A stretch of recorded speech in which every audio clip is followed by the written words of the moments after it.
Testing 1, 2, 3, 4, 5, 6, 7, 8. Good afternoon, everyone. Hello, and welcome to another stream here on the Pokerstaples channel. Thanks so much for joining me on this beautiful Sunday afternoon. We are playing some poker today. Some nice little bits of poker this afternoon. So I've kind of got a bunch of tournament lobbies set up here.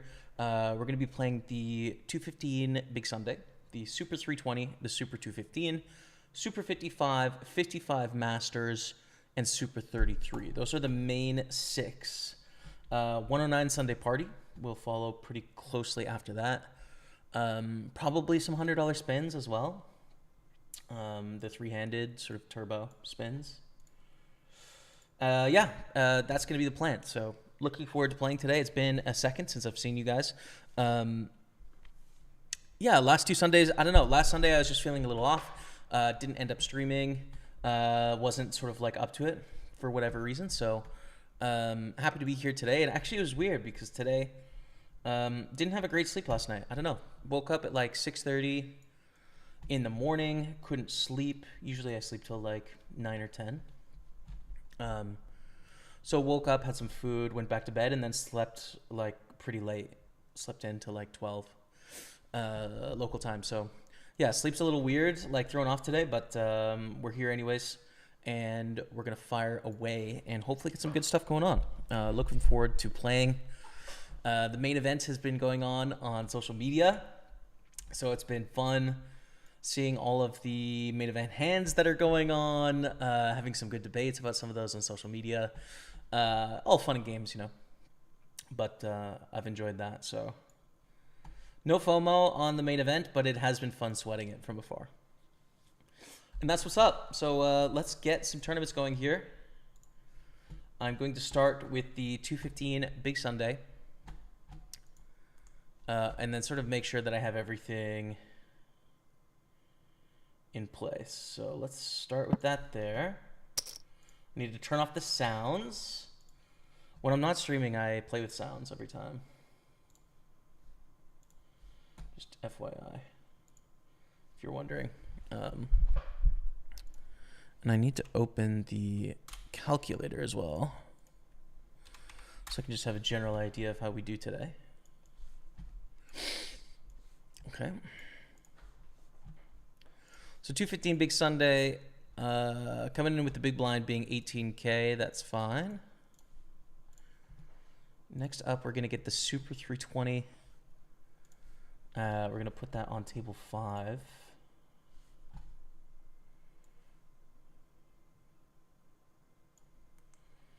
Here we are. In the green felt for knockout. And then we might as well just get the Super 215 going on table 6 for, you know, our 3 sort of main bays here. Okay, I'm going to put in green for knockout. 215 plus 320 plus 215 are for 750 in buy-ins. All right. Next up, 55 Super and the 55 Masters. Those are going to go on table 1 and 2. As we have a playable hand here. Definitely have a playable hand with the King Jack. LaFowl goes for the raise. I'm going to 3-bet. I don't want to fold King Jack in this position. So I'm just going to sort of semi-bluff this King Jack hand and see if we can get away with that aggression.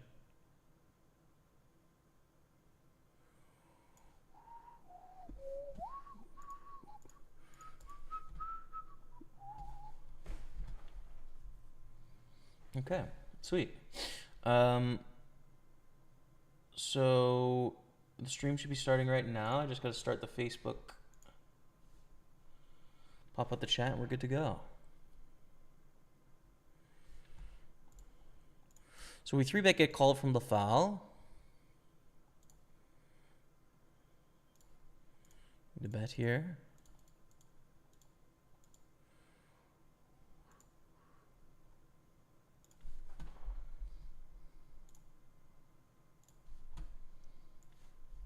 Facebook stream is going now. So we've got all 3 streams.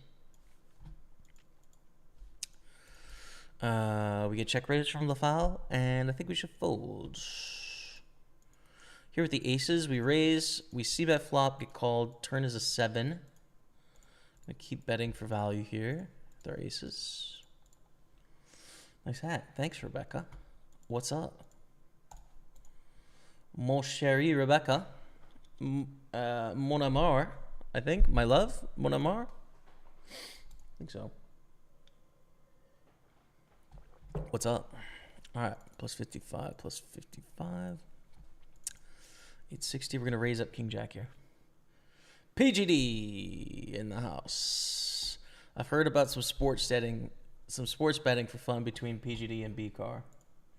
I've heard about some casual bets going on recently. Casual bets. Okay, nice. Everything's working. Great.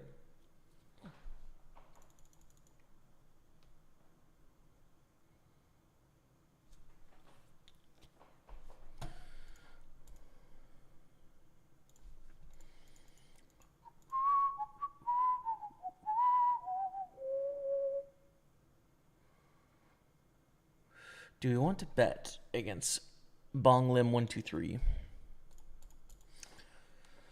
Check back is fine. Bet is fine, I think. I don't mind a check back. We have 2 overs and a gut shot. Seems like not a bad hand to check back. Check back some ace 8, some ace 7, some king jack, some king queen. Occasionally queen jack. And then pretty much bet the rest, right? Check back 9-8 suited, 9-7 suited, 6-7 suited. But 3,200 puts us in a bit of a weird spot, right? Okay. It doesn't feel good, but we'll fold. We're going to fold ace jack in the small blind to the under the gun raise. And we flatted 10s here. Balud, what's up, brother? How are you, man? Thanks for the good luck. How's life? Palmer Watson on YouTube. Good to see you. Matt Blackshot, good luck, brother. Thanks, man. Thank you, and what's up? Welcome.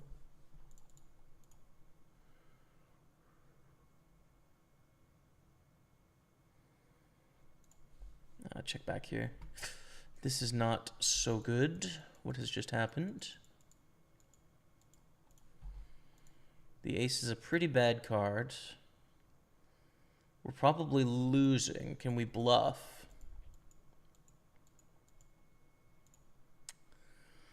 Not a terrible hand to bluff, honestly.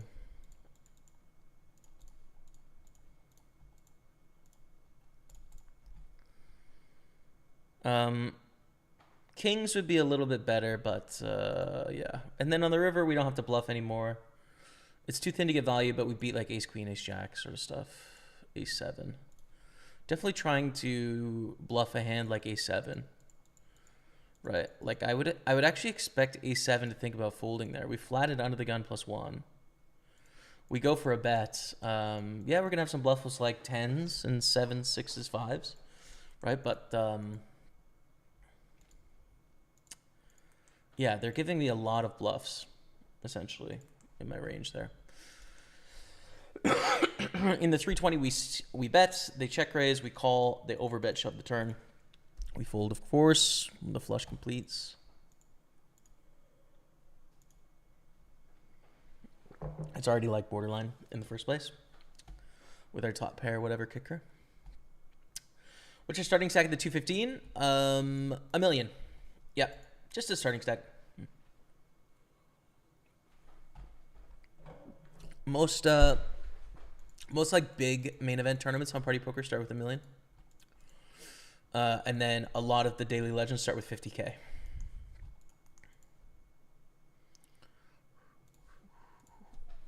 I quite like the 1 million start stack. I think it's a nice standard. It's like exciting enough, and then it's kind of pretty easy to do the math. You start with $1 million there, so.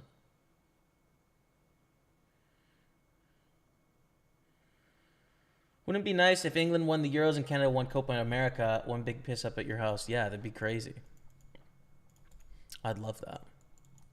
Look at all these bounties in play. We got to fold. But it looks like a fun hand. Crazy that Canada made it through in Copa America. I was definitely more sweating Euros than Copa America, but now I'm on the Canada bandwagon, looking forward to watching the semifinals against Argentina. And Euros, yeah, I mean, the quarterfinal matches in Euros were not... They were all grindy, drawy type games. But looking forward to watching the next stages, which all happens next week, right? It's all coming to a head, so. Flat with 8s here in the small blind. I think I should probably 3-bet this, actually. I prefer a 3-bet, but it's too late. I've made an error.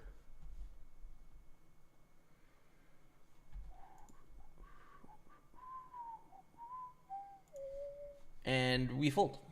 Who knows if we would have won or not.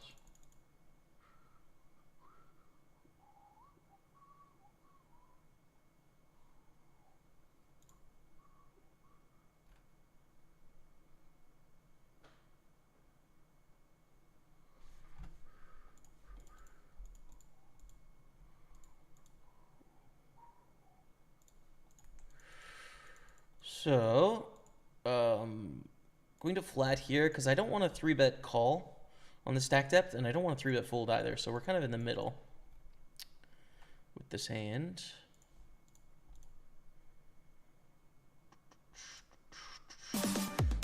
Let's just mess about here a bit here and go for lead. Hey, King 3 off, dropping the 24-month resub. Welcome back, King 3. Thanks, man. Hey, bro, happy 2 years of subbing. Hope you're well. Hope you're having a great summer. You managed to catch much of the Euros. Good luck today. I hope Crush win and score big. Much love as always, my friend. Thanks, dude. Yeah, I've been watching most of Euros. I've watched most matches. You know, some of them casually, but like pretty dialed into the Euros. It's been a really fun tournament to watch. So, yeah, man, really enjoying it. Summer's been great as well. It's been nice to just, I don't know, it's just been such a fun time, you know? Done a little bit of shopping, went to Jazz Fest, which is a festival here in Montreal, I think twice. Went to 3 performances. There's a firework festival every summer in Montreal, so I've been to 2 of those. Been biking around town. It's just been fun, man. It's been active, like lots of sun, enjoying life at the moment. So yeah, it's been good, dude. It's been good. And the football's been great. The sports has been great in general. Just a lot of fun, man. You know, to be honest. To be honest, it has been. Let's go, Dottie. Come on, Todd Fisher on Facebook. Did you watch the Euros yesterday? Of course, man. Yes, 100%. Intense. I hate when matches go to pens. It's just too stressful. I just don't.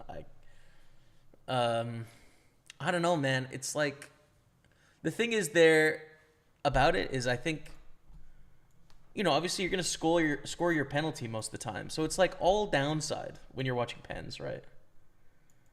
It's like when players miss, they become shameful to like millions of people in their country, right?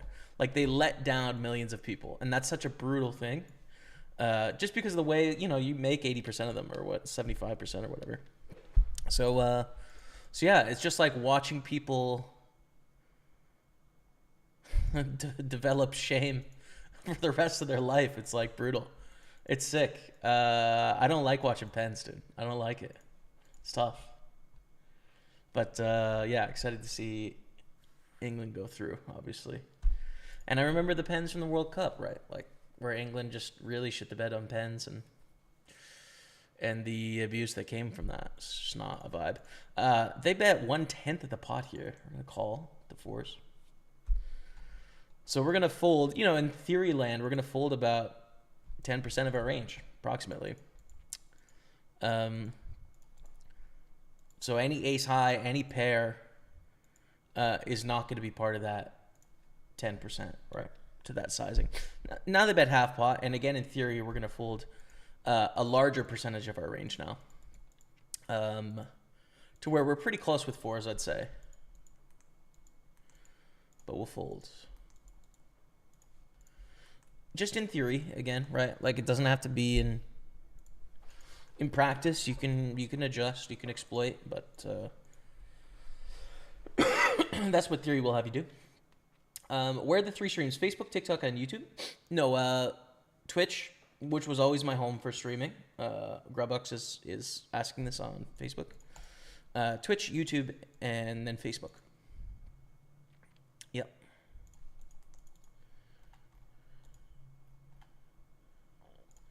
A 3-bet ace 10 suited. It might be worth looking into, though, because I know you can do like vertical streams on TikTok and Instagram now. I don't have any of that set up, but it might be interesting to look into in the future. What's up, T, on Facebook? Welcome from Mongolia.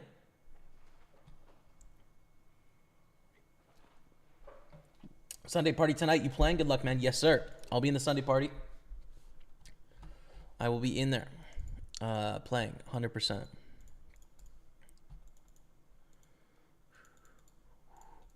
So we open the 6s in our 215 Big Sunday. We're going to open ace 10 as well in the 320. So a couple hands on the go. Barcode, friend of the stream, Barcode is going to call on the button.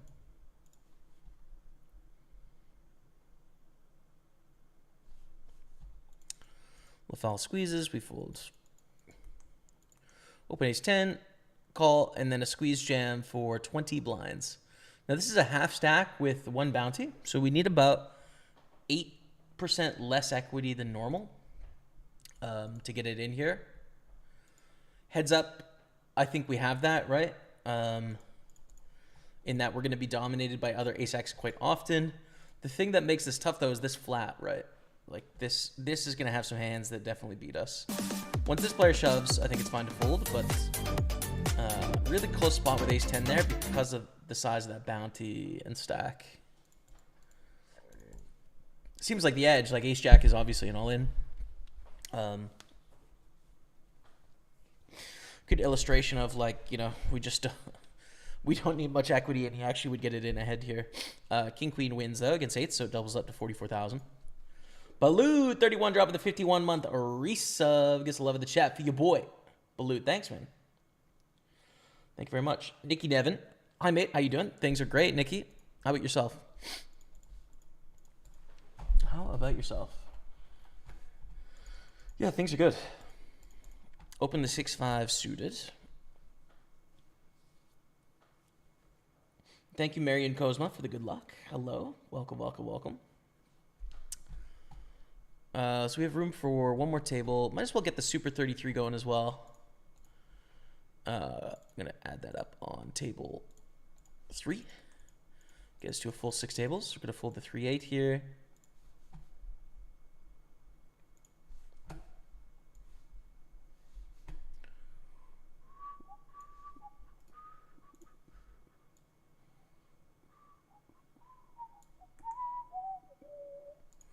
There we go. Sweet. All right. Open 6-5 suited. 3-bet from Lord Vaquero to 3,300. So I don't think we're folding. The question is, like, how much do I want to 4-bet here?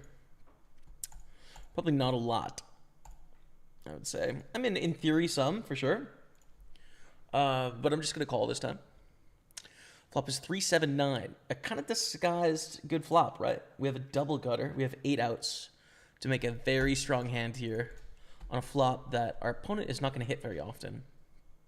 We don't have any hearts, for what it's worth, but... Jazz Fest sounds awesome, bro. Partial to a bit of jazz. Yeah, man, it's been a great time. It was a lot of fun. And it goes check on the flop, 10 on the turn. We have a bluff here, for sure. We have 6 high. We have a board that we can represent with some sets. And some, like, suited connectors that made 2 pair and stuff like that. It's worth remembering this is a raise under the gun, a 3-bet under the gun, 1, or, like, you know, middle position hijack. I think I want a bluff here. Their line doesn't make any sense unless they have like a set of 9s here or something, or a set of 10s. When it goes check, check, and then bet raise, it just doesn't make a lot of sense. I don't think overpairs want to check on this flop too much when they 3-bet pre, so I'm just going to go all in. A set of 7s. Okay. We win with a straight. I don't know. Like,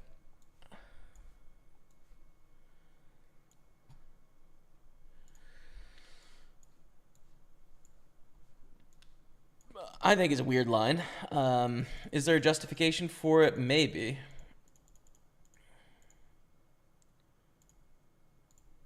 Just like, if you're checking back 7s here, you're really trying to maximize king, queen, king, jack, king 10 suited, queen, jack suited, queen 10 suited, jack 10 suited, getting bluffs from those on turns and rivers. Problem is, like, you're getting floats from everything that's hearts, most ace highs, like any pair, right? You're getting all the money from top pair. So I don't know. I don't, like, it's definitely not going to be the standard strategy to check back mid pair there. You could mix it in that it did get me to bet 3-bet with like a double gutter. But definitely didn't expect to see 7s there very often.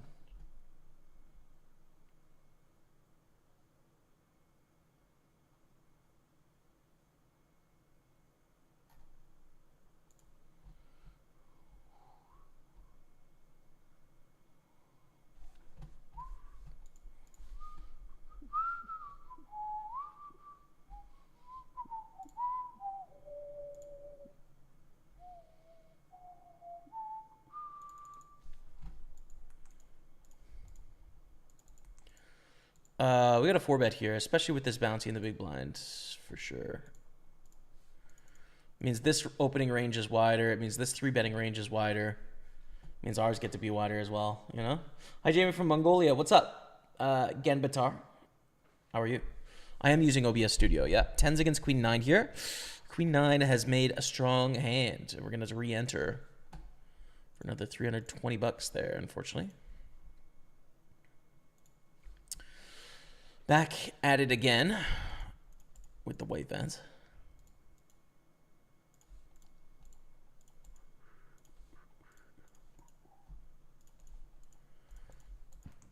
And we got another shot on the same table as well. So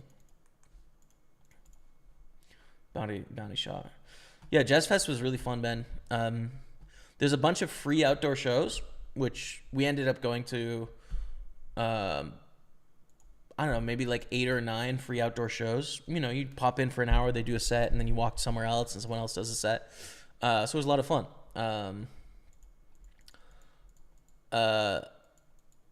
Highlight would be Three Sacred Souls, I think. You guys know that song? It's really popular on TikTok. Can I Call You Rose? Da da da da da flower, but da da da da da. Bop, bop, bop, bop. Can I call you Rose? That one. Got to see them perform live on the main stage, so it was really cool. And then we went to one paid show with a pianist, and I forget what his name is. But yeah. That one didn't go as well. I enjoyed the music, but unfortunately the restaurant got at us a little bit for not ordering enough food. And as a lot of you guys know, I have an eating disorder I've been working on for a long time. So it was kind of tough to get called out and be like, hey, I would love to, but like I can't. And he's like, well, work with us and go to the later show. And it's like, well, dude, I don't, you know.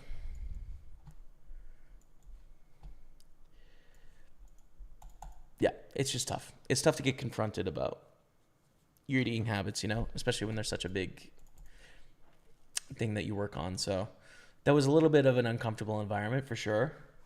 Kind of made Rebecca order food that she didn't really want to eat, which made our whole date night kind of uncomfortable. So that was a bit of a fail, but it's okay. You know, life happens. Just downloaded Party Poker. Hope to see you in some tables. Let's go, D. Rosso Poker. Come on, brother. I'll see you out there. By the way, if you're brand new to Party Poker, on Friday nights, 3 p.m. Eastern time, we have a home game. So it's a $5 home game. The password to enter is Kappa, K-A-P-P-A. And there's a bunch of added prizes. It's a fun game, so check that out on Friday if you're free.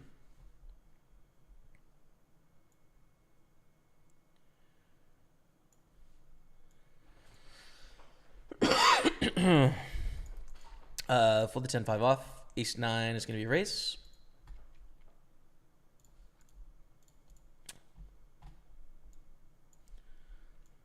Okay. I wanted to say thanks. I used to play a lot of poker during the full tilt days. Me too. Stopped for some years, started playing again, and was getting killed. I started watching you and downloaded one of the chart apps, and I'm up about 2K. Congrats, man. Nice. Yeah, like drilling down on pre-flop strategy is really helpful, I think, for sure. I'm glad I could be of some help, man. All the best. Greetings, Jamie. Follow your videos. Good luck, man, from Bolivia. Thank you, Rodrigo. And what's up? Welcome. Nice to see you streaming after no streams the last 2 Sundays. Hope you run like Lewis at Silverstone. Yeah, man. It's good to be here. It feels good. It's nice to, you know, get back in action, so to speak. And it's really unfortunate that I missed watching the race live this morning. I watched the highlights, obviously, before I went live, but I'll probably watch a longer highlight tonight as well. Hello, Darren. Lockhart with the eyes. What's up? Evening, Jamie from Birmingham. What's up, man? James in the building. Good to see you.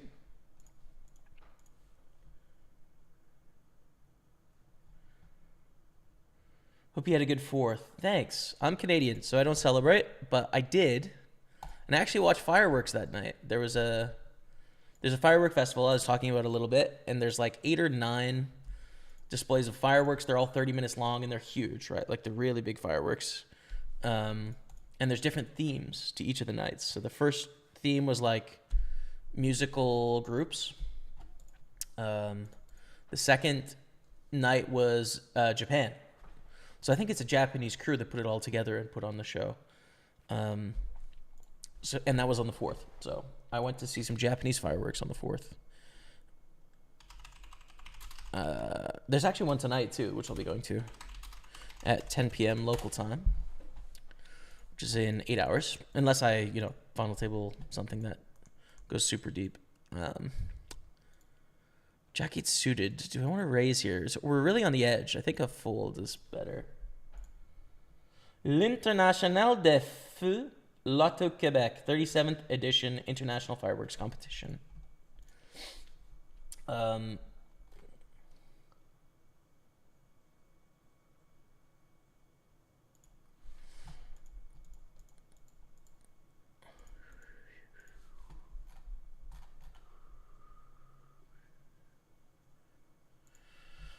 Trying to find the schedule. There we go.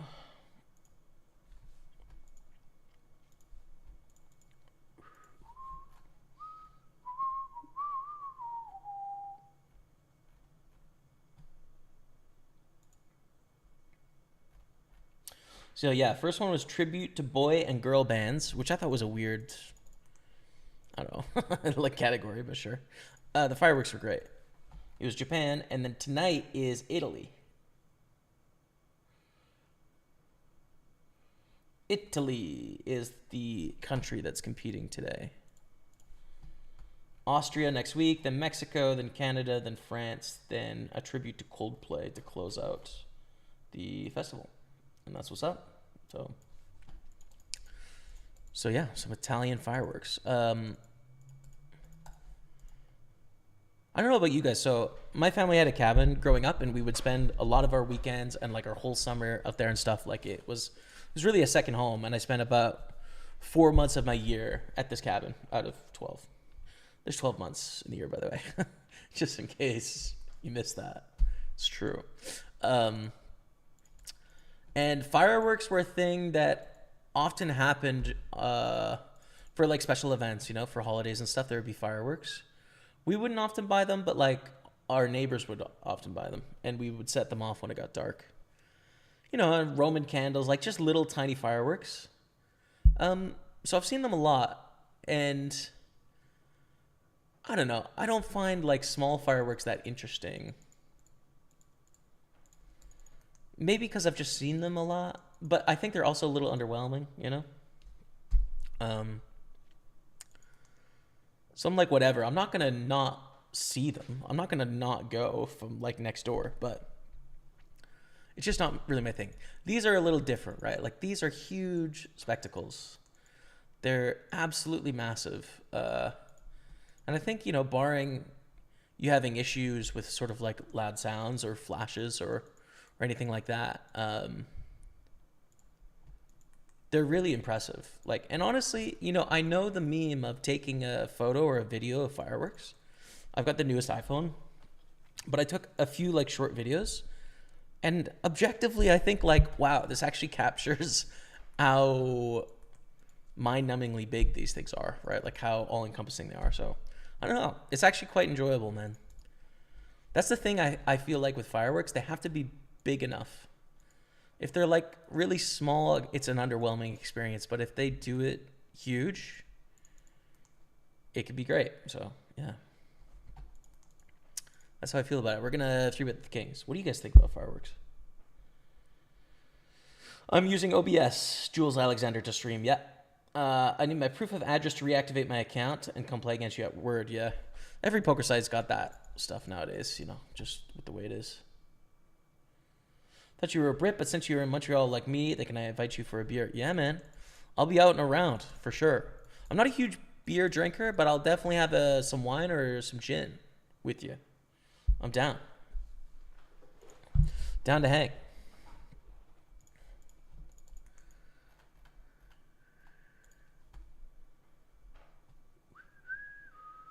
Hard to put him on a set for sure, yeah. It was a weird hand. Bon chance aujourd'hui, man. Merci beaucoup, mon ami. Aujourd'hui, je suis... probably... I am the champion. It's probably just... No, champion is mushroom en français. I don't know. I don't know how to say I will be the victor in French. I'm thinking it's time to kick up the effort in the French a little bit.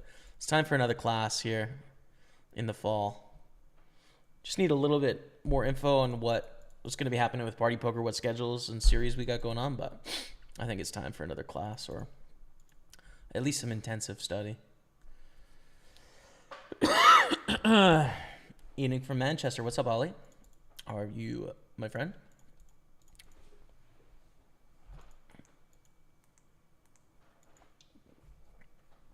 The check raise flop, we call. Pretty much need to bet turn here. Like, we want to get this bounty almost all the time. We have ace four. It's not winning a showdown. Unless they like check raise queen jack or something, which is possible, but we need to bluff on the turn. On the river, do we want to bet? Probably not. I think this opponent is not going to fold enough. Based on the pink tag, essentially. They did have the queen 10, queen jack, queen 10. With the backdoor flush draw, it makes some sense to check raise those hands, but it's not a big enough part of their range, I don't think. You the man. Just try to keep getting a little better each day and give yourself some grace going through something similar. Jerry B's word, man. I feel you. Yeah, I have lots of support. You know, I have work with an eating disorder clinic in Montreal, so I have, you know, sort of weekly therapy, and nutritionist visits and stuff like that when it comes to eating. So it's getting better all the time. Also going through some hospital visits to do food exposures. So where I essentially, you know, like the next one I have is I think going to be egg. So we're going to go to the hospital and then they're going to give me a little egg and then they're going to put egg on my lip and then they're going to, you know, slowly feed me egg over about 7 or 8 hours and then see the way that my body reacts in hope to like reintroduce the food to my diet essentially. So I have some work on that stuff going on pretty soon. Like late August, I think we'll start doing food exposures. It'll be egg, it'll be peanut, it'll be pork, sesame, I think is another one, mustard. So we'll be testing all those anyways and see how my body reacts. Yeah, so, you know, it's the way it goes, but it is, you know, it's difficult, right? Like, it's a hard thing. To deal with for sure.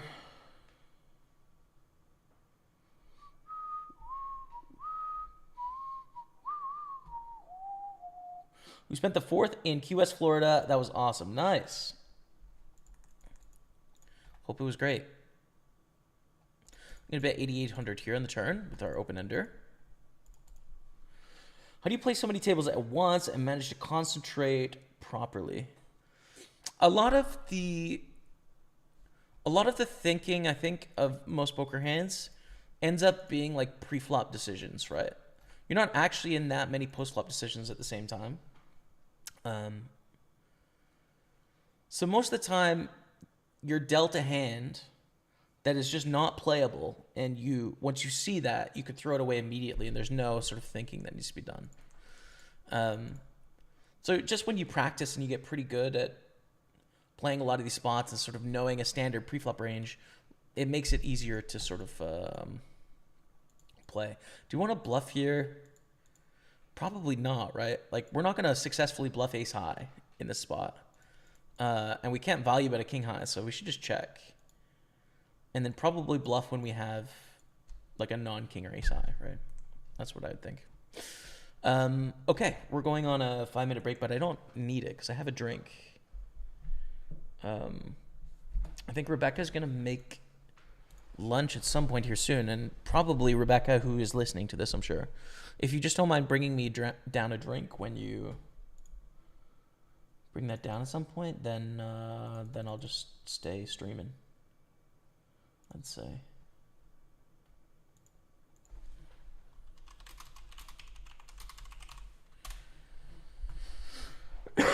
All right. Remember you and your brother losing the weight? My brother gained weight. I lost weight. Was it a prop bet? Yes. You guys ended up winning 150K, right? Yes. Yeah, for sure. How much you up to now? 293.10. I don't know exactly, actually. Some of my therapy slash some of the stuff that we've been doing is really trying to change the way that the food works in my life to some degree. And so a lot of that has been not micromanaging weight, not micromanaging macros or calories. It's really been trying to like reset an experiential approach to food intake, which takes some time, right? But it's really been like trying to get in touch with am I hungry? What am I hungry for? And groove in that experience a little bit. And that's a little separate than the eating disorder that has developed, but there's a lot of overlap. There's a lot of complexity and stuff like that. So all that to say that I don't know specifically how much I weigh.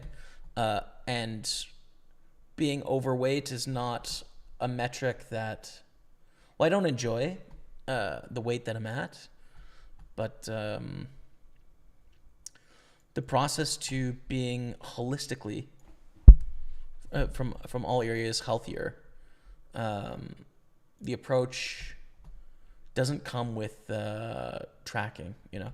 There can be like goals like I want to try and implement more fruit into my diet because I like it, so I'm going to try and eat a little bit of fruit every day. Like, there can be stuff like that, but yeah, nothing beyond that. So it's something I have to be patient with for sure. But I definitely think about it a lot differently than I used to as well, for what it's worth. So.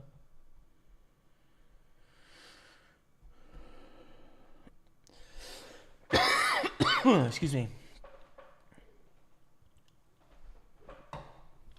Aujourd'hui, je suis victorieux. Victorieux. I have to put that into translate to hear what it sounds like. Because I feel like that's a tough word to pronounce.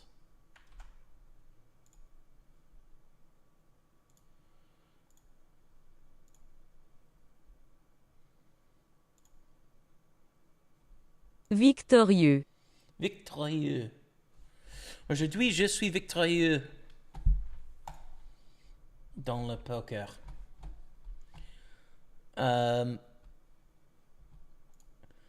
Check down with those jacks. He was calling small bets all three streets with King 7-7-8-3. He had pocket sixes from Kurt Steven. I forget the spot specifically. Maybe there was a value bet there. I'm not sure. But it's worth noting, Kurt, I think in your analysis, right? Like what he ended up having is kind of irrelevant to the analysis, right? Like we don't know what he has in the hand. We have to think about what are we going to bet against a range of hands, you know, against a bunch of different hands. So yeah, if we knew that we had them beat, we're always going to bet if we know that we have them beat, but we don't know that at the time, and we have to balance that with the times that they're beating us, etc. So yeah. My friend Alexis is the winner of the biggest Sunday million on Stars. Holy smokes. We both like gin. You should come drink with us then. Send me a PM. Dope. I'm in. What neighborhood do you guys live in, or whereabouts in the city? I'm in Saint-Henri. Saint-Henri. Je serai le vainqueur. Okay? I hope I didn't say something mean in French right now. I will be the winner. Je serai le vainqueur. Je serai le vainqueur. Je serai le vainqueur. Okay. Aujourd'hui, je serai le vainqueur. Are you ever 5-bet jamming queens in position 2x starting stack at the beginning levels of a tournament? Sometimes, but we probably need a little bit more info. What are the blinds? Are we 300 blinds deep? Or are we 50 blinds deep? Who's our opponents? What image are they presenting to the world? What positions are we in, right? Like, this is very different if it's like button versus small blind than if it's like under the gun versus under the gun one. So all that info is relative. Most of the time, we're not going to play queens in a way where that happens to us. Most of the time, we're going to be calling the 4-bet with queens, right? Instead of 5-betting all in. But yeah, we went to school at Take Chip in Rimouski, first year of high school. Oh, sick. I didn't know Rimouski was from here. Let's 3-bet call nines. Enjoy watching your poker from PA. Thanks, man.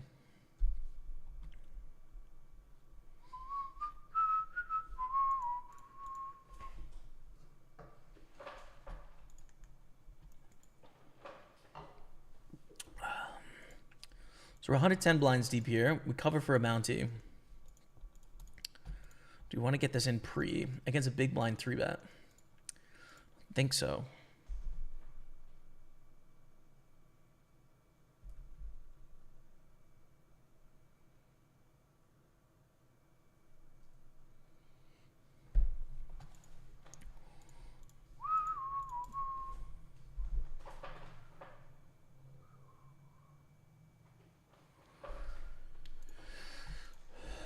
And I think in this 3-bet pot, we're mostly going to call here. We probably don't have enough to value raise in that their 3-betting range is going to have aces, it's going to have queens, it's going to have kings. Very unlikely, obviously, with ace-king. It's only one combo of kings.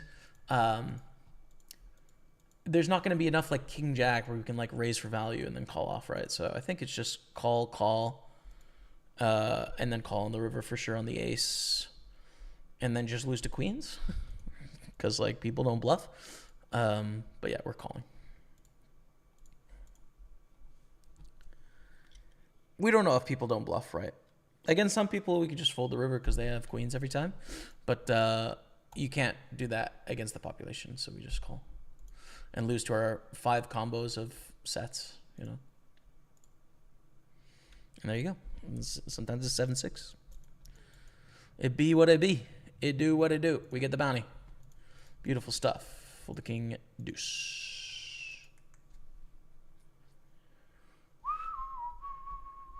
Overweight the past 5 years, I learned to differentiate hunger versus craving. The pleasure of eating it helps me a lot. Nice, Jules. I'm glad to hear it, man.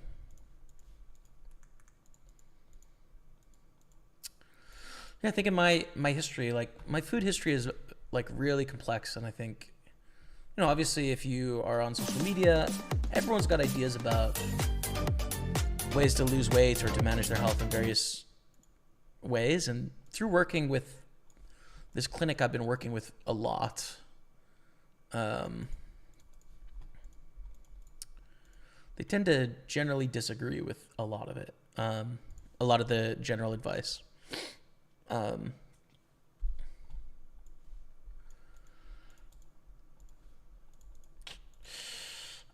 They block river. Damn, dude. This is a call, obviously, with kings against aces. Oh, no. Well, that's too bad in the big Sunday. We'll re-enter if we can.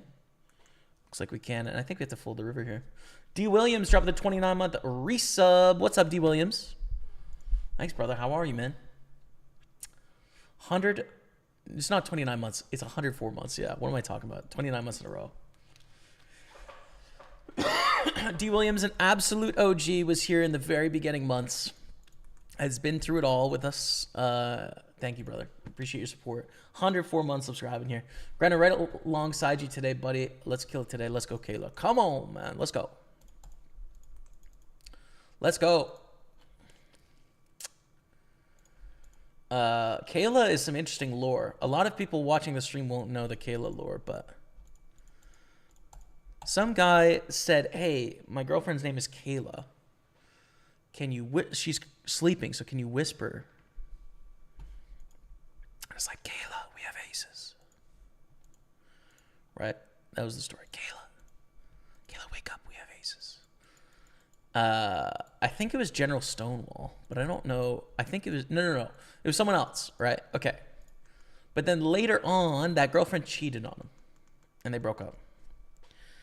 Okay. Tough. But General Stonewall, someone had a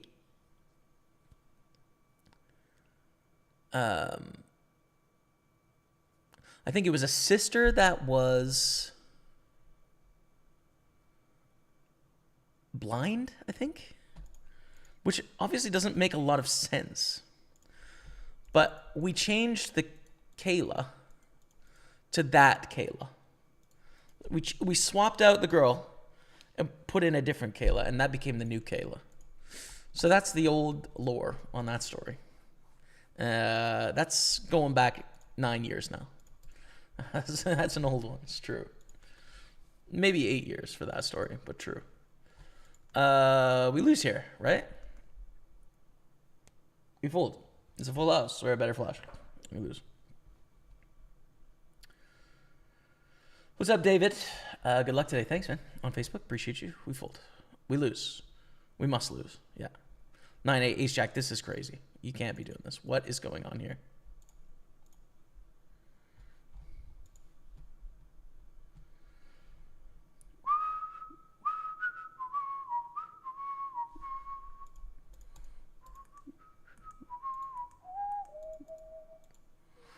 Open tens 3-bet from Lucas Noya.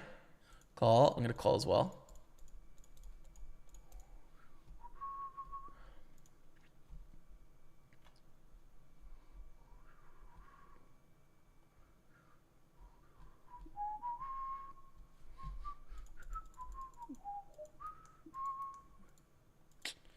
Don't think we want to 4-bet all in here against Baby Shark. Stacks are pretty awkward there. With the tens, we're going to check again.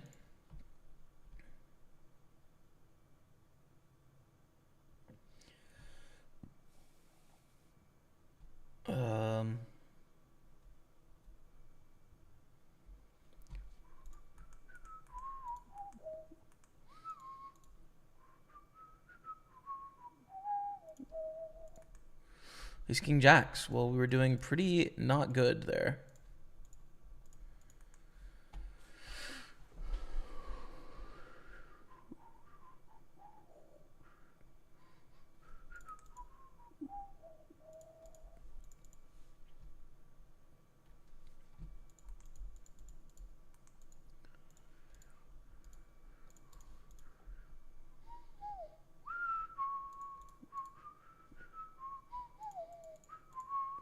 Yeah, I'm happy for you, Kurt. I'm happy things are going well for you, man.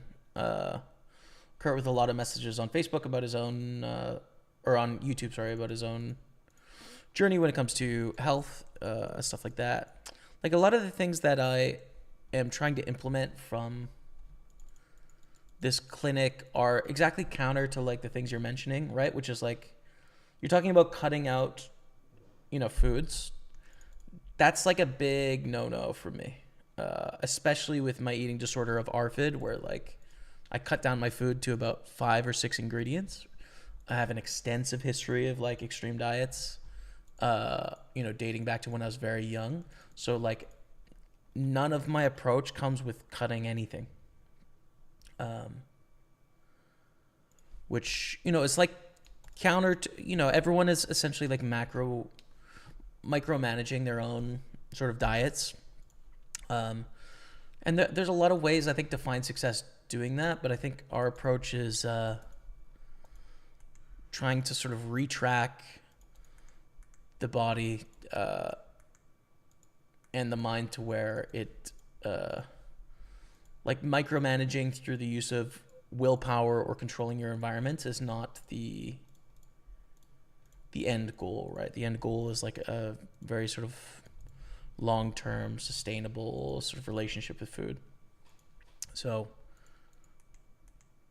the tactics that you're bringing up, well, coming from a good place, I do, I get them a lot. And kind of the opposite of what I'm going for, to be honest. If I'm just being straight with you, I'm just going to be straight. Just going to give you the straight goods, homie.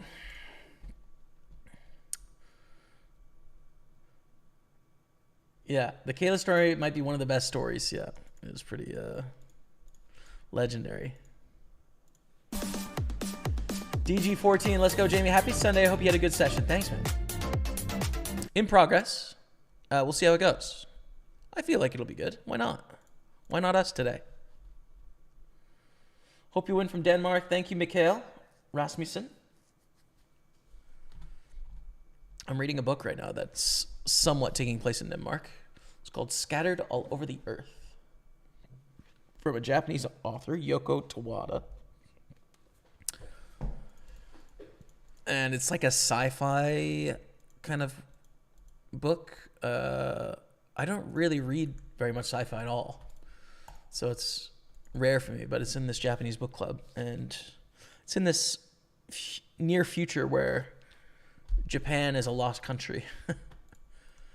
And there's a bunch of people that like lost their home and are in Denmark. And yeah, it's a really weird book. I'm enjoying it though.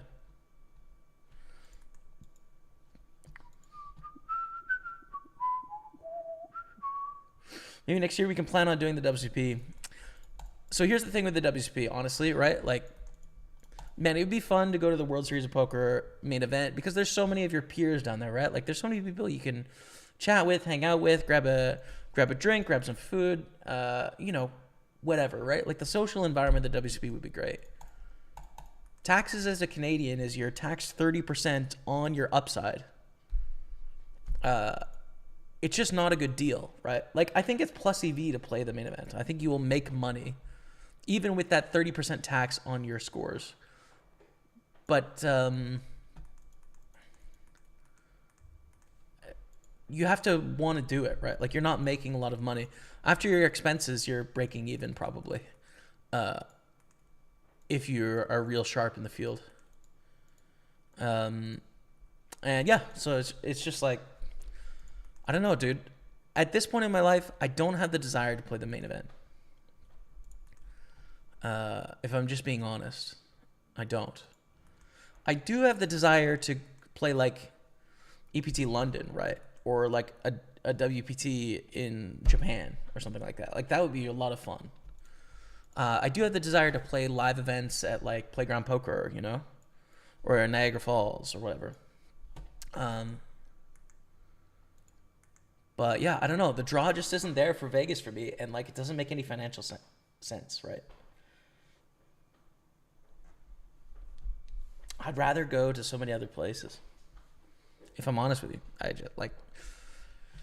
It's unfortunate because it's such an important tournament to the lore of our game of poker, right? So it's like you're kind of, it's like you're shunning the game in some way by not participating. But I don't know, dude. It's just don't like. I've been to the WSP a few times. It'd be different if the taxes were like neutral, but I don't think the games are good. It's not like you're making a ton of money. There's a lot of great players. You're playing for a bracelet, right? And it's not about the money. It's about the experience. And like, I don't know. I just don't really feel it, if I'm honest with you, bro. Do you want to check raise here when we cover for this bounty? I think so. Hello, Rabak. I'm still cooking right now. Nice. How are your poker tables going? Oh, you know. Satellites went well. Good. We gamble here with King 6. We do run into Ace 8 covering our flush draw, but then we just smash it. Like it's our job, so it's cool. Anyone here having a problem with the server? Not me. You're talking about party poker, but I'll keep my ears open to see if anyone else is.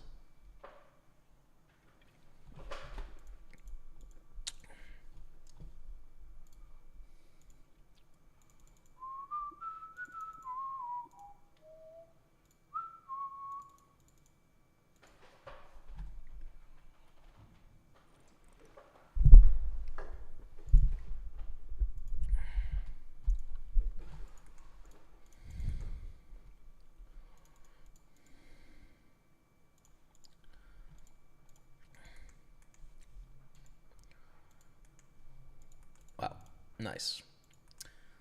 Ace is A6. Tough spot for I Love Jesus 16. Tough spot. Unlucky. Running into the goods. The straight goods, homie. Good luck for you from Phuket Patong. Thanks, man.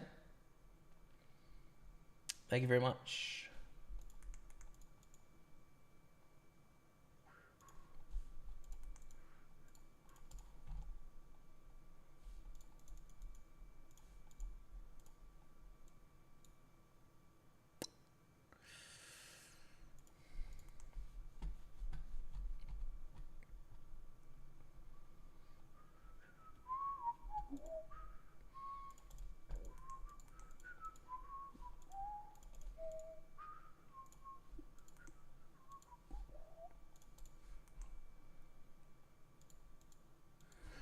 What do we want to do with Queen 10 suited here? It's a nice hand, but could be dominated often. We're not super deep.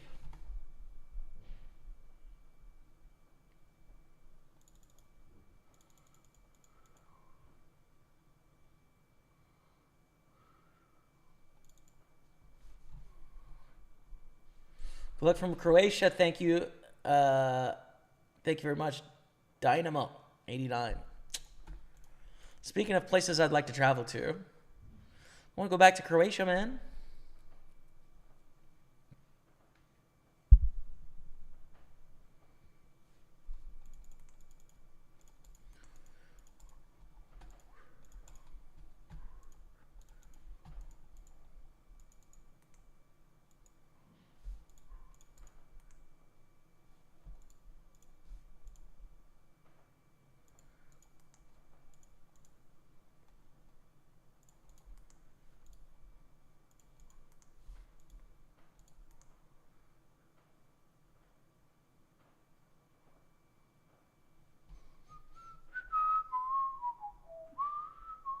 So it's nice to see you play against some from Denmark.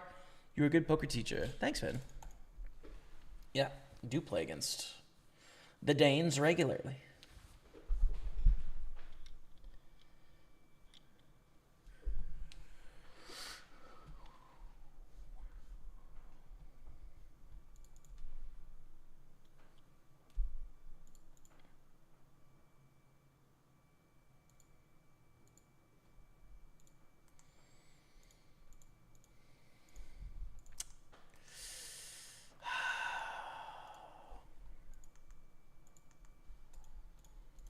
Annoying. Very annoying. We're down to 565 there.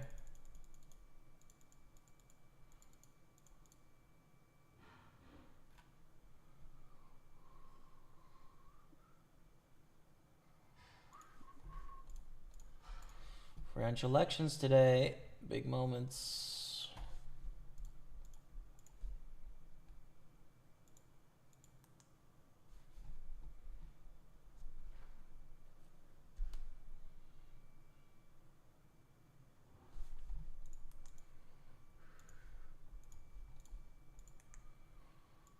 Open King Jack. Eyes high. Had low. 3-bets us. We fold. Not a great hand against a 3-bet there. The 4s is likely going to be all in here.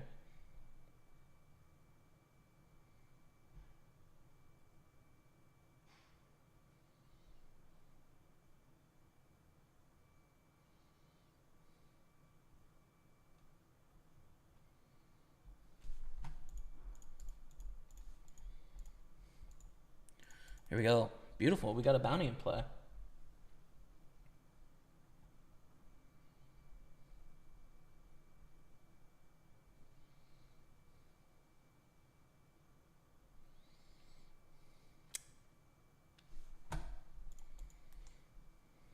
Damn. Would have been nice to get that bounty and the win, but that's okay. For the Jack 8. What if you play in Europe? Do you have to pay 30%? It's literally only America where you have to pay that 30% tax. I pay taxes as a poker pro in Canada, but I can also deduct my losses, right? The problem with the taxation in America specifically is that you have to file a U.S. tax return to try and claim that money back, that 30% tax. And to get the money back, you need to deduct losses against it. So if you have losses, then it's fine. You can get some of that money back. But if you don't, you're going to lose 30% on any cash over 5K in a tournament. And that's true for every Canadian, right? So it makes like everything except for the very best tournaments not plus EV, unfortunately, right? It's only America where this is the case. So yeah, I don't want to rain on people's parades, right? Like I don't want to ruin the party, but I just don't think anyone's making money going to the U.S. to play tournaments from Canada. Like I just don't think it's a thing. They have to do it because they want it for fun. It's fun, and then very special events like the main event, they'll make a bit. And there's media overlay. There's cash games. There's stuff going on to where it can make sense. But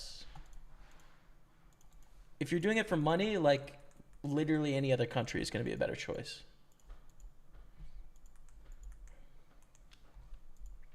So yeah, go to the UK. Go play some events at Dusk Till Dawn. Play EPT London, which is a new event. It's cool. Yeah, I don't know. Like,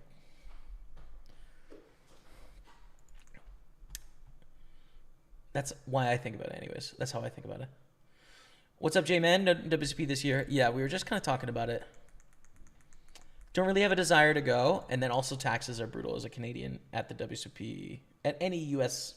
event, to be honest.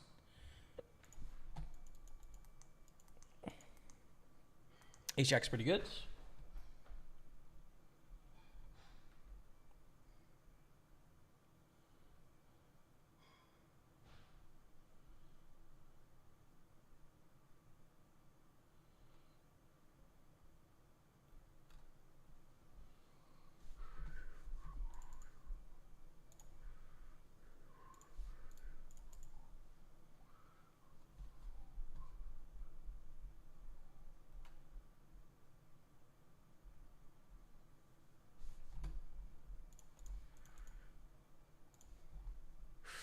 We have busted and we'll re-enter one more time there.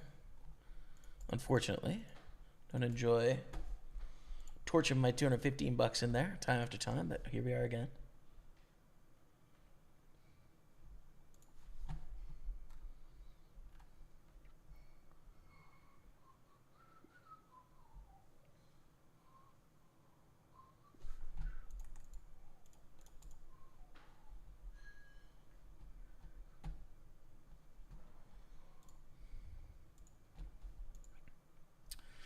So you're in Montreal and have been. Your brother is in Calgary. Yes.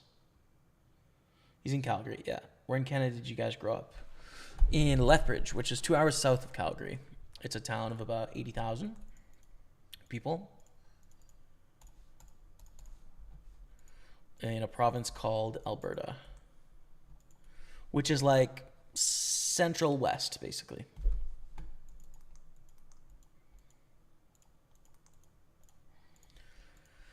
It's the dividing province between central Canada and western Canada.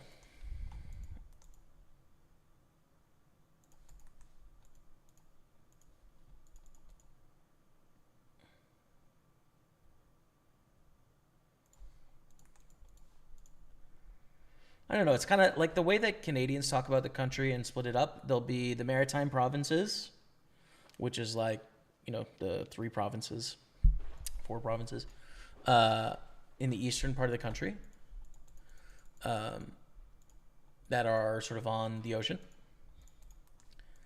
You will have the prairies, which will be Manitoba, Saskatchewan, and Alberta. You have Western Canada, which is largely just British Columbia. But then like some of Alberta might sneak into some of that in some conversations. And then you have Ontario and Quebec. And they're generally like their own in the discussion. So there's kind of like 6 or 7 regions, I'd say, in Canada when people talk about it. In the US, it's probably the same, right? It's like California, right? It's the Midwest, it's the South, it's Texas, it's the Northeast. I don't know, like probably South and Deep South, maybe. I don't know. Maybe Florida gets its own spot in that conversation too. We're going to lose here with Jack 10. We're going to survive. Like, personally, we're going to survive, but, like, not in the tournament, It's a sad ending for us. Check here with ace 10. No value to be had.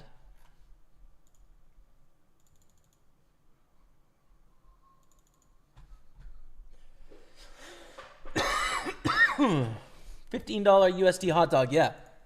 At the World Series. Yeah, come on now. Can't be doing that. I need a drink. The allergies the last couple of days have been getting me. I think that's why I've been sleeping so long, actually. Just a shift in pollen to whatever the new grass pollen is or something, but it's been getting me big time. It's been crushing me. Raise ace 9 over that limp. So we're going to get the 109 Sunday party now, which is obviously one of our main base. Whoa, the limp jam. We call. What is this? It's unfortunate. We are pipped, but we hit a 9, so there's not even a single part of me that feels bad about that. Not even a single one. Green. Okay, there we go. Table 1 is now the 109 Sunday party. Bon chance. Or is it bonne chance? I think it's bonne chance. Let's type that into.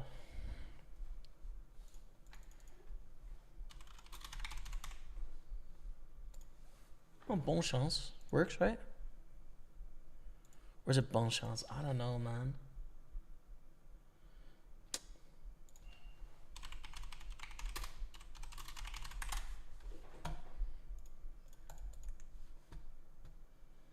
I think it's bonne chance. Bonne.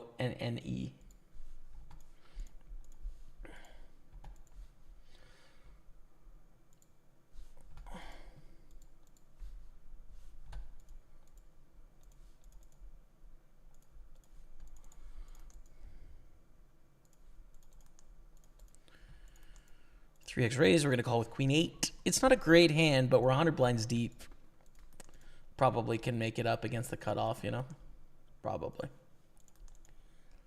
And fold to that really small bet with one of the worst hands we're going to have there, right? Like, pretty bad. Value at the river. Playing really well, says Rook 2 yesterday. Took 2 bad beats and it's over. Frustrating. Yeah, man. Hello, H Tracy 92. What's up? Yeah, poker, bro. That's how she be. That's how he do. We're gonna 3-bet A7 suited. What are your thoughts on re-registering PKOs? I think in general you want to get in early in a PKO. Every person that late registers a PKO transfers money to the other people that were in the tournament earlier, essentially. It's a little different for me in that I'm, on a party poker, I have very few options to play like large tournaments every week. So I just fire away and like I don't mind if I'm giving the field $15 in equity, like great. I want to give myself the best chance to run deep in party poker tournaments because I'm a party poker pro, right? Like I make videos out of party poker tournaments. So it's important for me.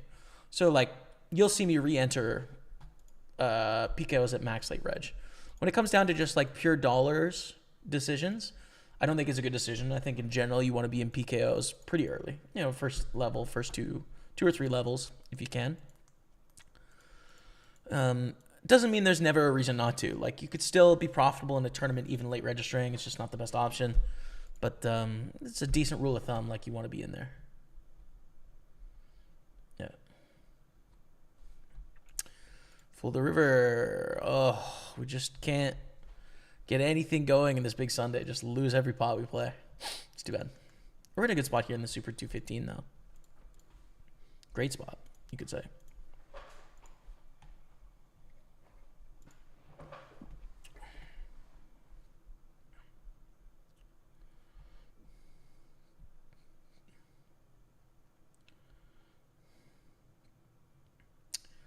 Do you know that Canadians pay 30% taxes? I guess the only Canadians that come play WSOP are sponsor guys, get their buy-ins covered. No, lots of Canadians go play.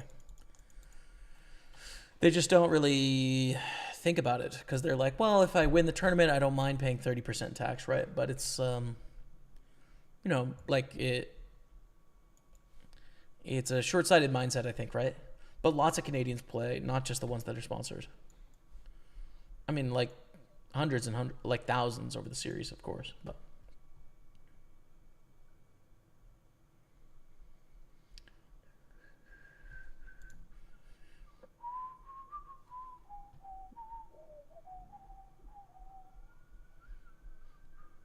yeah, exactly, Kurt.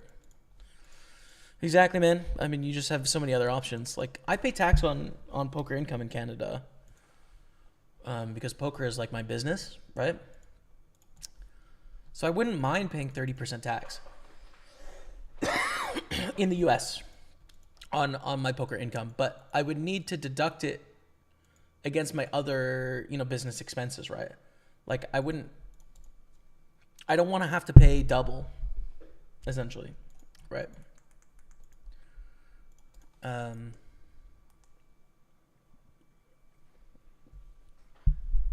So yeah, not to mention the extra cost of filing an extra tax return.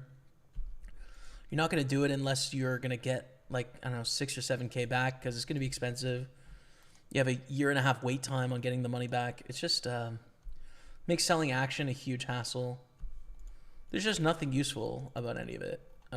It just kind of, the experience sucks, I don't want to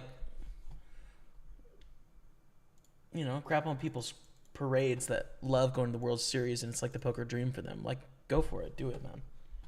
I'm just being the professional nit that, got to be objective about that. Like, I've been in this series 3 or 4 times and played tournaments, so it's not like I've been above it historically, but I just think about it a little differently now than I did back then. Open 3-bet, 4-bet from H Tracy 92, friend of the stream.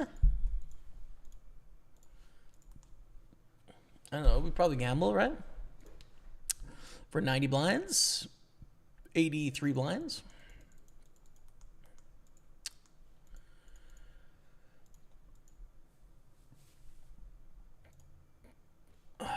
Okay. The other option is to call and then not do much folding post flop, but this is probably fine. Ace or king. Ooh, non-spade ace or king. Rip. in the party. We'll re-enter the 109 party, of course. Back in there.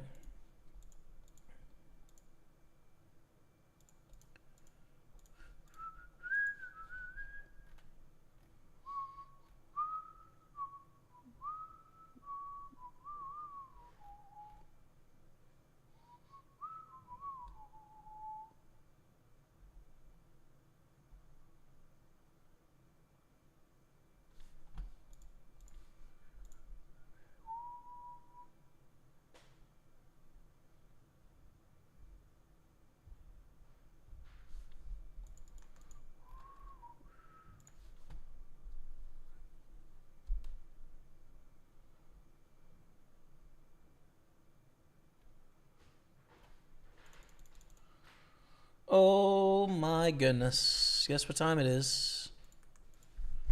Lunchtime. But I have to decide what to do with this ace queen first. I think fold. Rebecca, thanks for lunch. It looks delicious. It smells really good. I'm excited. Do you want some? I have some upstairs, but I've given the sandwiches to you. Thank you. Enjoy. I will. Would I have won there, chat? Same hand. Who would have chopped? Okay, so I'm gonna leave you on the 215. I have some pulled beef sandwiches, dude. It'd be delicious. So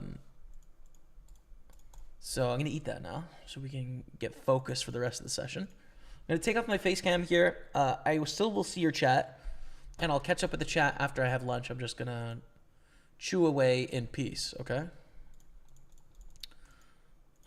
First, let's get some money.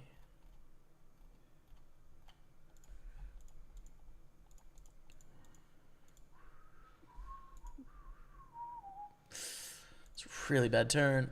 Ace 3-4 bet gets through.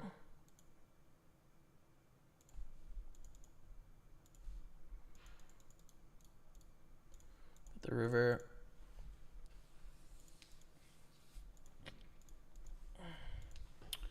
Full door raise, right? You pay taxes for winnings? Yeah. Yeah. Most Canadian poker players do not have to. It's only if poker is your business, which it is for me. But it works both ways, right? Like if I have a bad month, I can deduct my losses in that month against other business income. And that it's all the business of poker for me. So for me, it makes sense. We are out there the big Sunday. Okay. As I said, gonna have a bit of lunch. Smells absolutely delicious. And I'll leave you on this 215 bounty. Stay with me.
What's up? We're back. Thanks for hanging out. Well, I had a bit of lunch.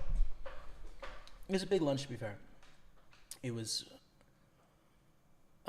beef brisket on a baguette in a sandwich with mushrooms and onions on it. It was delicious. So good.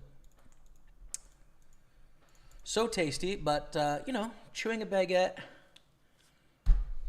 my jaw is tired. Not gonna lie.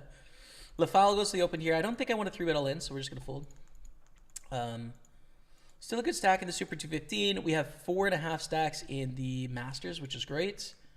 33 Super chipped up a little bit. Half stack in the 320. In the 109, we're on start stack on our second bullet. We have room for another table. Let's see if I can get one. Don't have anything right now that is 33 plus, so I'm just gonna chill. And then add as necessary, basically.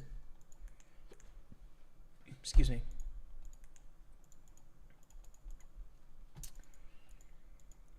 To all in or to 3-bet less than all in? I think all in. One Mark Maker in the house on Twitch. Thank you for following since 2017, January 2017 as well. Appreciate you. And thanks for hanging out, man. Welcome. Boris Ivanov as well, talking about no taxes in Bulgaria, which is good. For the poker players, of course.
All right, we are all in here.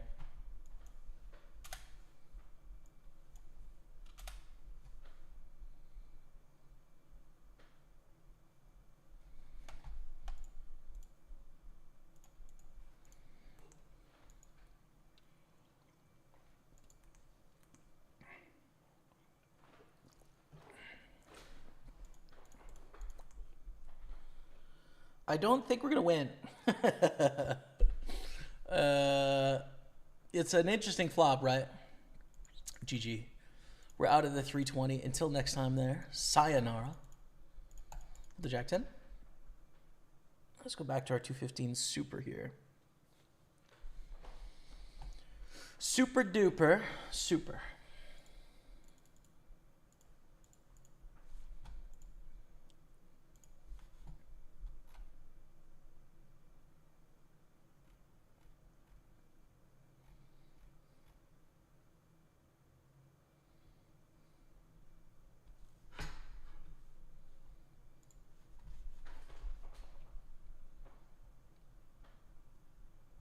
This is all part of the journey.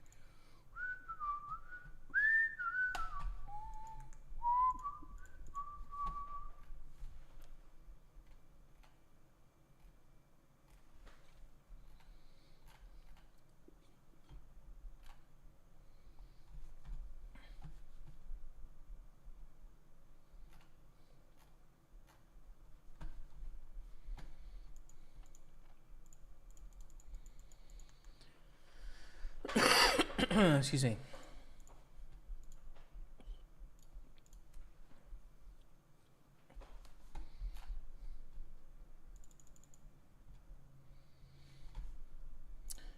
Ray's gonna call from Pharaoh. 3-6-6 on the flop.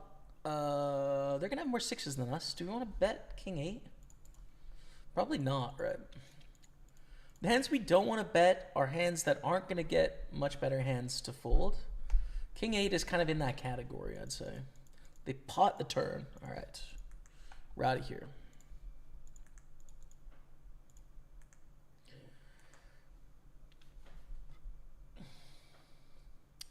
We're not getting ace highs to fold on that flop, right? So we're targeting king 9, right? Like that's about it. There's going to be better candidates is the main point. Must call on the river here, no?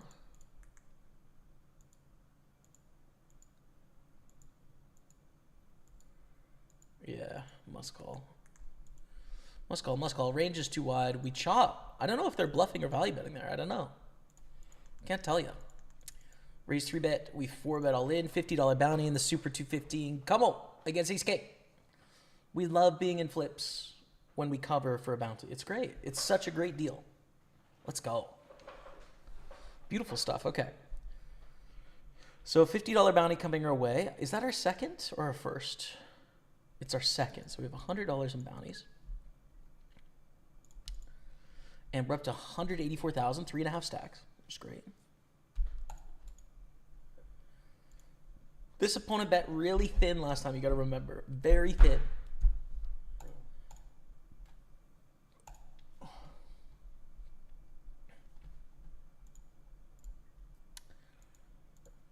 Yup. When we say that they bet really thin, what does that mean about their turn betting range? There's going to be a lot of value in it, right? They're going to value bet top pair and second pair often. So when they check, their range is really weak, right? It's quite weak. So we take advantage of that by going for a thin value bet for big. They hit the river. Ayah. Okay. Quick break. When we come back, we're going to continue here at Pokerstaples on Twitch, YouTube, and Facebook. Enjoy 4 minutes of this highlight, and I'll be right back. Stay with me. Oh! Barry! Barry!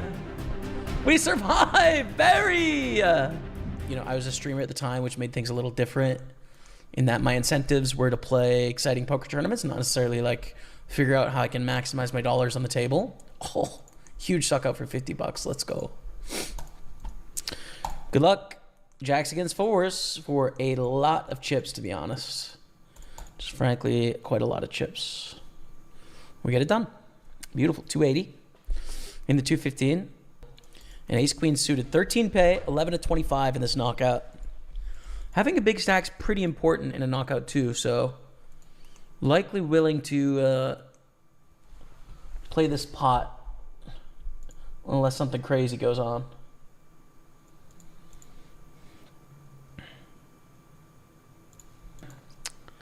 That's really too bad. Okay, so we check back again here in our 215 millions.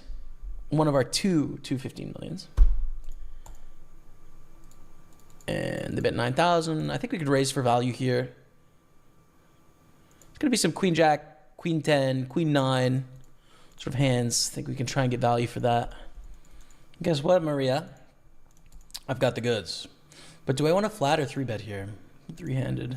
Just 3-bet, man. I just do want a 3-bet. It's kind of like, dude, we got to get him 45 beebs here. Oh, no, we have 37. Never mind.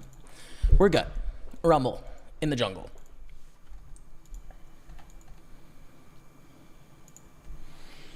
I really don't want to see a check raise. Really don't. Because we're up against king 10 suited, ace 10, queens, kings, aces, 9s, and 2s. And then some bluffs. But what bluffs? I don't know. King, queen, maybe, optimistically, but they fold. Ship it. I think especially for off the money bubble, we don't really want to like induce with a 3-bet call. They're not going to think our 3-bet is light anyways. They're just going to call, go post flop, and realize their equity often, I would say. So just go for the jam and force them to call off if they want to fight for this bounty.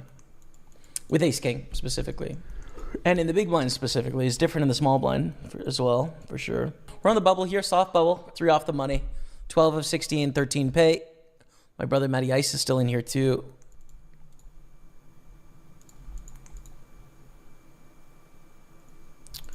Well, there's some interesting pots going on here. And the king queen we're going to c-bet against Florian Andres.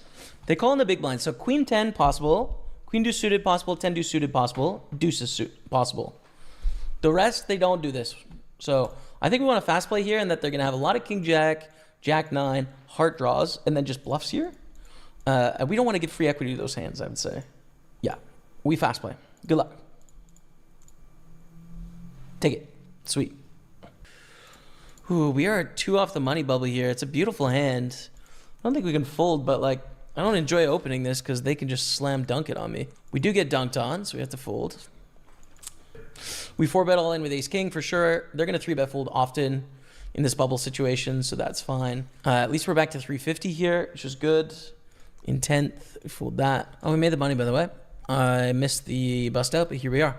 257 cash, 175 in bounties. First place is going to be 1,500 plus bounties, probably 3K.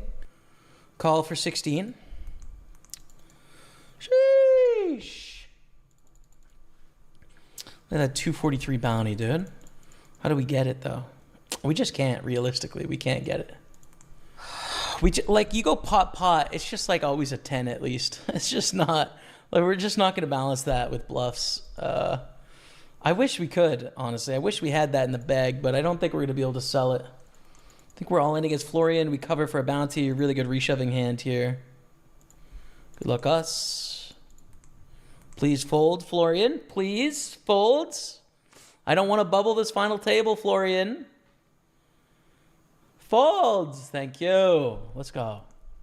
Ace king against queens. Florian gets the knockout. It's official, fam. Final table hype of the 215 millions online 8 max PKO. Coming to the final table 8 at 9. We're chilling. We have a nice 175 in bounties so far. 296 cash. First place is going to be around 3K when you add the bounties in. Anywhere from 3,000 to 4,500-ish. Do we want a 3-bet call or do we want to jam? I think 3-bet call is the way. So let's do that. But we're obviously willing to risk it here with this hand. We'll wait for the jacks. Okay, we're crushing. We're all in against a7. Good spot. 840,000 in the middle. Boom, flopping the set of jacks. Let's go. Ship it. What's up, everyone? Welcome back to the stream. Thanks for hanging out. We've got some pretty good stacks in a few of these tournaments, so let's see if we can take one down. Varun Bose dropping the 61-month resub. Gets a love of the chat. For you boy, Varun Bose. That's an OG name. Been around quite a lot, man. Been watching a long time, Jamie, that you have, Varun Bose. Let's check that follow date.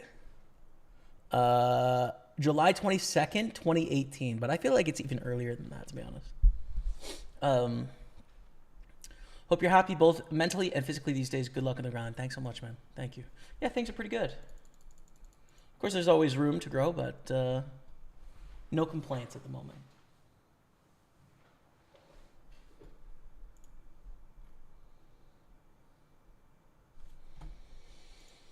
Why don't you eye the swap?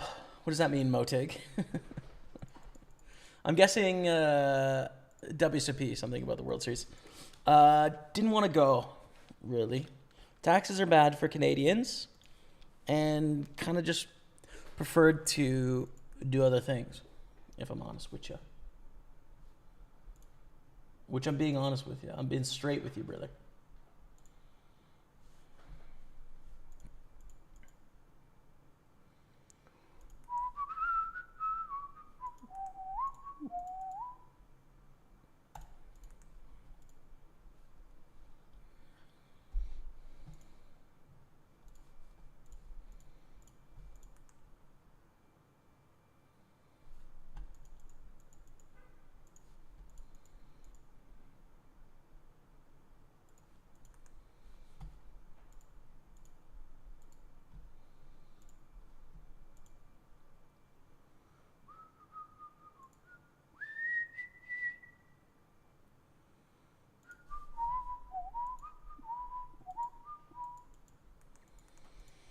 This is too much, dude. This is a shove for 1.5x pot. That's too much.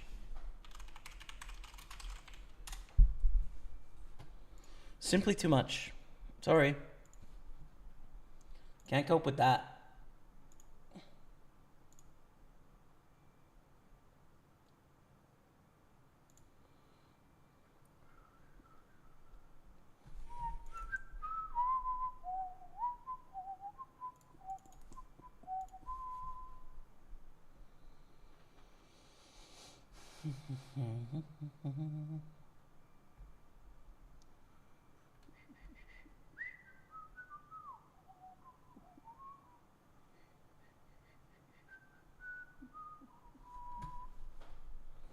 Oh, nice. There was a new WSOPC announced in Montreal at Playground Poker. Let's see what we got here, man. Interesting. So we've got a Colossus Day 2 is on a Sunday. That's a no-go. Can't play that. But there's a Monster Stack with Day 2 on Monday, and the second flight is at 6 p.m. How long is late registration on that? Might be able to play that. Oh, it's 400. Rake is going to be too high, almost for sure, to make it worth the $70 in Ubers to get out there. Seniors on Monday, PLO, Monster Stack 600, maybe. Maybe that's a good one. We'll see.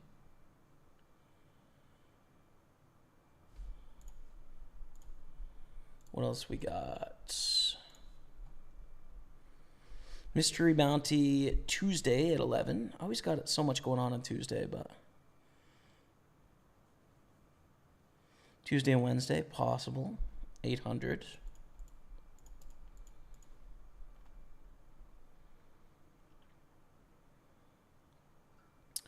No Limit Hold'em Day 1, Day 2. It's a 1K. Starts at noon. Yeah, that's a good one. Wednesday, Thursday. Love that. All right, nice. We'll be in for that, man. We will be in for that.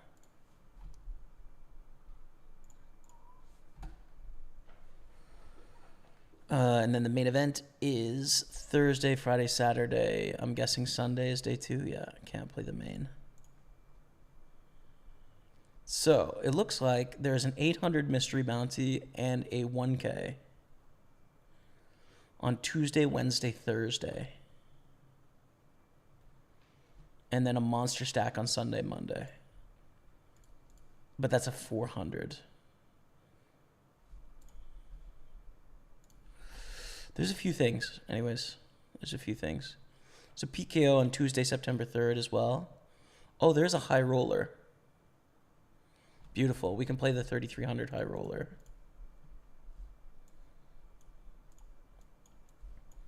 That will be great.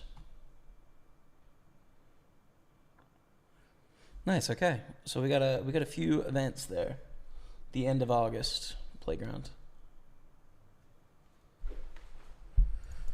3,300, 1K, and 800, and probably a 600 PLO. So we get 3-bet. It's really big, but it's a great crack people hands. I'm going to call. I think this is fine. Now these flops are problems. And they overbet jam for 3x pot. I'm just going to fold. Like, yes, ace-king is in the range sometimes, but it's not pure. We are doing so poorly when they have overpairs, so I'm just going to fold.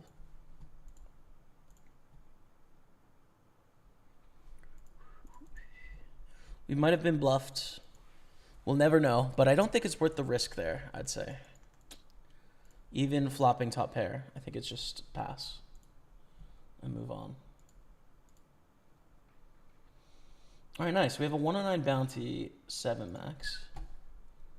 Let's get that going on table 5 here. Hey, we got some hype coming in. Grant Wheeler dropping the 33 months. Welcome back, Grant. Thanks, man. Appreciate you very much, brother. Thanks for your support. Collected, Jimmy. How's the stream going so far? Yeah, it's chill. We're chilling, man. Best stack right now in the Super 215, and I guess the 55 Masters as well, with a 3.5x and a 5x stack. So, got some potential. How are you, man? How's life? Evening, everyone, says Jason Taylor on YouTube. What's up, man?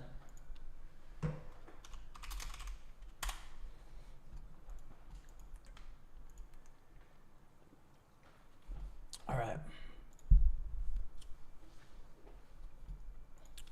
So another 109 buy-in going in here on table 5. Just a small field, 2K guaranteed, right? 20-person guarantee. Small field. Battle it out. Raise up 7s.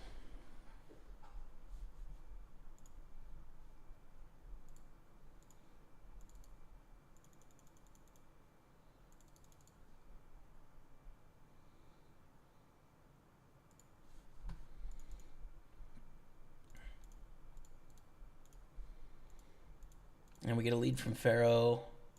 It's not small, but I think we should call.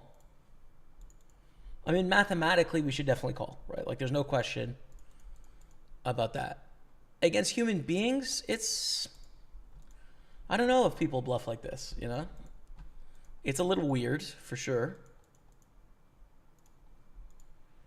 I'll fold turn, I guess. I don't know. Mathematically, that's, again, probably just a tad tight. But that's generally going to be okay to do. Be a tad tight.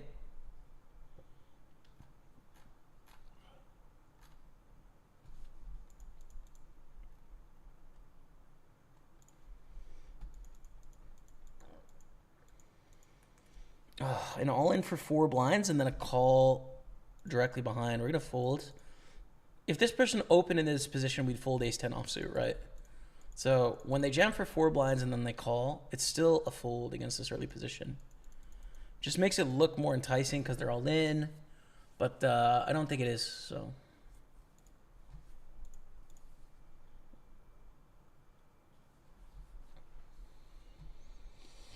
Did I see that the first tournament had 11 flights? Yeah. A couple a day, I guess. 2 a day, maybe.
What was your take on the cheating scandal when players use tracking software at the WSOP? Like they were consulting like a GTO wizard or something like that? Yeah, it's against terms of service. Like, it's just very clear, right? If it's against the rules to use software, then at an event on an online poker site, there is no gray area available. If it's against terms of service, it's against terms of service, and it's cheating in that event. You may feel about it differently morally or whatever. It doesn't matter. Like the outline by the provider of the event is clear. So if you're utilizing software you're not allowed to be utilizing, you're cheating. Now, does that mean like people should get lifetime bans, right? No, I think it's contextual. It depends on what happens, right? What's the story behind it? But yeah, I mean, there isn't room for discussion. This is one of the frustrating things to me about poker, in that you have a lot of people that play in different genres than tournaments, and they feel that like pre-flop charts are just not a big deal because in their format of poker it isn't. You know, like someone having a pre-flop chart for no limit hold'em cash games, you know, there's not a lot of complexity there, right? Like you're able to memorize those 6 max charts pre-flop pretty effectively, right? In tournaments, you cannot. Tournaments have so much complexity when it comes to just even the difference between like 25 blinds and 40 blinds is big in terms of what your opening ranges is in different spots. And it's different at 17 blinds than it is at 15 blinds than it is at 13 blinds. So there is a huge amount of information, and you need to know how things shift gradually between these different stack setups. That's something that like cash game players don't appreciate or they don't understand. So they are kind of like chart apologists often. They're just like, oh, whatever, charts are not a big deal. And it's like They're not a big deal in cash games, but they are a big deal in tournaments and sit and goes and spins, right? Like they're a big advantage. There's a lot more complexity than you understand. And so when the rules are very clear that you can't use charts in an event, that means you can't use charts in an event. It doesn't matter what you think about whether we should be or not. The rules are just outlined by the event. It's very clear, right? Like just, you can't break the rules, you know? So yeah.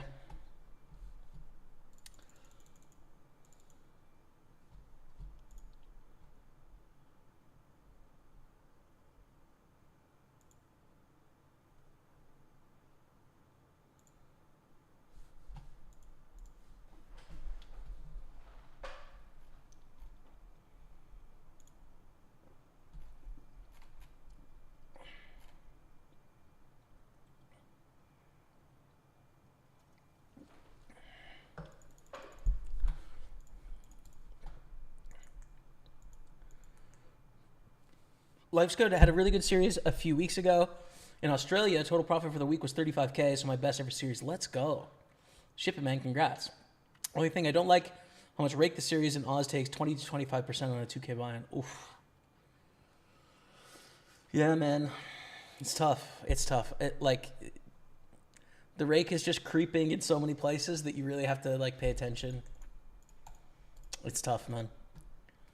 It just didn't used to be like that, but now it's like every time I see a tournament series, I got to open it up and see what the rake is on each individual event, and like, oh, this rake is 22%, and like, here's the cost, is it worth it? Like, it's just, it's frustrating, right?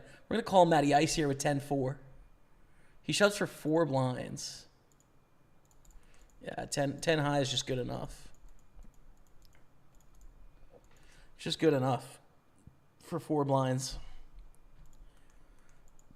He's the champion, though. It's got to be somewhat close with 10-4. But, like, 10 high is not the same as, like, 6 deuce, you know? It's close, but it's not the same.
Vuitton goes for the raise. Why always me? Jams it in. We fold.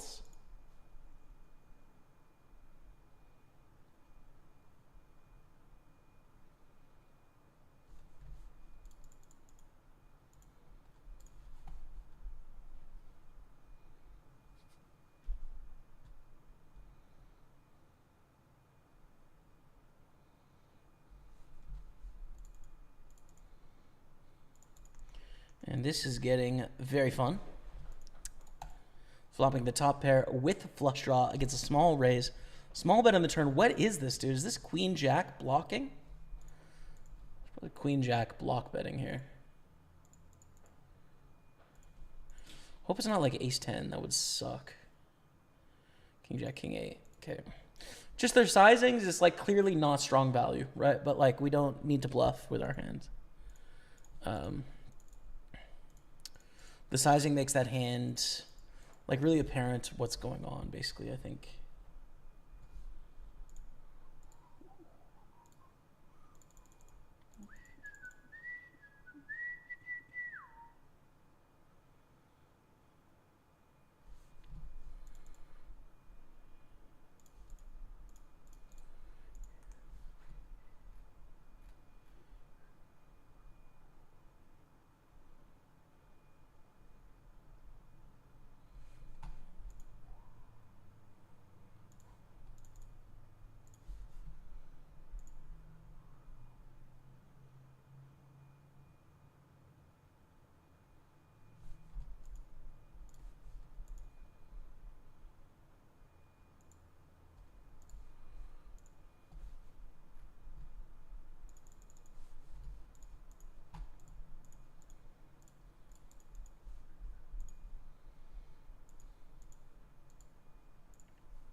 Open the ace-10.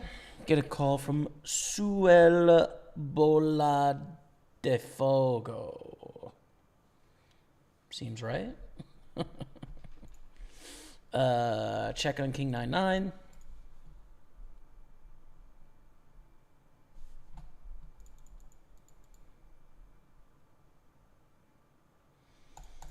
What are our bluffs going to look like here?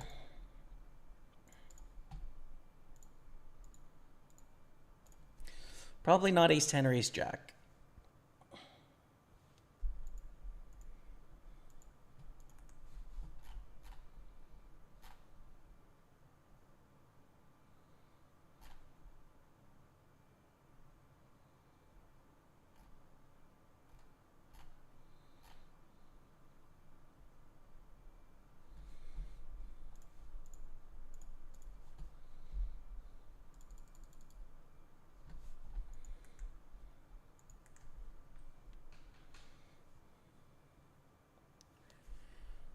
Okay, pulls around to the big blind with a pretty good hand. Queen Jack suited here.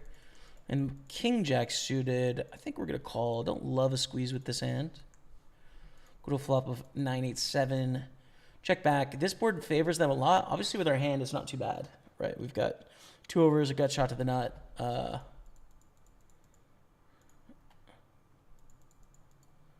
And they overbet. Well, we fold then. Against different sizes, we do stuff. Here, we're going to go for the raise. Raise, call, right? Small bet, call, back raise, squeeze here. I think definitely with the backdoor flush draw, right? Like King Jack, Queen Jack with the double gutter and a backdoor flush draw. These are good raises here. And value raises are going to be ace-10. It's going to be ace-8. It's going to be 10-8. It's going to be 10s. It's going to be 8s. Going to call ace on the turn is bad news, right? Like their range is so ace heavy. It's hard to even imagine hands that don't have an ace or a full house right now, other than Queen Jack suited. That's it. So yeah, I mean, we just are dead, unfortunately. We're just dead, but worth a shot anyways, I'd say.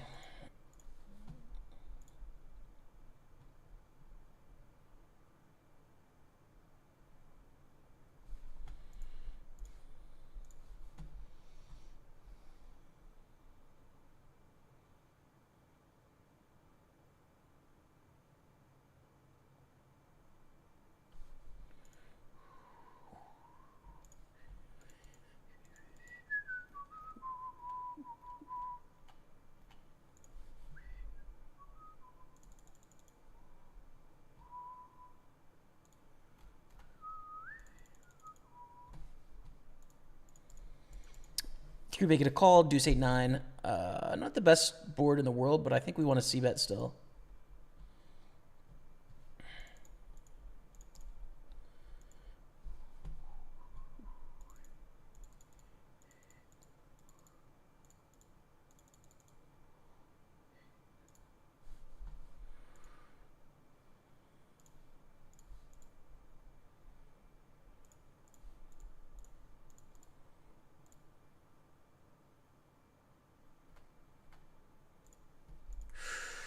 Queen 6 into aces. We shove for 16 blinds here.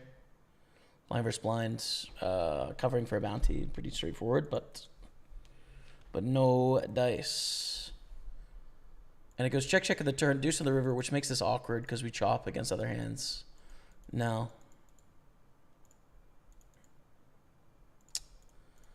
Oh, things are not going well in a few hands at the moment. All right, and we win. I'm really surprised that we didn't see a bluff on the river from King Queen. I guess it's a pretty bad river to bluff with King High, honestly. Yeah, so I'd play the hand the same way, I think. To be fair.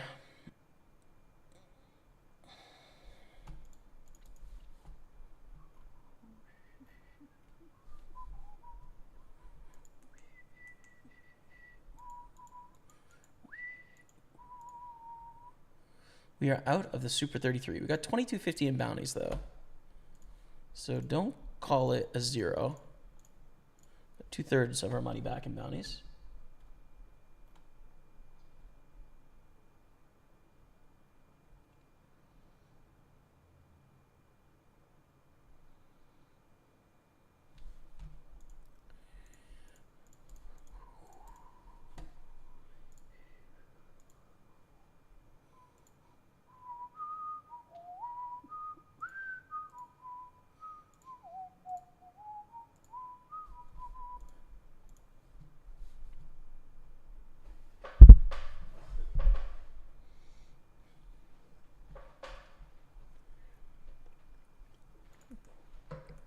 So we're on the bubble here, and apparently losing our voice.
The bubble continues now with King Queen.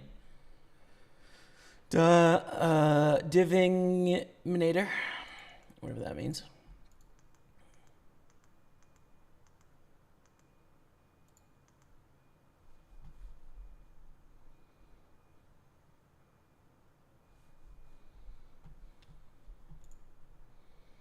We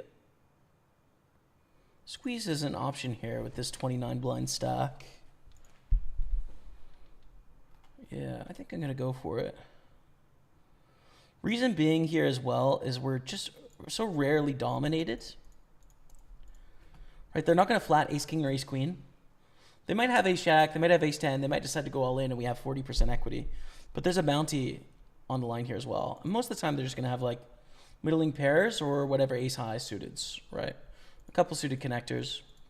We're going to continue our aggression. It's a pot size bet. Hope they didn't hit / hope they fold ace highs. But we get it in good against 10 high, which is great. And we win, which is even better. Hell yeah. Value bets. Let's go.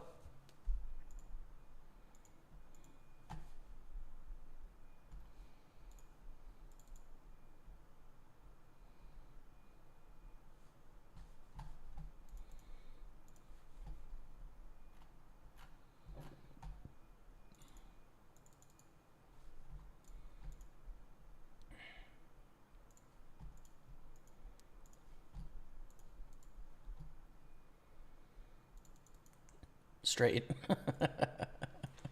Chop it up.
Hey, what's up, Drew Carver? How are you, man?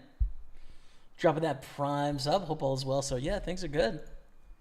We're chilling on this beautiful Sunday afternoon. You know, we're in the deep days of summer, relaxing, hanging out. We got some pretty good stack going on here, but life is great, man. How about yourself? Anything new going on? What's the deal? Thanks, man, for the resub and welcome back. Things are good here, man.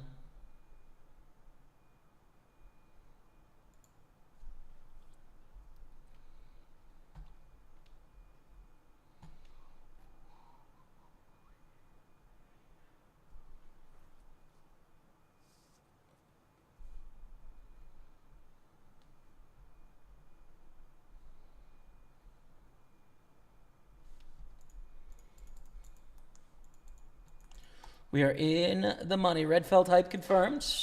$104 cashed here. 20 left. Let's just win this tournament, dude.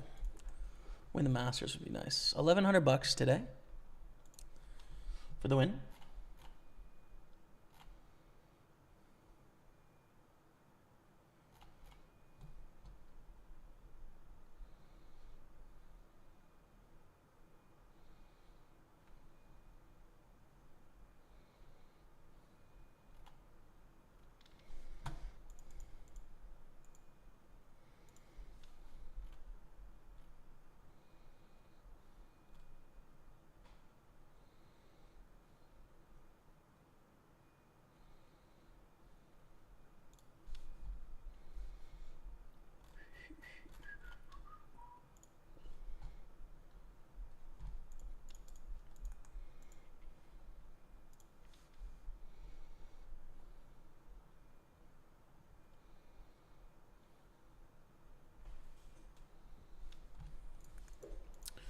Raising a 3-bet from Who Let the Dog Out. That was a good name. It's out of the way with the Kings, though. However, we'll be doing something.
Okay. And we take it down with a C-bet, which is kind of boring. We'd obviously hope for a bit more action there, but that's okay. Ace-King is beautiful, especially with a bounty in play. Our opponent is 18 blinds deep. We 3-bet. I hope to see some action here.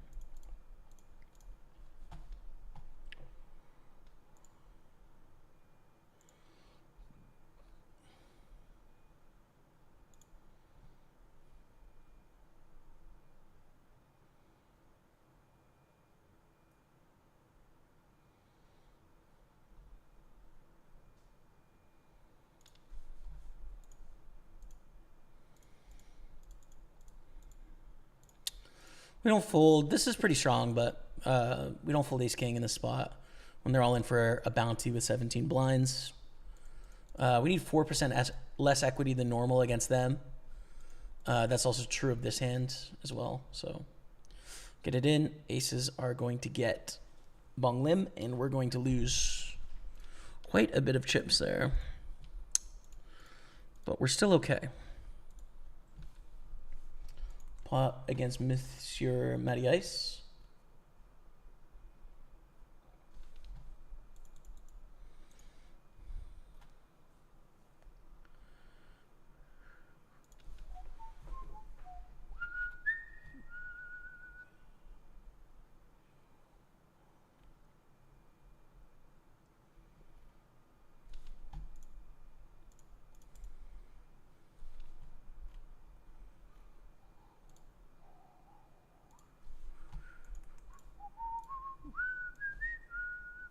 Take it down. No call in the river from Mr. Ice. All right.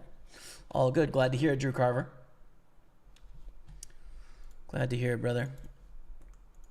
Raise 3 bets. Bold.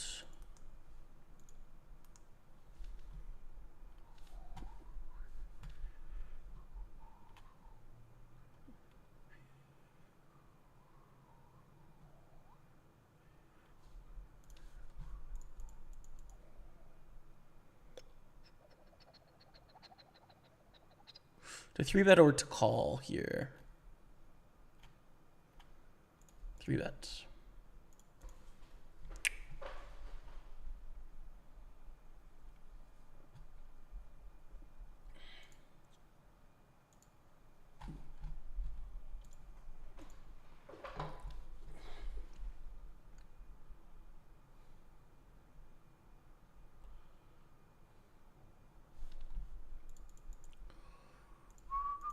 We obviously cannot call it all in.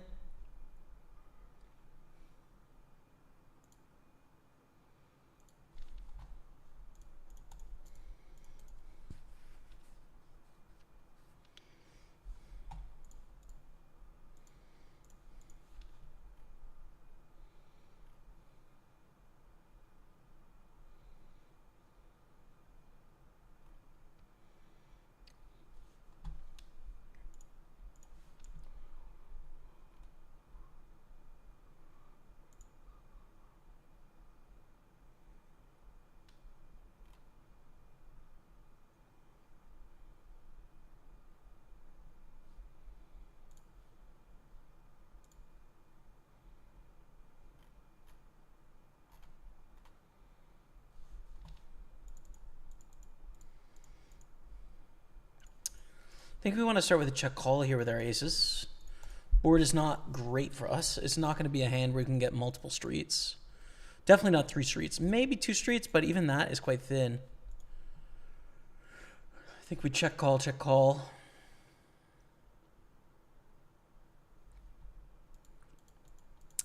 We do block the straight, which is nice.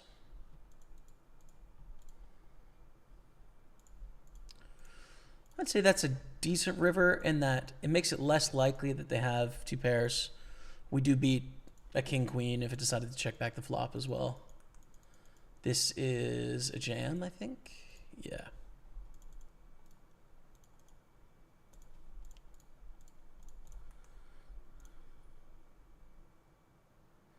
It's queen 7. Word.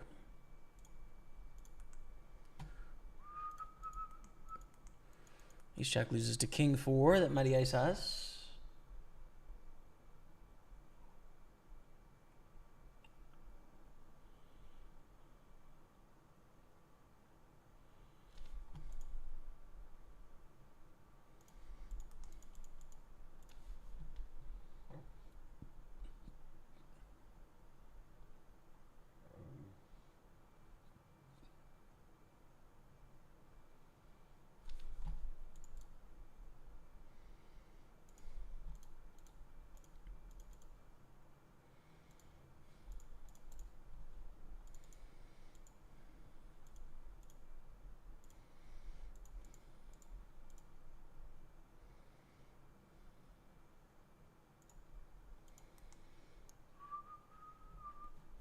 This is Party Poker, Scott Marshall.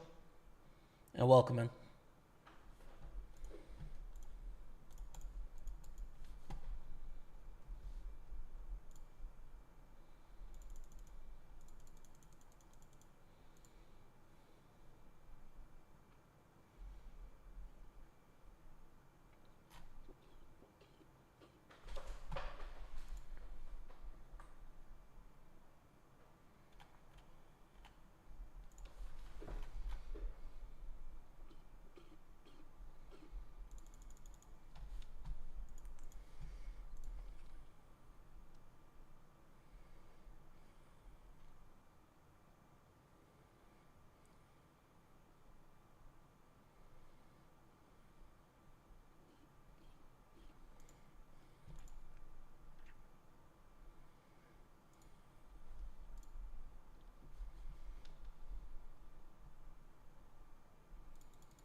do we have any other tournaments we can register?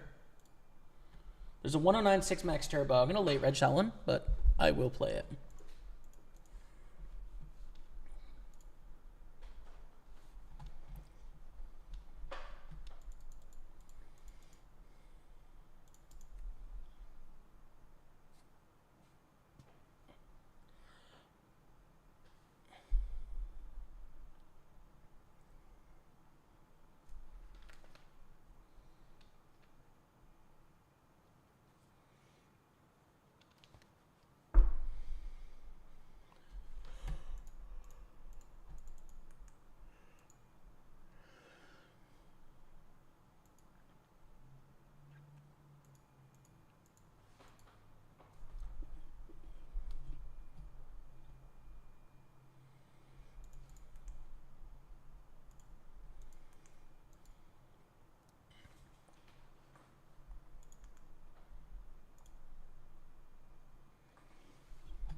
Fold the king 4, fold the deuce 5 as well.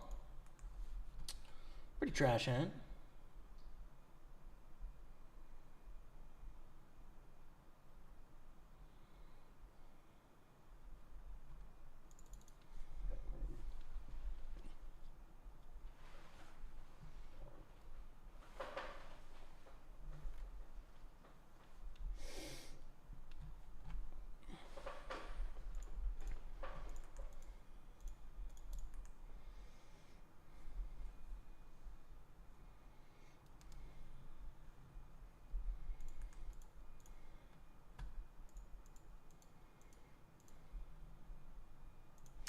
Check back, actually. This check back turns a 4 and they bet 18,000. Very small. Math is going to be pretty close to indifferent here, I would say. Probably continuing. Yeah. Okay. We're going to call.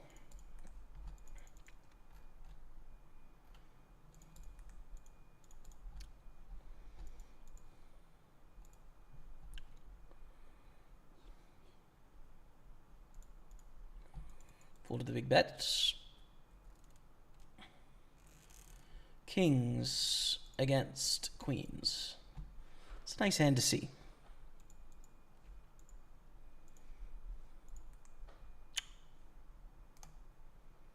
Ooh.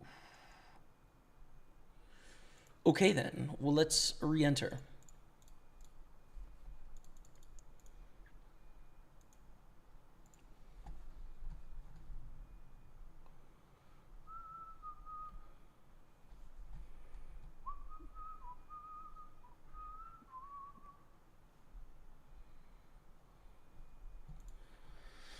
Bet flop call, bet turn call with our full house. We didn't check raise flop, so they're not going to give us credit for a 7 very easily, but if they bomb the river, it sure looks like a queen. It was check. Against a pair of 4s. 6s, 5s, 4s, 3s. Got a bluff. Think that makes sense. Also think king highs. And then value bets are obviously 7x and queen x. Although I don't know if like 7x full house wants to pot the turn necessarily, but you get the gist.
Fours. Can't shove this for 13 blinds.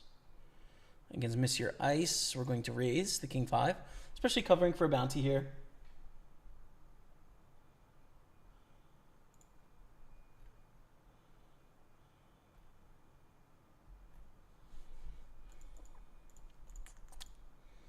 But we got to fold to that jam.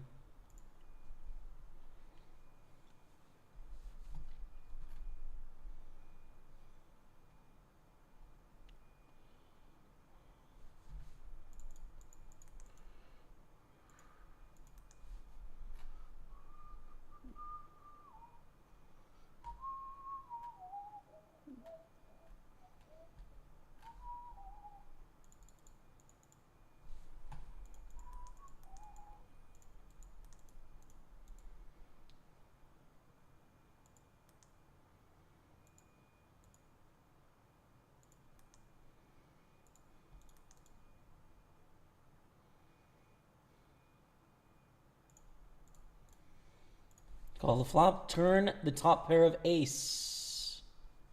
Let's go, check, check. Gonna go for a block value bet on the river here. Ace queen. We win, let's go. I don't know if we got called or not there. We did, by king 10, good. Block bet, successful.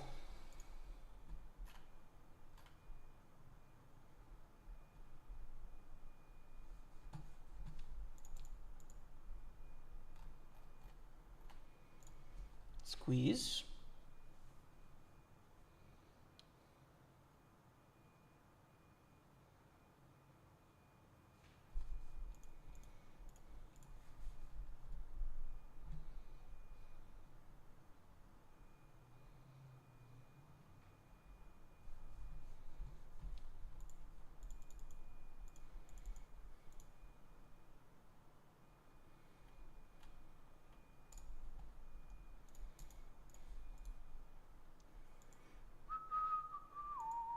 And we take it down.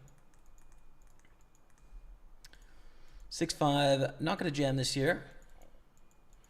Just pass.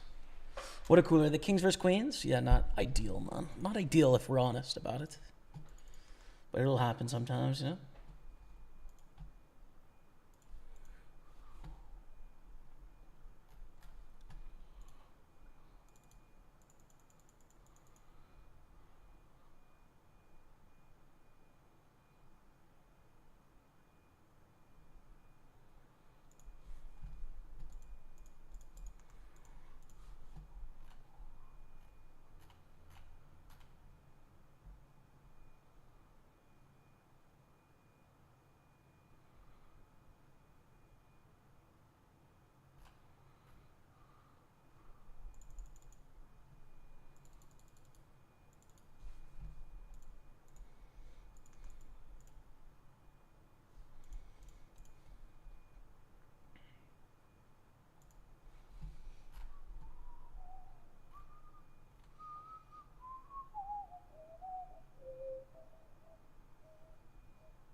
Is your brother live? I don't know. I'm not sure, man. He did get to spend some time with my family recently. So I don't know if he's still there or if he's streaming today. I don't know. Lance Lejeune.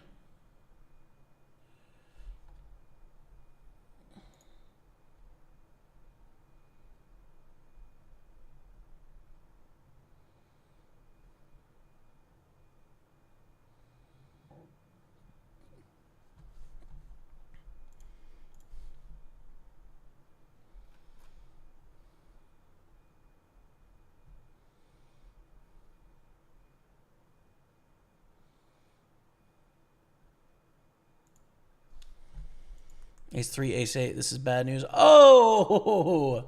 Huge suck out to stay in the tournament. Oh, that's lucky. All right. 228,000. We do shove for 8 blinds, right? We need to pick up some chips. What can you do? But we were trying very slim there. Let's go. Gonna start with a check call here. They're Jack 9, but it goes check, check. And so we'll bet the turn and the river.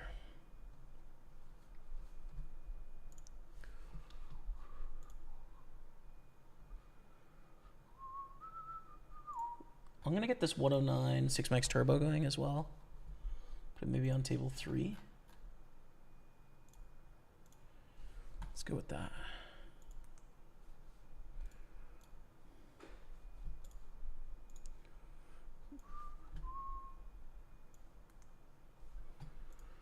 And they call the turn. Let's bet the river.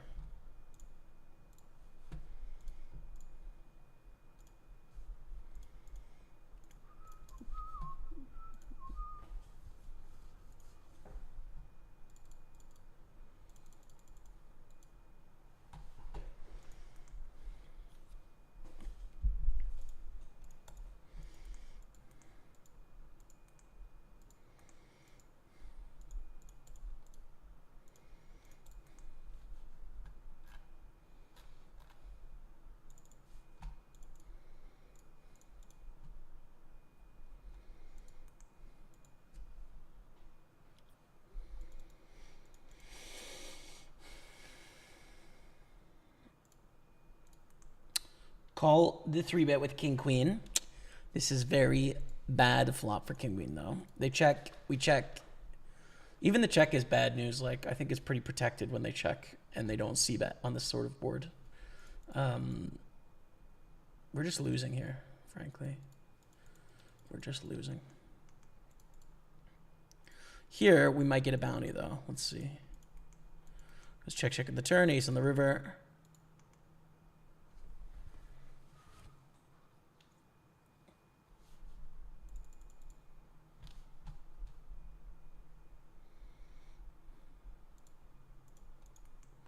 Wow, king jack.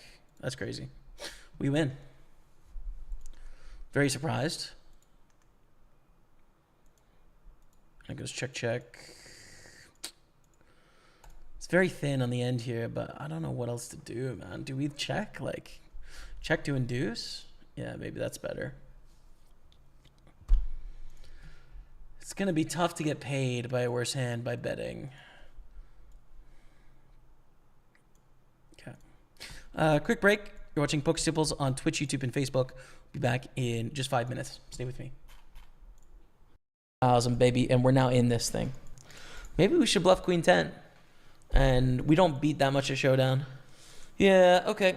We cover both opponents for a bounty here. Flop is deuce 3-8. This 168 bounty is nice. Not that it's super likely, but I think we want to bet of all the overpairs, 9s and 10s and jacks benefit from the most from protection, right? Aces, kings, queens care less because there's less overcards. So we probably want to bet 9s. It gets a little weird in this spot when it's call flop, turns a jack. You know, what are we still going for the triple barrel, trying to get it? We check calling the turn, you know. What are we doing? We are down to 8 remaining now. Raise, we call it. King 8 suited. Pretty good hand, right? Like, we do defend in the big blind a lot tighter on final tables than we would typically, but not this tight. Like, we're in there with king 8. But at 54,000, we're going to call. Let's get an 8 on the turn. Bam. Let's get a check, check from king, queen. Check, check, king, queen. Fold. This is our moment, dude. This is it. This is the one. Probably last hand before break. Come on now. Someone pick up something here. Ideally passy as well so we can get a bounty. Yeah, nice. They shove. Basically shove. Right. And we're going to go all in. Against 10s. Good start. 1.5 million in the middle. Hold it. Come on, chat. Let's go. We are second place in the tournament, able to get every bounty but one. King Jack, 10-8, all in here. 10-8 has got juicy boot, but I think covers the King Jack. Yeah, it does. So the 125 bounty's gone. Okay. But, you know, it's been an okay day. And kind of a warm-up for the big day on Sunday and Monday, you know? So it's been a fun stream tonight. This is not a terrible flop, but it's not the flop we want either. Check to us, we'll check.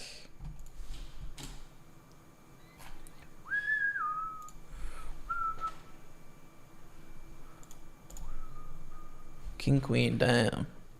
Inducing that bluff on the end, so sick. Kings against eights. We've lost another player. The 193 bounty is gone. And we're down to 6.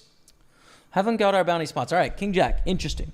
If it folds to the button, they jam, we call, but it doesn't happen. Passy opens to 70,000.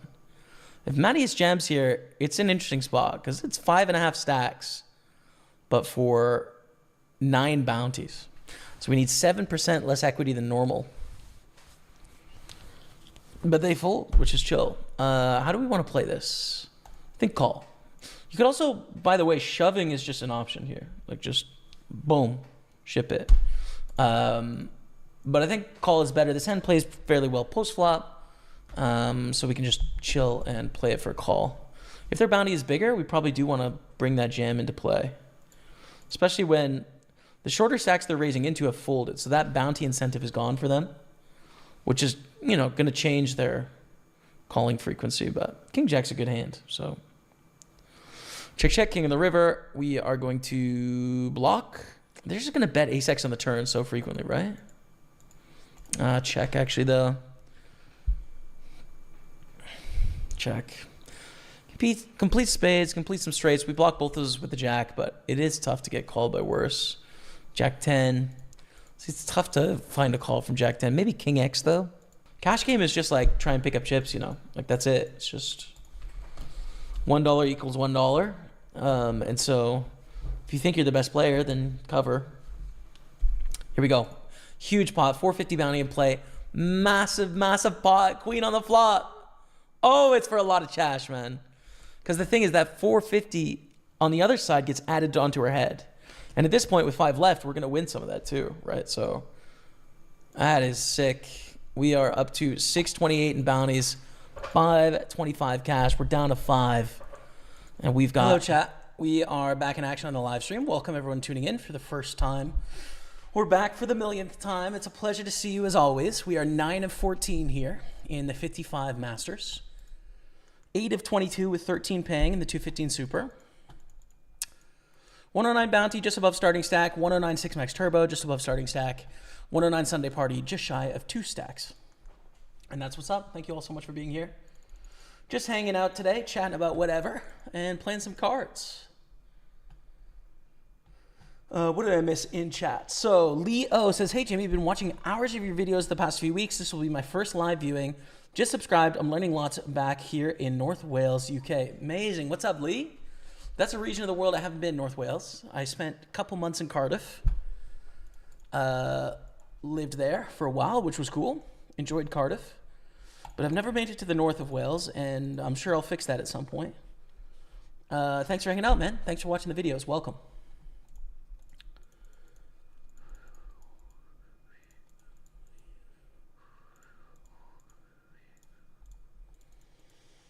Okay, so let's continue on our journey here. Flop and top pair. Start with a check. Call, that is. Turns a 3 check.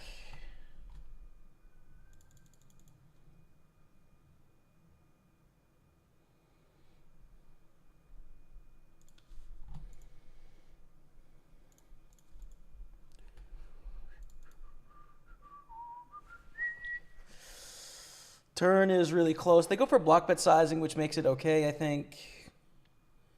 They might have just made 2 pair. We might have the same hands. They might have 10s. They might have 9s. Thing is, they're going to check back most of those things. Jack 10 is going to check back. 9s is going to check back. 8s is going to check back here. I think they're most likely have Queen Jack. Occasionally some missed flushes, but unlikely to bet that size on the turn with the missed flushes, I'd say.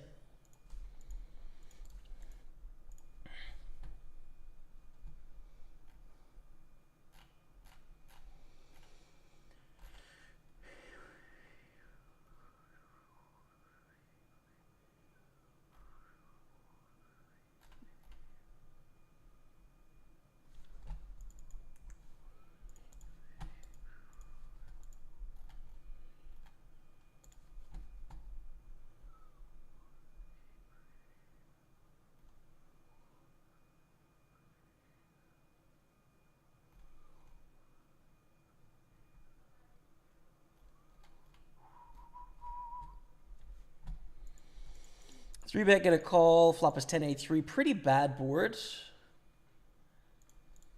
here.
Howdy, happy Sunday. Thanks, Anton.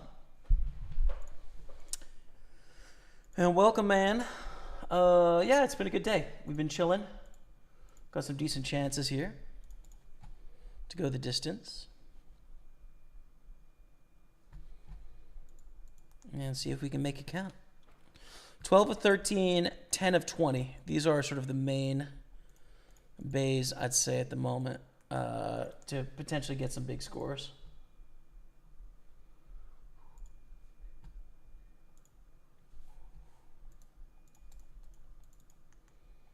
Ace Queen. And we're obviously going to 3-bet here, try and get this bounty.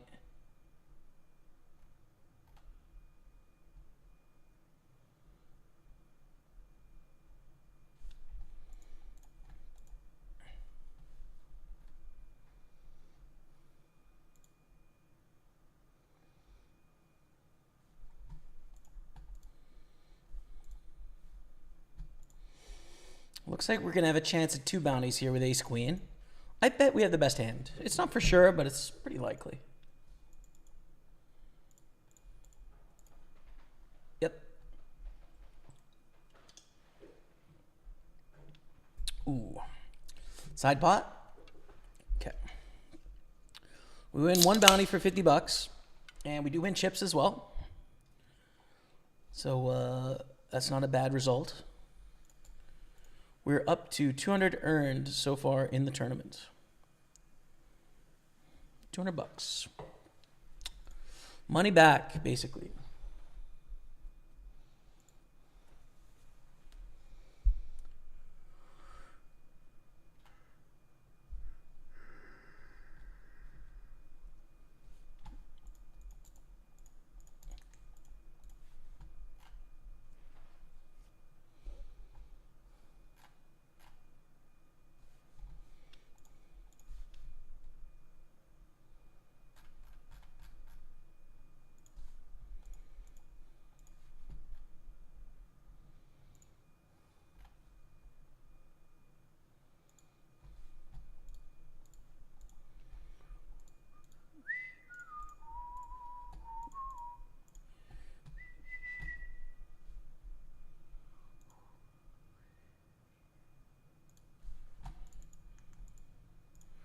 Obviously call here. Blind versus blind with a bounty in play.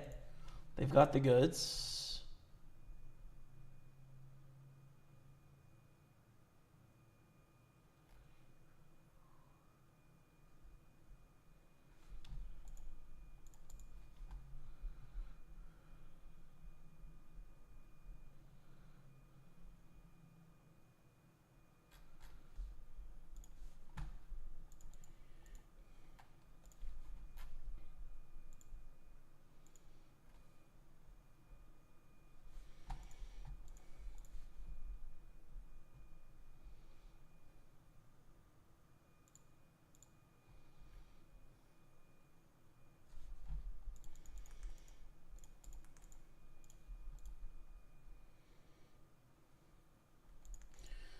we check call here for sure. When they bet 1/4. And then we call here on the flop as well with bottom pair. Again, for another 1/4 bet.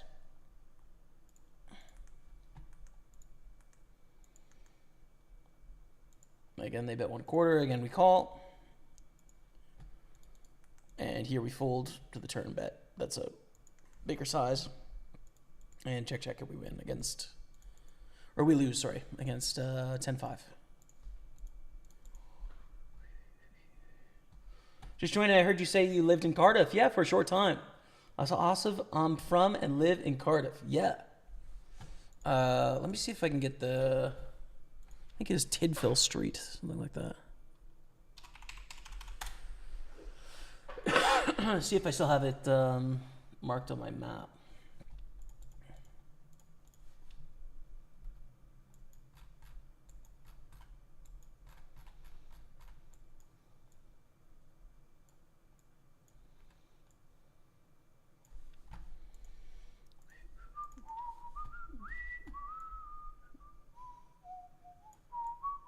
I feel like it was near Roth Park, but I could be wrong.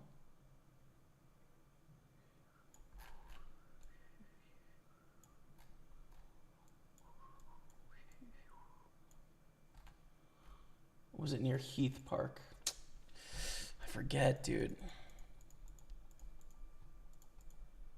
Trying to remember. Can we 3-bet here? No, a little too wide.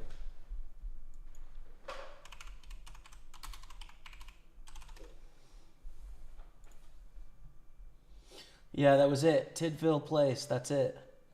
Is right near Roth Brook and Roth Park. That was it. Near the roundabout. Yeah, man. I remember now. I don't know where I pulled that address out of my mind, but I had it in there. Tidfill, I guess. So I like north of city center. It's fun. I liked it.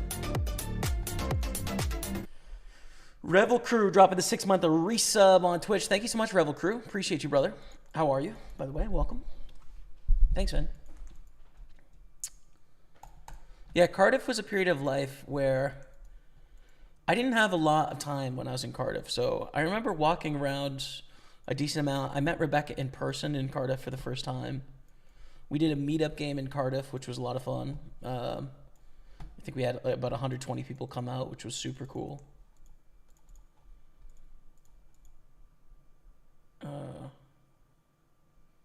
Just felt a tiny little rumble. I don't know if that was an earthquake or what that was.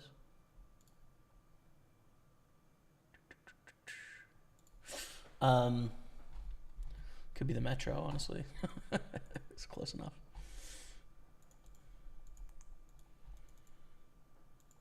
But yeah, I was just, it was in between going from Eastern Europe to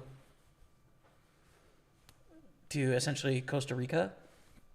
And I had the Ultimate Sweat bet going on. It was such a busy time. So I didn't get to do as many like local Cardiff things as I would have liked to do. But I'm sure I'll be back one day.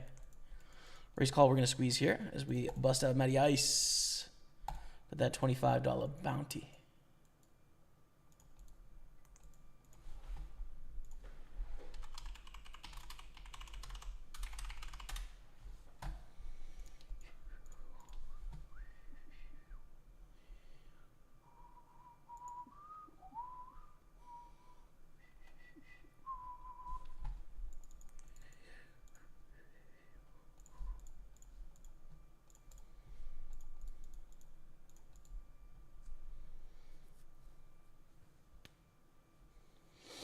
Hey mate, it's a beautiful part of the UK. You definitely have to visit, sing as you have a soft spot for Scotland. So glad I found your channel. Thanks. Yeah, no worries, man.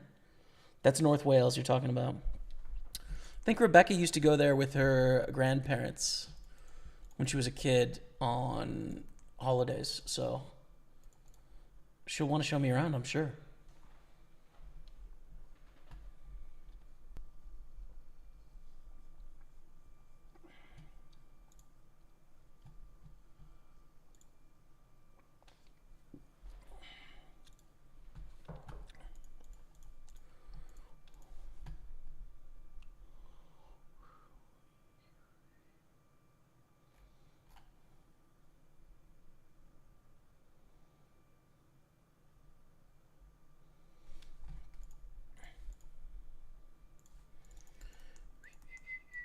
That's a really big bet. We're gonna fold here.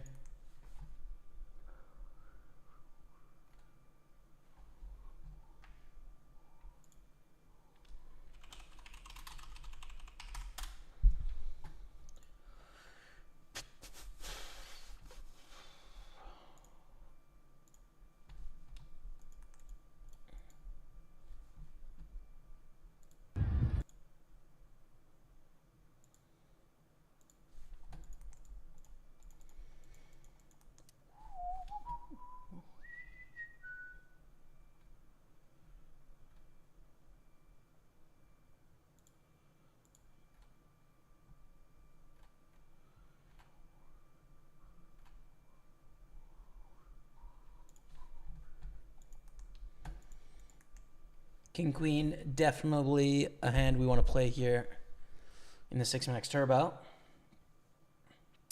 Hey Jay, love your streams. Never been able to watch one live one time. What's up, Richard? Richard Clay, what's up? Thanks for tuning in, man. Welcome. Yeah, we're sort of towards the tail end of the session here. We got 5 tables. We need a king. Richard, you may be my good luck charm. That's a sick running kings to win that pot. Let's go. With a queen 7.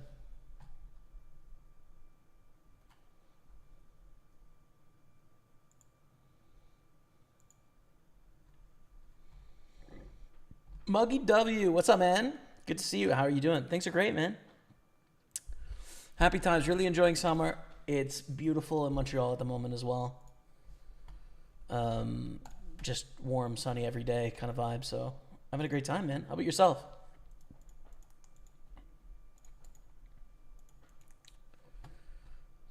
I know both. That's cool. Roth Park is a lovely place on a sunny day. Glad you've managed to experience Cardiff. Yeah.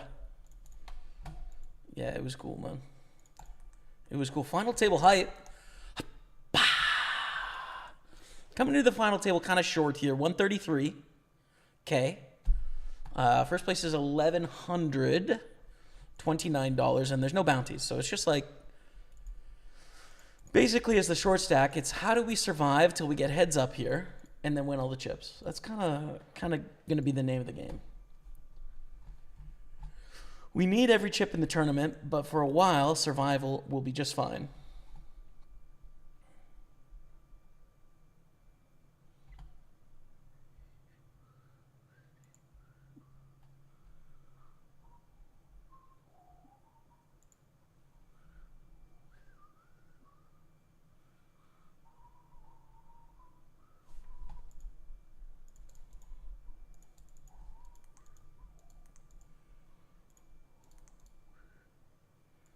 We flop an open-ender.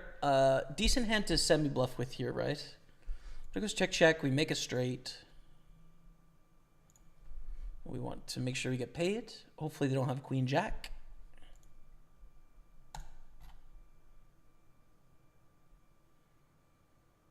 It was the rumble of Matt's chips coming your way. That's it, B-card. That's what it was, yo. Did you feel anything, or was it just me? Weird. Love that. Any visits to Cardiff, a meetup game would be awesome. I can definitely bring a few local poker players along. Beautiful. Would love to go back, man.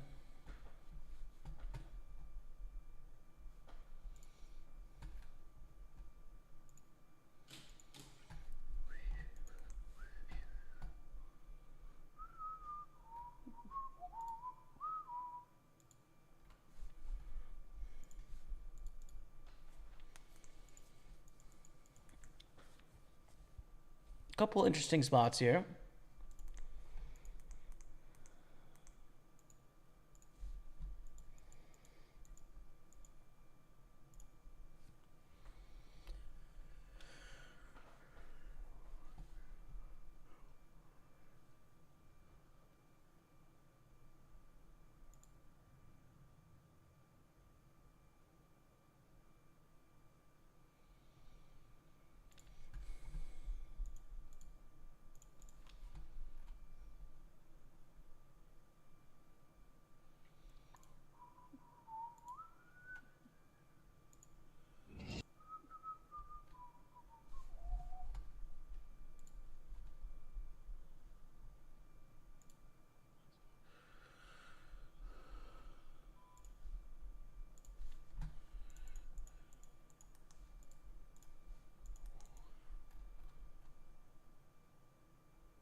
It's really close here. Probably better to not in early position. Jack 3 is going to be folds.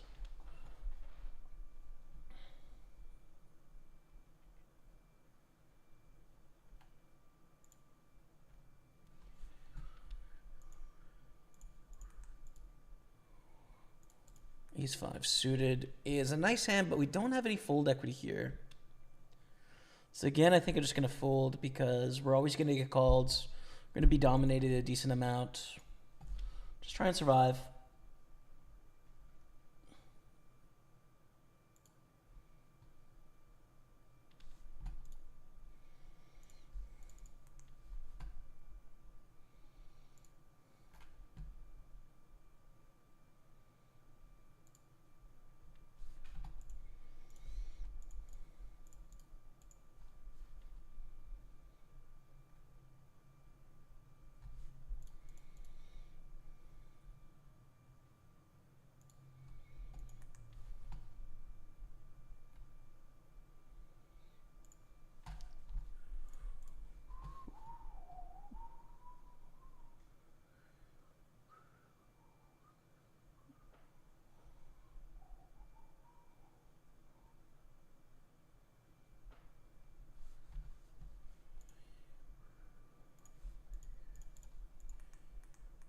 And this one I think we want to go with.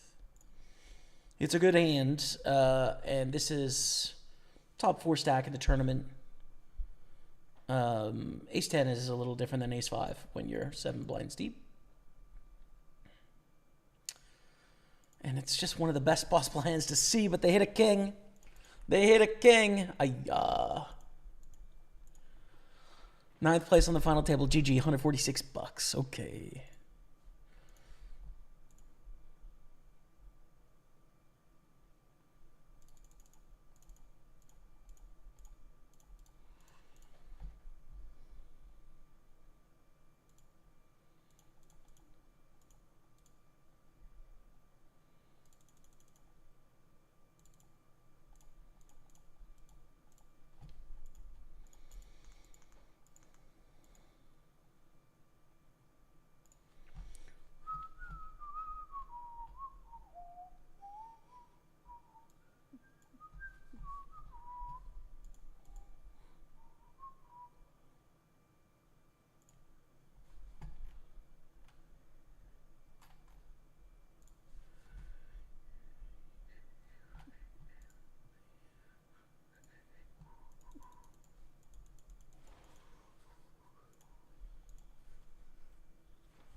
We are on the bubble, and we are 2 off the money. We are one of the shortest stacks, but it's okay. See if we can't sneak our way in there.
You didn't feel it? Okay, interesting.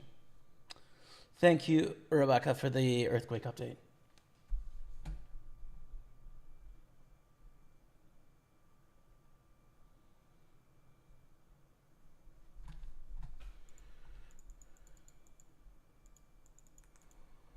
I think this is an all-in with ace-8 suited.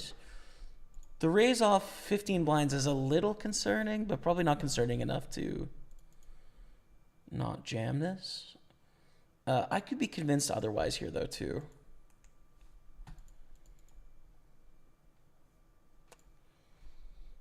Okay. Not looking great. Re-enter, yeah. Back in.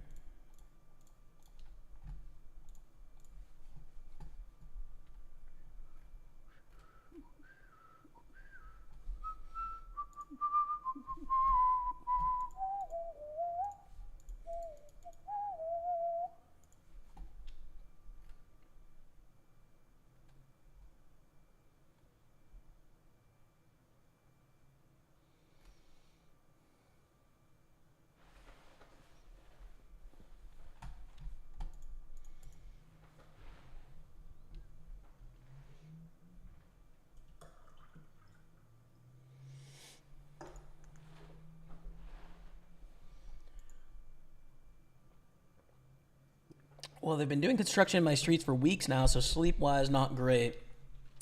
Done a hut-to-hut hike in Norway. Very unique, old hunter cabins. Oh, very cool, Muggy. That sounds amazing. My sister did like a long 5-day hike recently. I think it was 5 or 6 days. Called I think it's the Northwest Trail or something like that. And similar, like no self-service, you're in a team, you camp, and you go on a long hike and stuff. Seems really cool and fun. I feel you on construction.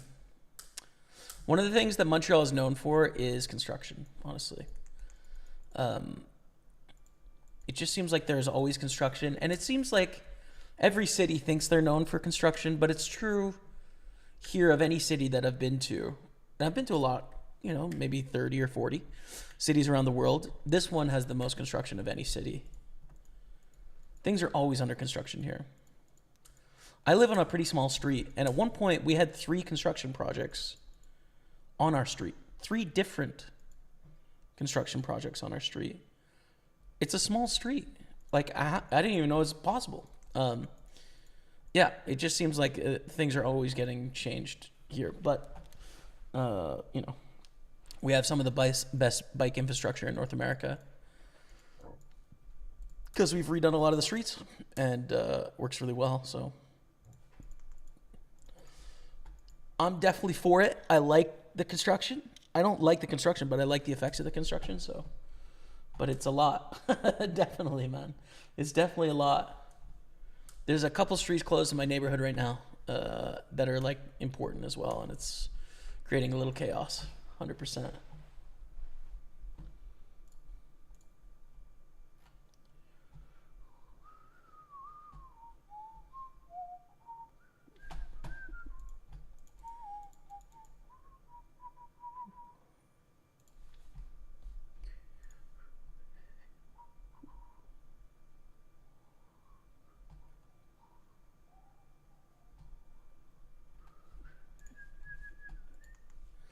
Stone bubble.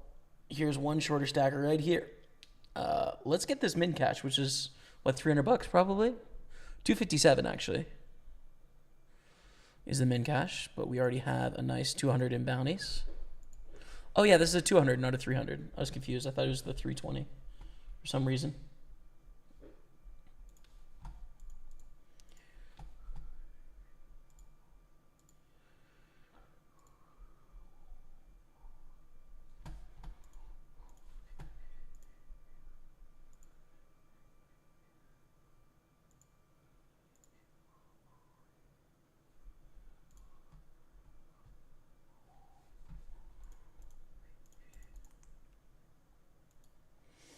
Too wide to open that one.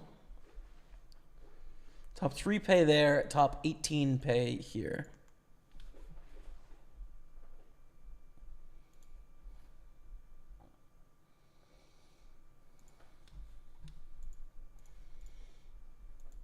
Finished Middlemarch. I'm doubting it is the best book I have ever read, purely because I was not always in the mood to read it, but it is so insanely good. Oh, amazing. I'm so glad to hear that it was worth sticking out for you, Buggy. Definitely one I want to take on. I got super far behind on reading.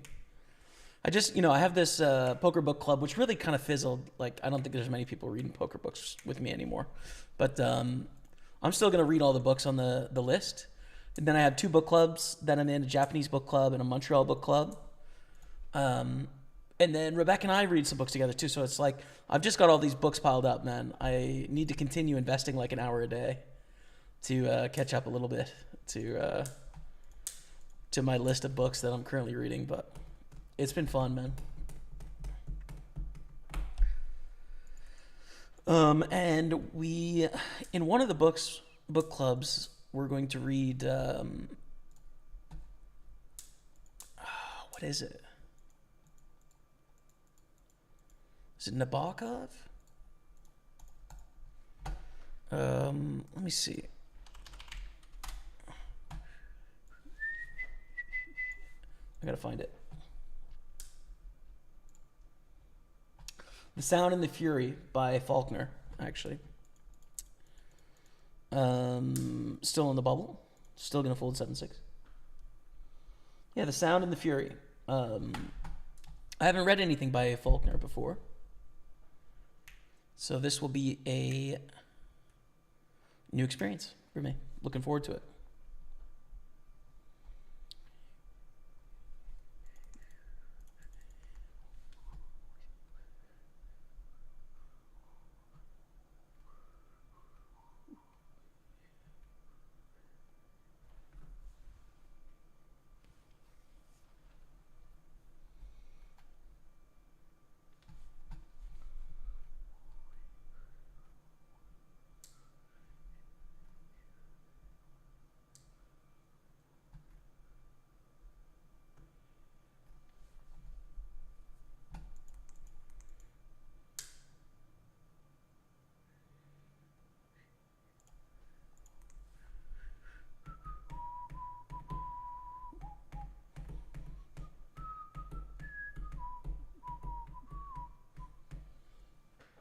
M.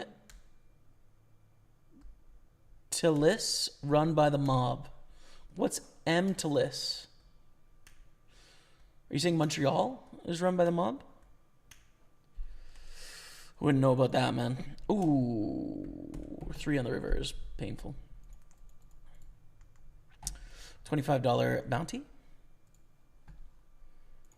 I took a car with a guy the other day that was telling me about different gangs and stuff in the city. He grew up in the city, so he was talking about, how different gangs can control different parts of the city and stuff. I never see any of that, but I'm not looking either, so I have no idea.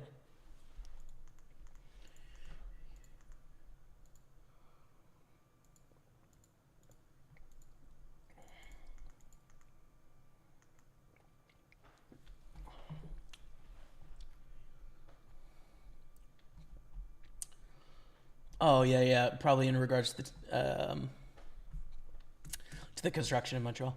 Your opinion on construction and bike services would change if you had a car. Trust me, been there. I've had a car in my life. I don't have one now, but it's not like I'm foreign to the concept of owning a car. I grew up in Alberta. It's like, there's very little public transit or bike infrastructure in Alberta, comparatively. But no, I much prefer public transit and biking to car-centric design.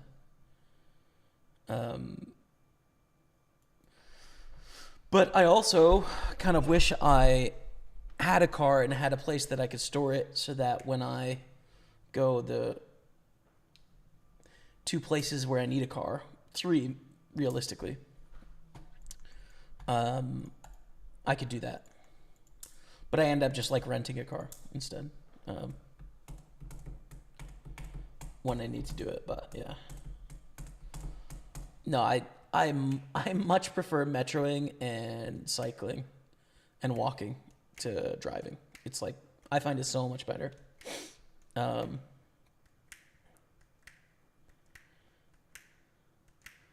I like what it does to the rest of the city. I like the fabric of like a collective city that it creates as well. I like being able to build densely in city centers so you're around people, and that people utilize shared spaces to relax in because the city is dense. Yeah, it's just like, I don't know. I've experienced both a lot, right? Like I grew up in Alberta, very spaced out, very car centric, very not. Alberta is all about your house and your yard, right? Like that's your house, your yard, your land, your car, your truck. That's like what you're solving for. And then spend time in Europe, in like central locations in larger cities.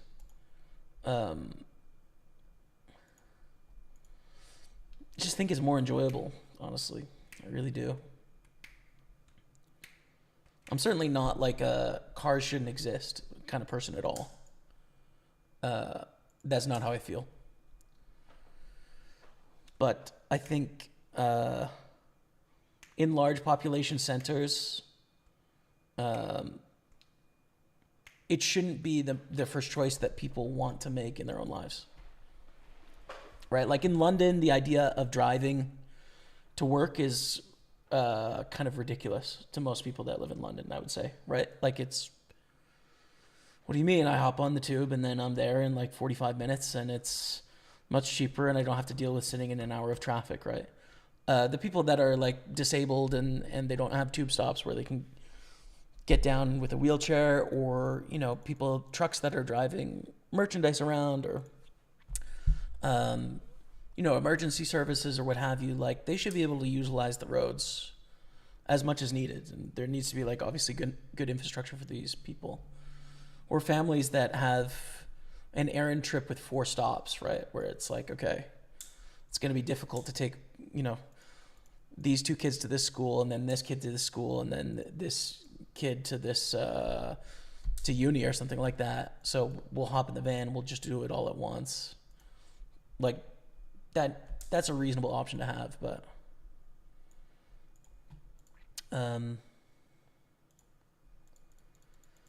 dude, I just find it like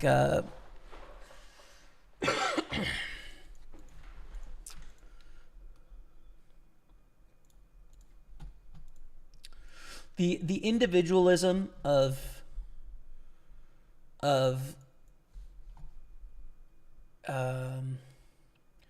like individual transportation honestly just makes me sad. It's just the honest truth. It makes me sad.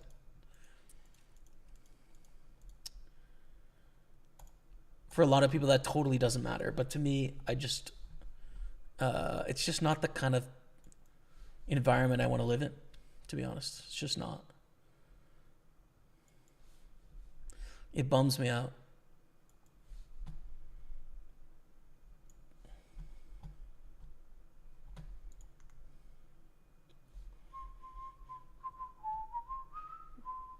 So Muggy, Muggy's asking about, was that a book club pick or what made you choose it? The Faulkner was, I have a Montreal book club now. General literature, it was a pick for that. And then the Japanese one I'm reading right now is this one, which is Scattered All Over the Earth. Contemporary science fiction Japanese book, Yoko Tawada. I don't read a lot of science fiction, not generally my genre, so it's an interesting story so far and kind of bizarre. It's about a near future where Japan doesn't exist and there's people from Japan living in Denmark and Germany that don't have a country. And it's about language and translation and yeah, it's just an interesting book.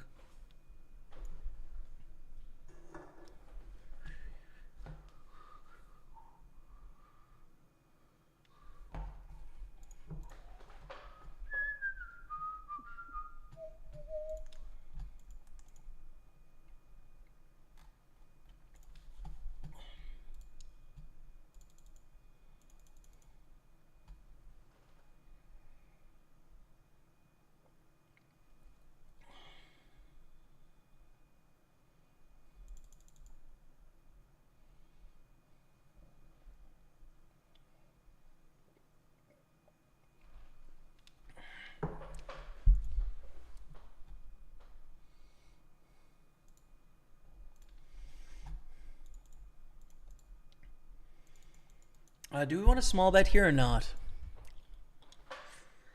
Yeah, I'm going to go for it. Small bet. 10 to 13.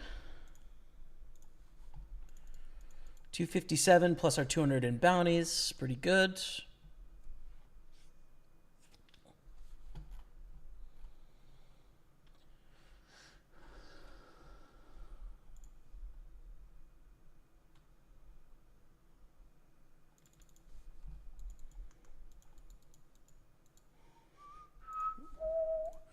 I don't really want to raise call a6 in this environment. So I'm just going to check back. Check on the flop.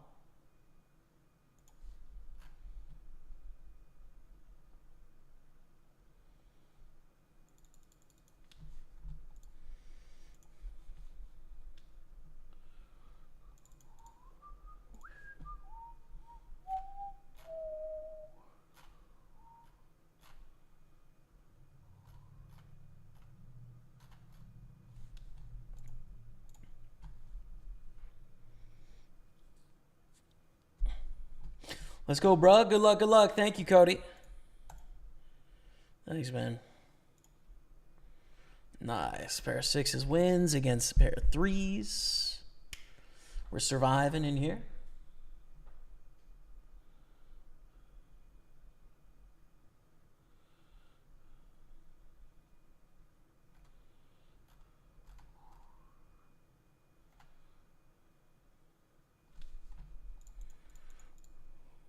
Fold. Definitely cannot call there.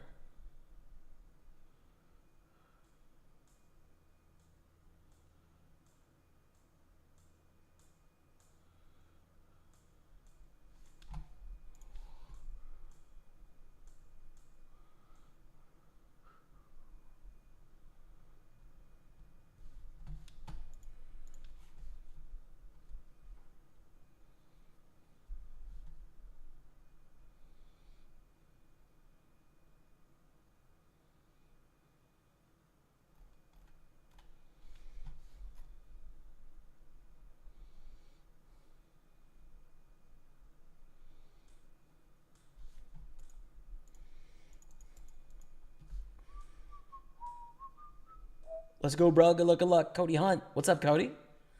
Good to see you. Welcome. May I ask, do you have any favorite poker hands? Asks a Cyrillic name on YouTube. I don't know how to say. Aces, of course, but Jack 10 of hearts, I'm partial to. I like it.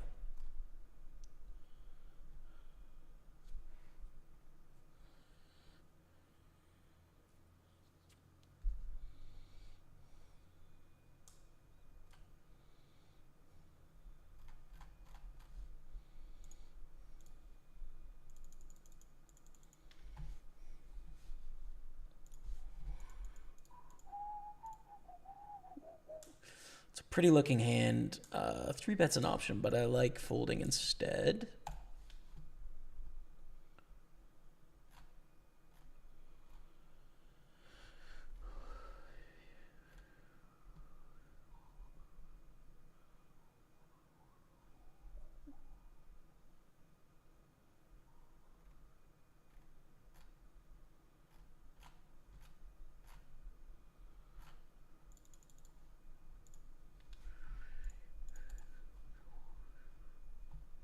Just mean it's frustrating for a car owner that doesn't want to take public transportation, which is a personal choice.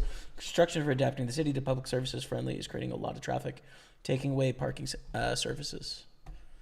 Yeah, I hear you. I hear you. I understand. Like, if you prefer to drive, driving is going to get worse. I just think it's a better setup for a city, right? Like, it's more a city I would prefer to live in. I think it's more just, it's more fair. It just works better.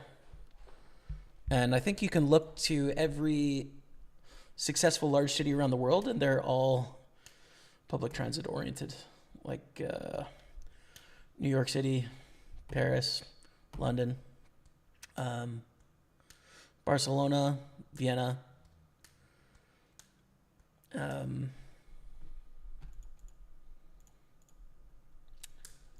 Exceptions would be Los Angeles.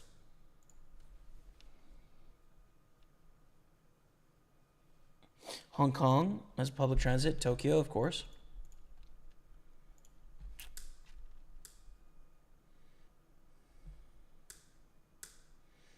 Yeah, I just prefer that big time. Percentage chance you fold a full house today, very small. I moved south to Quebec City to go, and I got a...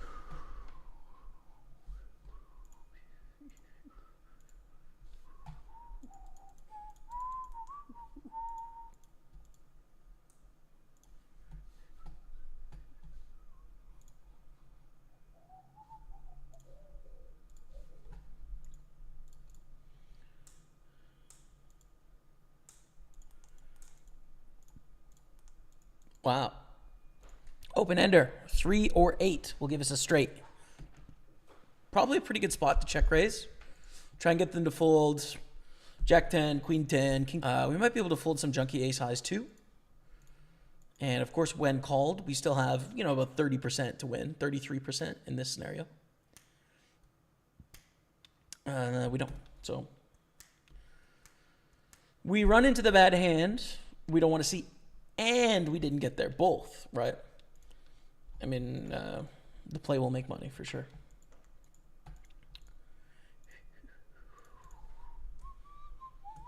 Might sound odd, but I really hate cars in the morning when I go out. The first thing I want to hear are not engines or honking of cars. Yeah, man. So I live in a really congested part of the city. And there's so much traffic like right around where I live. Even though Montreal is generally not super car centric, my immediate environment is. And it's just kind of annoying, to be honest. Like, some of the best environments to exist in, I think, are parks, of course. But when I think about, like, Europe, walking down some of the pedestrian streets in, like, Rome or Prague, or, you know, in Paris, where the balance is much better. There's much bigger spaces for biking and walking than there is for driving. Even in London. And then you compare that to my environment and my surrounding, it's so much louder and it's so much more frustrating. It's surprising how peaceful, like, we have these pedestrian streets in Montreal that in the summer are just for walking and biking. And it's so peaceful. You can, like, hear the birds, right? You hear, like, bikes ticking along, you hear people talking, you hear music from different shops, and you hear the birds. And you're in the middle of the city. And that's just so bizarre and rare, right? I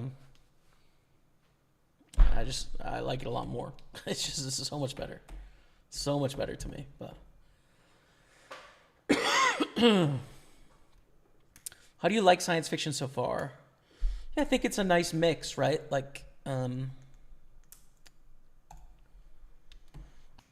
know, 1984, Fahrenheit 451, Handmaid's Tale, or like all these books are really good and they're all science fiction in some sense. Dystopian science fiction, some of them. So I like it. It's not my main genre. I still like literary fiction more. In that usually I'm reading for like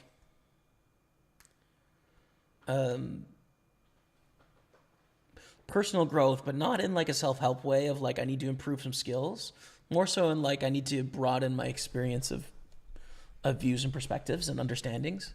So I find that some science fiction is not particularly interested in that, right? Like it's more so just I'm setting out to entertain, which is not really why I read.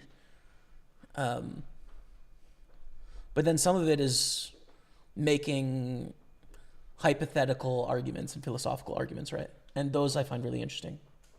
Oh, not a disconnect.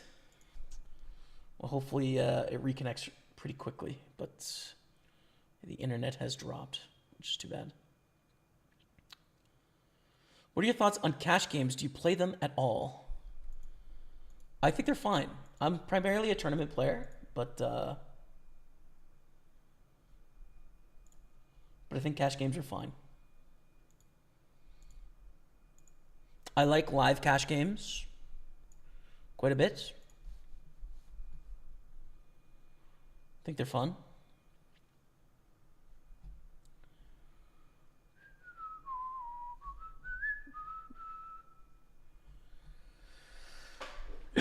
I saw you were following the Euros. Sorry for England. They are out next game. You think so, Muggy?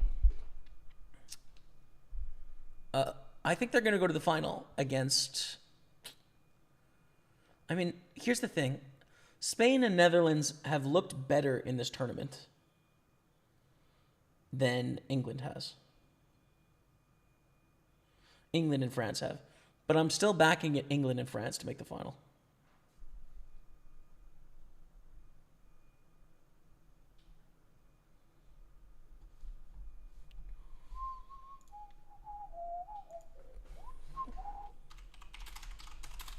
I think the streamer's back now.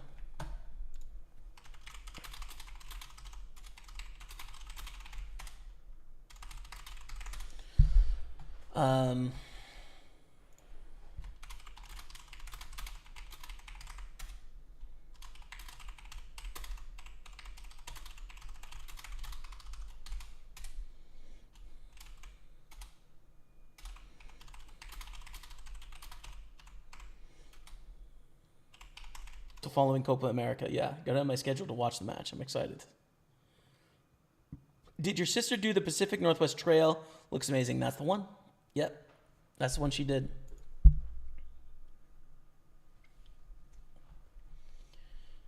That's the one she did. Is YouTube live or not?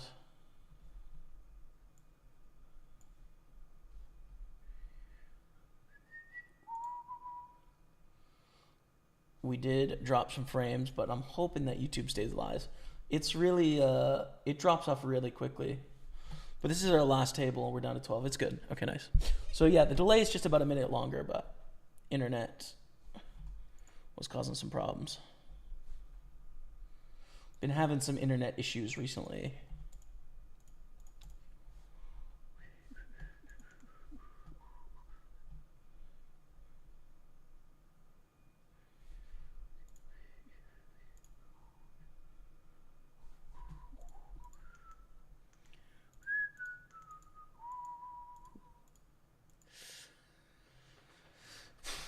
Sad vibes to fold there.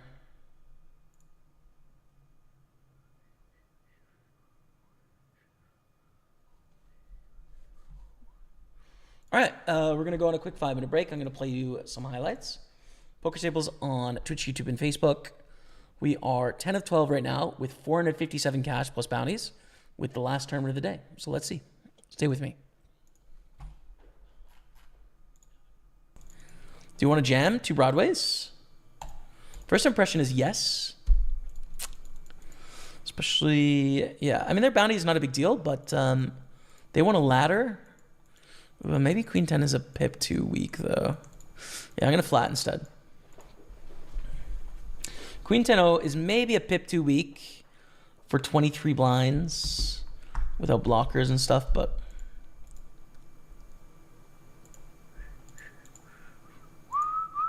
Check, check. Check, check. Give up. Give up, dude. Fine. The Queen 10 is gone. We're down to 4. Beautiful stuff. Okay. 687 in the prize pool. And what are we looking at bounties here? 75, 137, 443, and 364. That is a big bounty, dude. Ace-5 suited is nice. 3-bet fold, though. We could jam this for 25 blinds easy, but there's plenty of room to 3-bet fold, and it's a good hand to 3-bet fold as well. So we'll do that instead. Snapped. Absolutely snap called.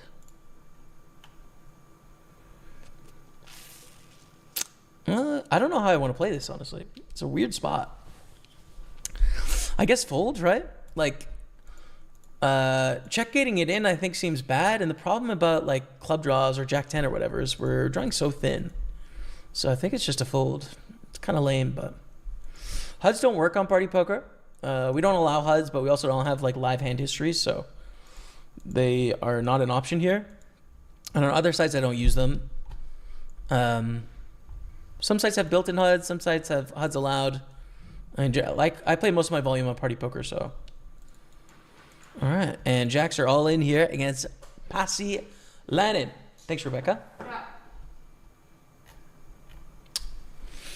Okay, all right. I think raise call against the big blind for sure. Who's gonna rejam like super wide with our big bouncy?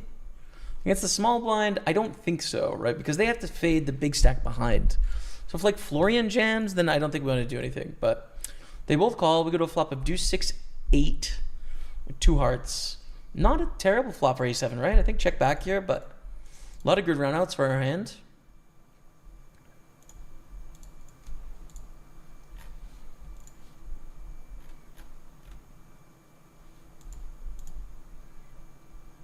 Five, 6, queen, jack. Okay.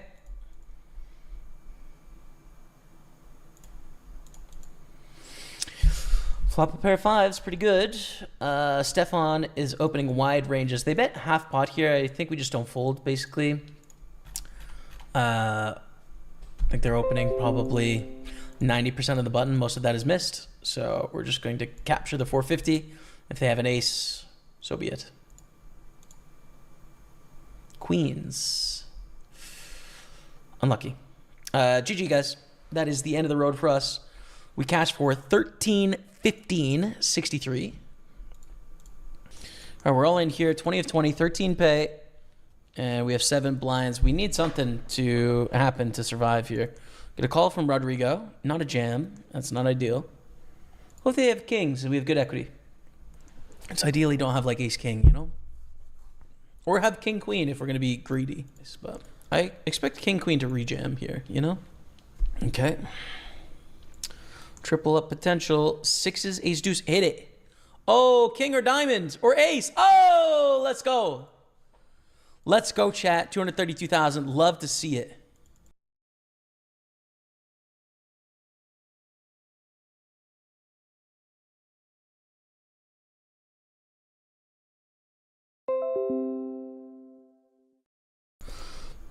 I've never heard of that ice field in Alberta, but open the aces.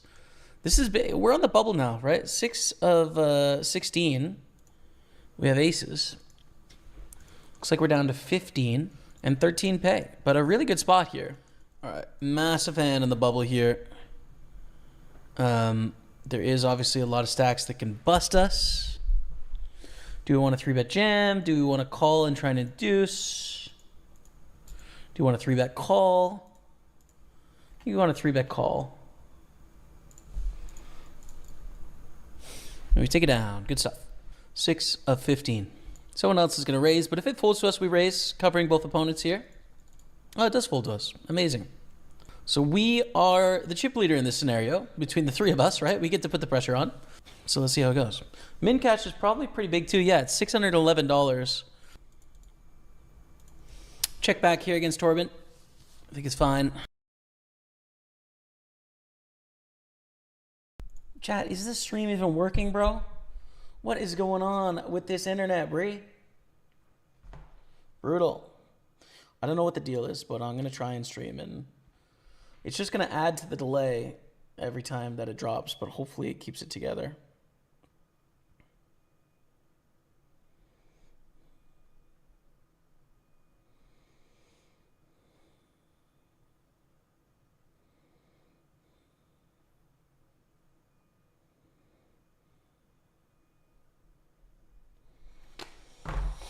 Well, hopefully it holds it together till the end of the tournament anyways.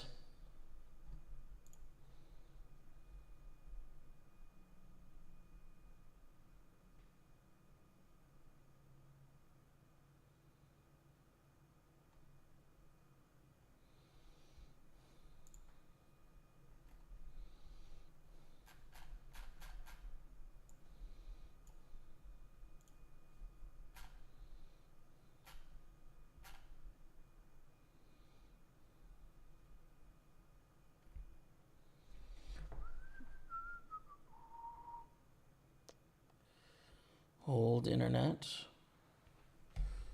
Funny thing is, before the tournament started, I predicted either France or England to win because it's clear that they have the best players, but because both of them are performing far below their capabilities, Luckily, I have quite a big chance to win versus England. Yeah, we're going to see what happens. I don't know if these teams will show up when it matters. We'll see.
PGD has a nice photo of when the internet drops, which is hilarious. True. That's exactly what it feels like. All right, King 10 on the button. There's a big bounty on our head, which means people will hunt our bounty here, which really limits our options. Raise to 12,000, we fold. Very much limits our options.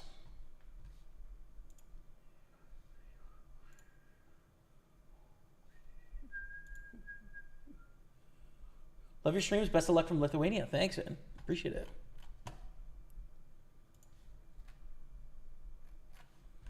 Thank you, thank you, thank you.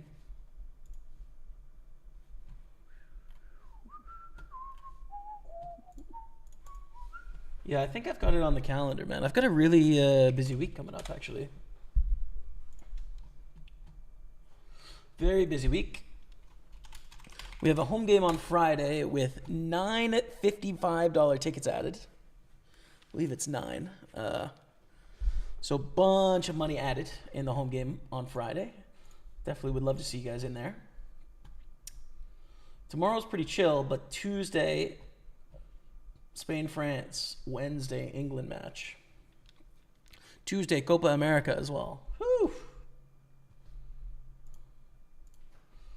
Fireworks tonight, fireworks Thursday, fireworks Sunday after the Euro finals. There's just a lot. It's an exciting time.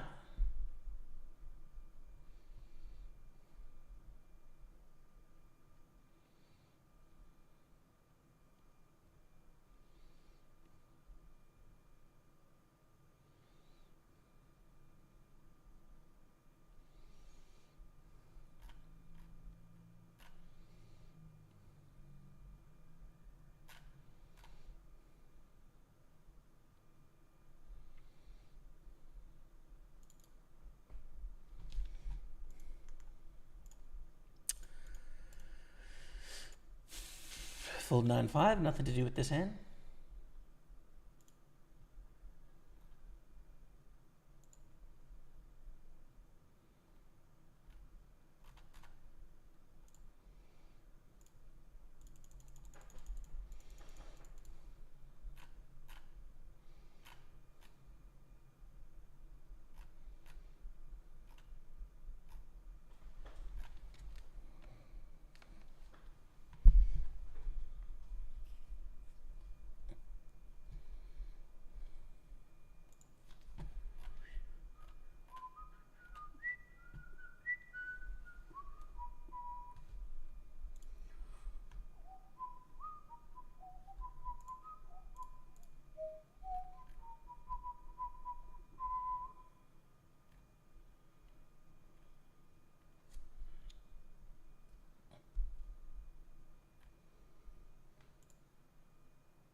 So you're more hyped for Canada and Copa or England in the Euros? I think England in the Euros. I haven't really paid attention to this side of the pond's football before, soccer, except in like World Cup, for example. So this is the first time I've ever really watched Copa America, and like a lot of the players on the Tottenham squad used to play for England, so I just had a lot more connection to that. So yeah, still rooting for England, but I guess like it's obviously not as passionate as someone that is English, right? It's like I'm hoping England gets it done. I'm rooting for them, but I'm not English, and I know I'm not English, and that's so there's a recognition of that. Whereas like when I watch Tottenham, I feel like I am as much of a fan as anyone else. Right. That's not the way it works with Euros.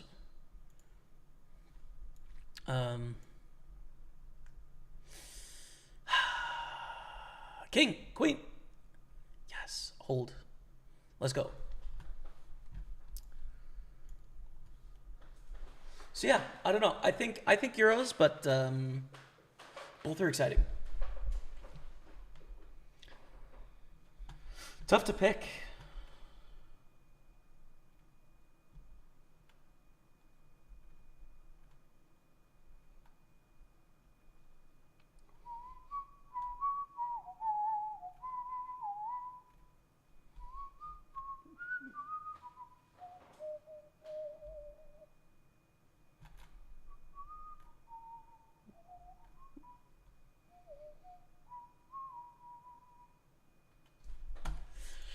Going to fold the 10-4 to this open. But now 7 to 10, we've got a pretty decent shot in this thing. It's 1,500 for the win.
Good luck on today's grind, Jamie. Thank you, Anthony. Last tourney of the day. Bit of a day saver here. Good luck, us.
Hand for hand, I guess.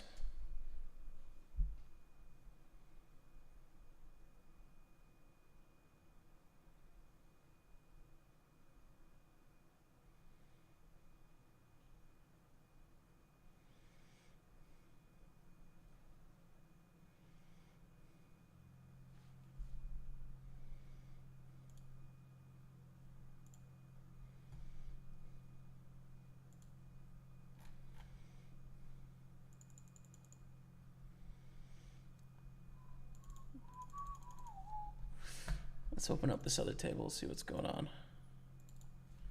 How long is this hand taking, huh? Hustle up, fam. Hustle up. Wait for the cover on here. There we go. Now we can sweat both. This 46k stack needs to go. Time for you to peace out, homie.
Cool. Thanks, Chris, for the good luck. Will you ever play in the World Series? Will I play it again? At some point in my life, for sure. Not this year, though. You never know when. Just, you know, not at the moment.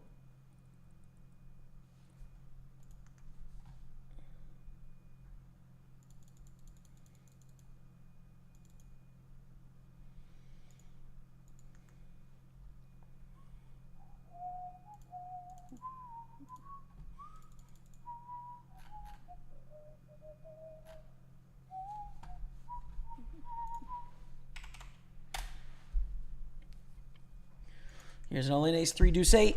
Come on, deuce 8. Take us to the final table. No, not today. They're up to 96,000. We continue on our journey as the third shortest. Now here is a hand that we might be gambling with, though, especially in a bounty tournament where having a big stack is pretty useful. I think shove. Don't think there's enough ICM pressure here.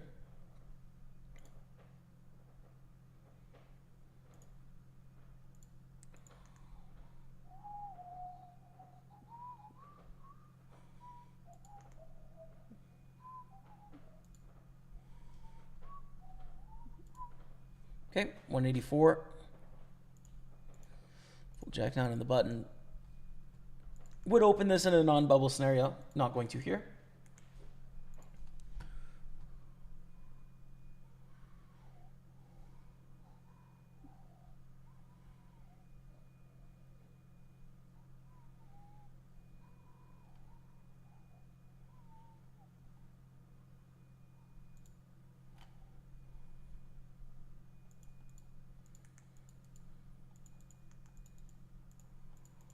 And we raise nines.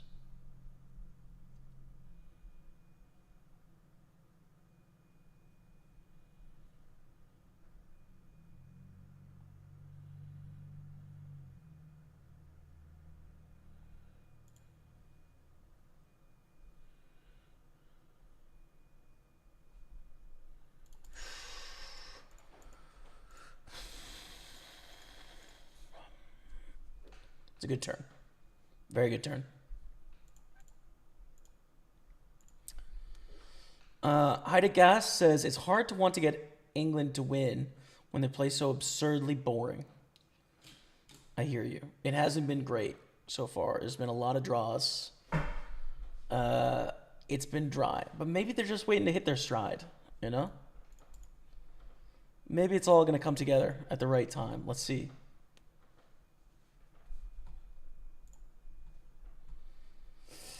Partner, I wish you luck, says Steven Ruiz.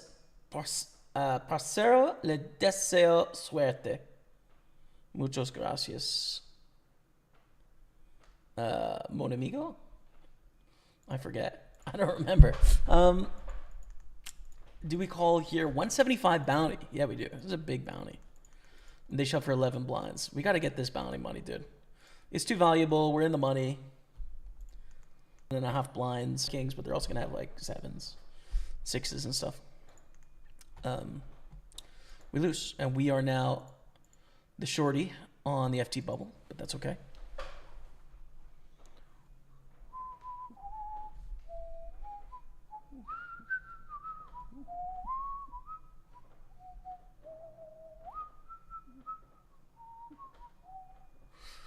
What happened to Kevin? I'm assuming you're talking about Kevin Martin. He is in Las Vegas at the moment,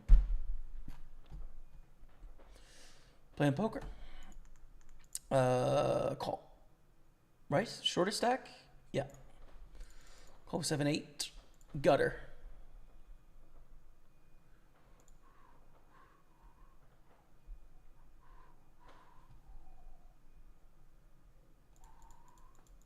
It's a very small bet, though. I think we should peel. You can go up 5-1.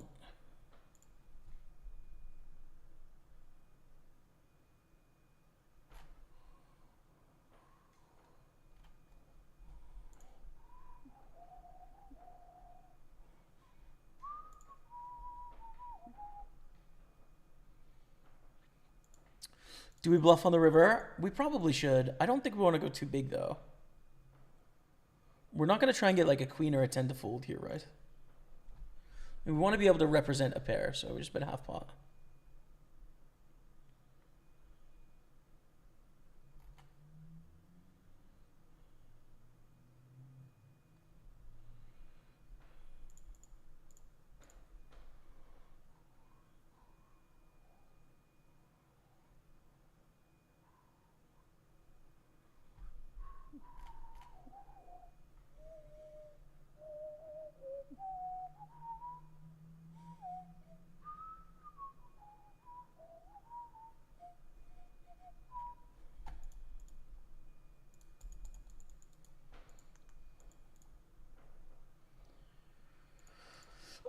This is the rakeback rewards on PartyPoker. Cashback. Cashback rewards, my friend.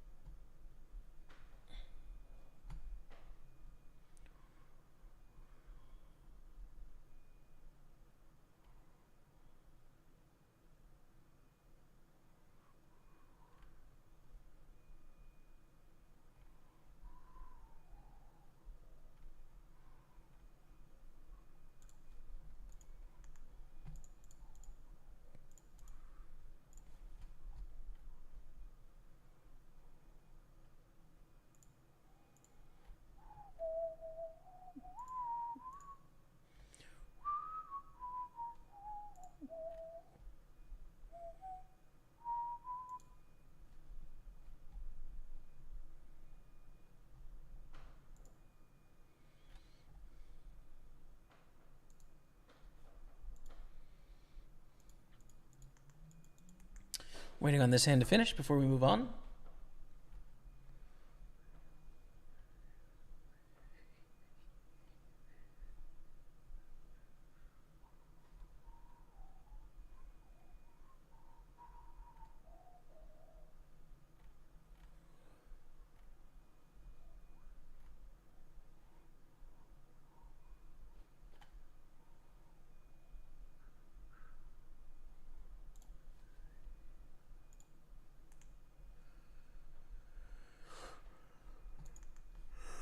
Okay. Chilling, bro. Hanging in there.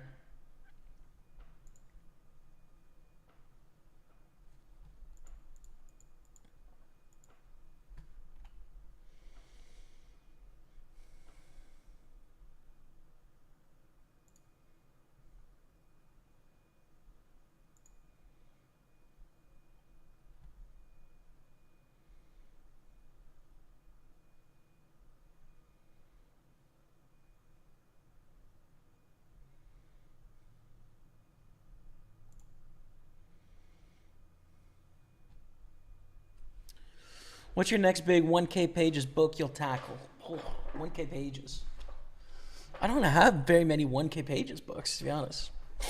I've read 3 of them.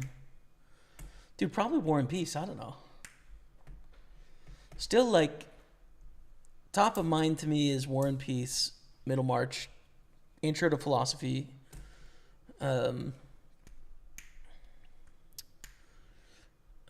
Recognitions by William Gaddis as well. But I think that's under 1,000. Yeah, I don't know, man. I don't know. That's kind of it. Maybe Marcel Proust, In Search of Lost Time, eventually. Be a good one. There's just so much I want to read, but there's not enough time, you know? There's just not enough time. There's not enough time. I still haven't read anything by Cormac McCarthy. So the Borderland trilogy, I might start with that one. People say it's a pretty good spot to start with him.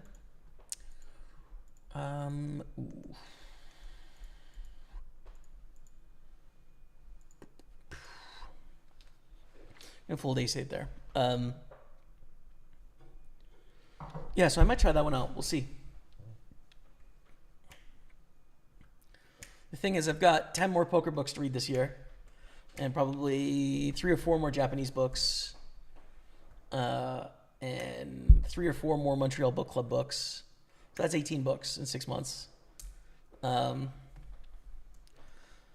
I haven't left myself a lot of time, you know, basically. I need to dedicate a lot of time to reading, but that's okay. I like reading.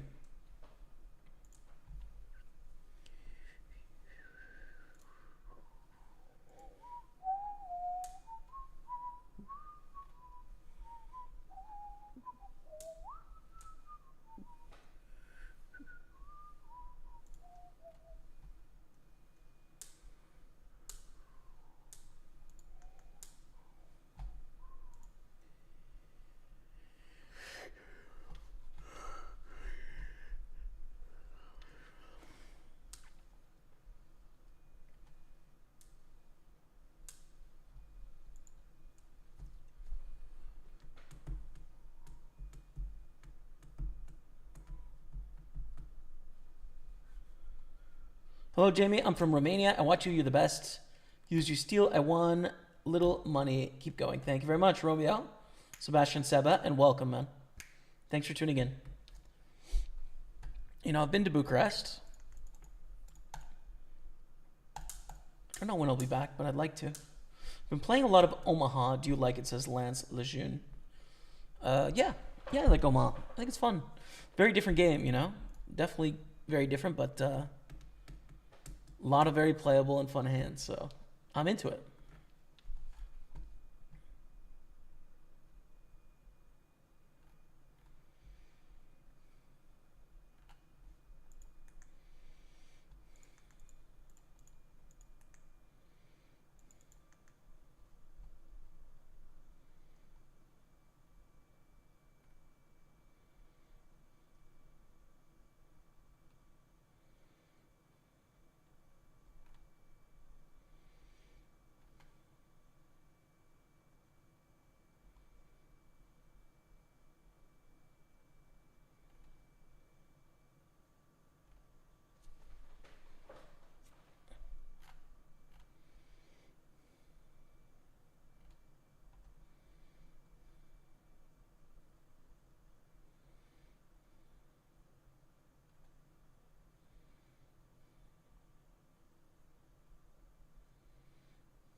Hello, Pokerstaples from Greece, my friend. What's up, Max? 69, welcome. And thank you. Thank you very much. We are 8 of 10 here in the Super 215, closing out the day. Good luck, us.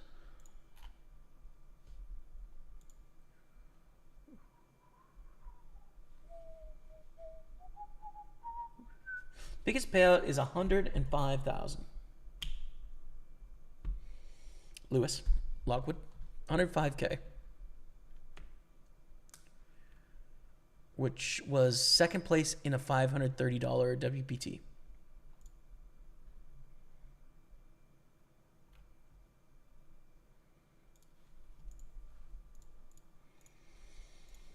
It's a big hand.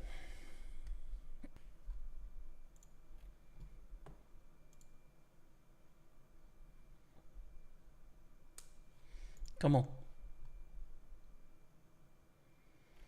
Come on. Get in there, bro. Oh, come on. Come on.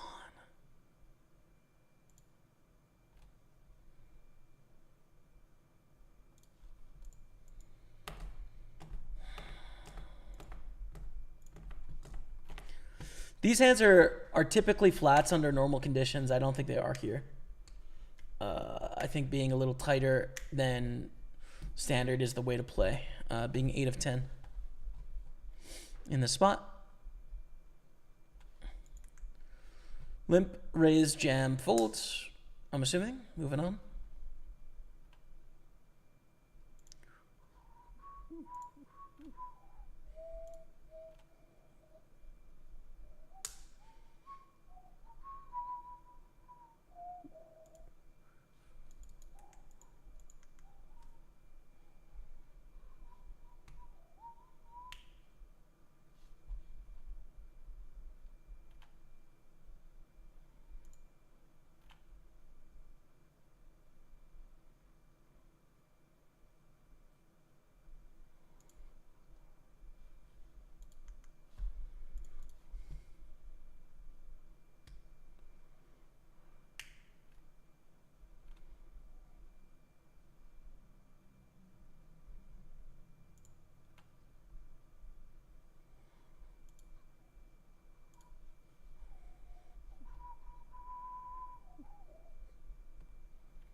We're down to the final table. What happened here? Queen deuce against sevens.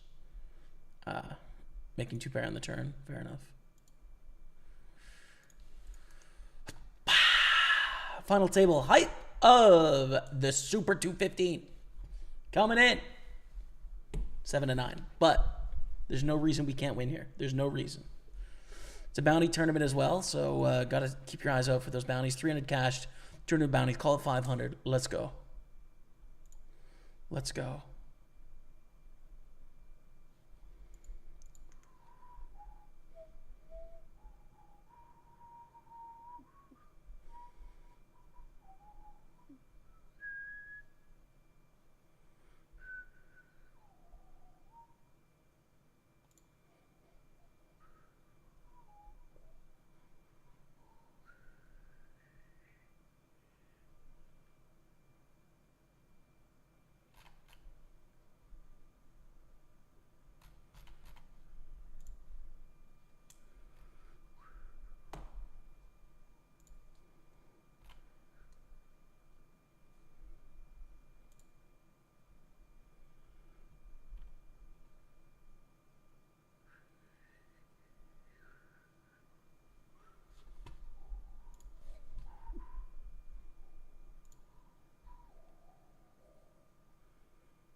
What's the reason behind reading all these poker books? You know, there are better ways to study, so it's not that such a big project that you must have something in mind. Are you not the guy to waste time?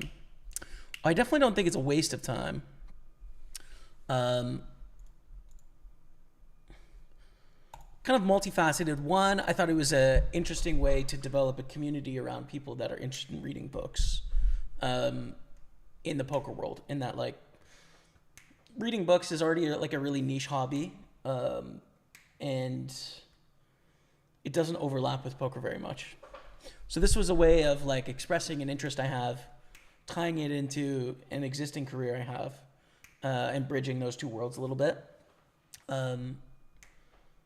Most people are still not interested in reading poker books, mostly, in that the club kind of fell off and there wasn't a lot of discussion or commentary going on. But that's okay, you know, give it a go. And then also, like, this is what I do with my life, right? So I'm not doing it because, like, I think it's going to really increase my win rate or anything. Although I'm learning some stuff in these books, you know, it does help me. But it's more so, like, it's just useful to understand the world that you're in. I'm in the poker world. So this is creating a well-rounded picture of the place that I am, you know? That reason, mainly.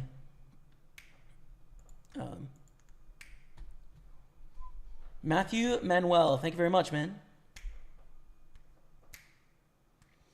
Hot take WCP 2024. I don't know what you mean. Who's going to win? Phil Hellmuth. Fold the King 7.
I don't know if you've been asked about it today, but is the name of the stream in reference to something? Yeah, there was a really controversial hand in the main event where fellow streamer Dramatic Degen went all in the first hand in the main event with a full house and ran into quads and busted. And there was an outcry of people saying that it was a huge punt. I don't think it was a huge punt. I think it's definitely the line. It sort of depends on the image the opponent's presenting as to what to do. Most people disagree with me for what it's worth. But I've been sort of memeing on that hand for several days, basically. So yeah, that's why we're not folding any full houses. Croft. Why Party Poker? I'm a Party Poker pro, man. So I play the mass majority of my tournaments here on Party Poker. Final table hype. Let's go, Cody. Bass Minbury. I hope you to reach the championship. I follow from Thailand. Thank you very much. Appreciate you. Sevens. This is a tough hand. I think shoving is bad. I'm actually going to fold here.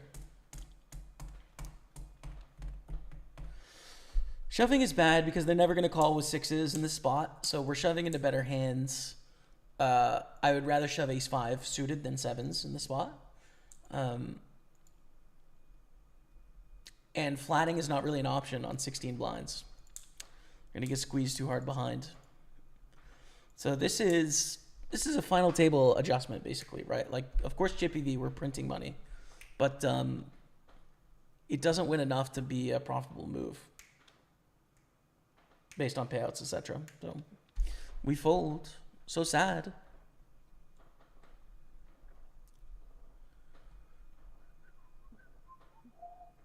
If somehow we got to the flop on this flop, though, we would be getting it all in, of course.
We stay patient. Fold the 5-4 suited. Just bide our time here, Dottie. Bide our time.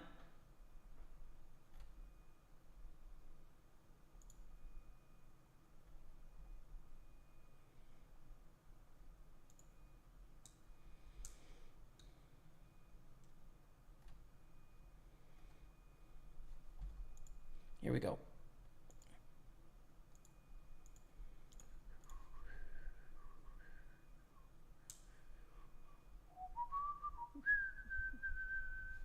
Would love a shove from this 80K stack. That would be awesome.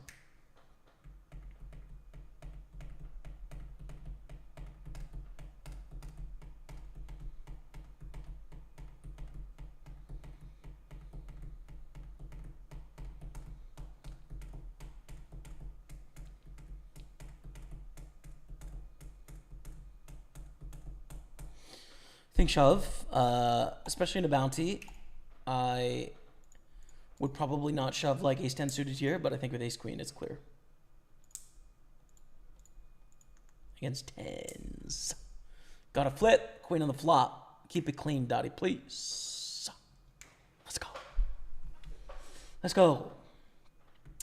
Have you thought about writing a poker book yourself?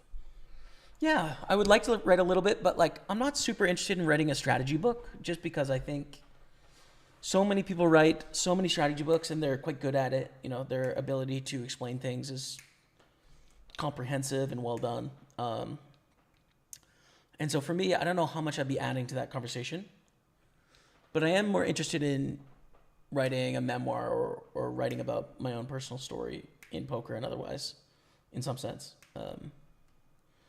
But I'm still kind of in the throes of the battle, you know?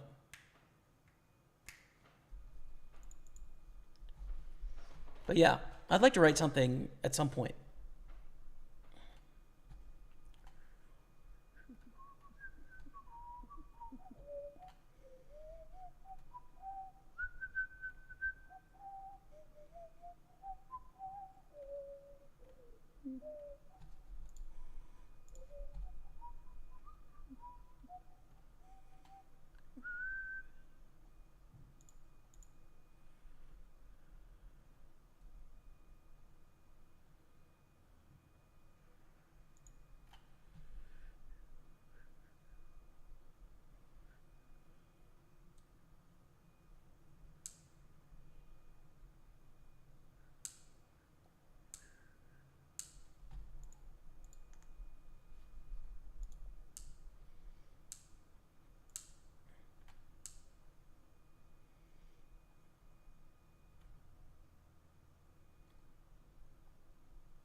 Good luck, man, on the final table from Lebanon. Thank you, Fads. Appreciate it.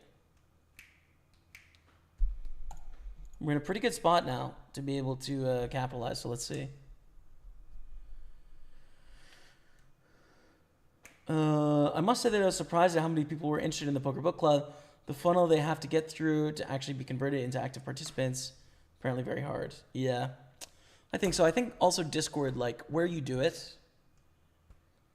We could have done the like, oh, we're gonna meet on this day at this time and do a Zoom call and everyone's gonna chat. That would have taken a lot of work and preparation from me, and I wanted to be more a participant than anything else. We rejam here with the bounty in play, I think. Good luck.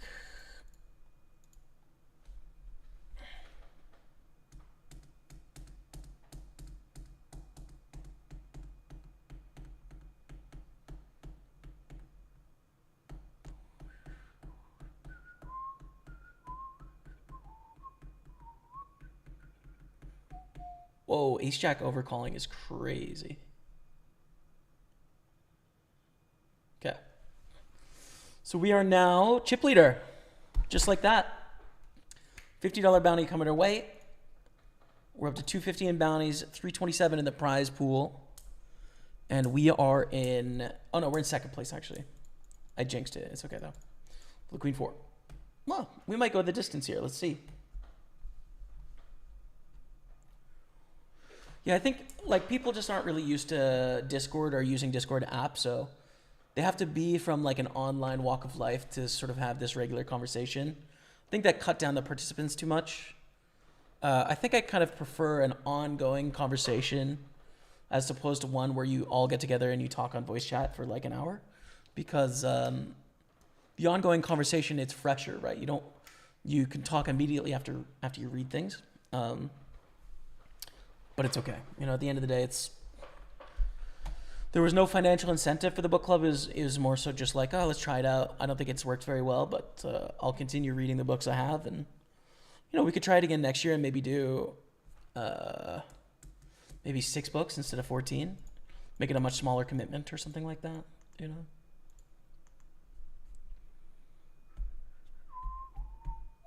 That's it, Croft. Yeah, man. The hand in the ground is vlog yesterday. Yes, pretty interesting.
Ooh. I think flat here, we can induce a lot of shoves with bounties in play.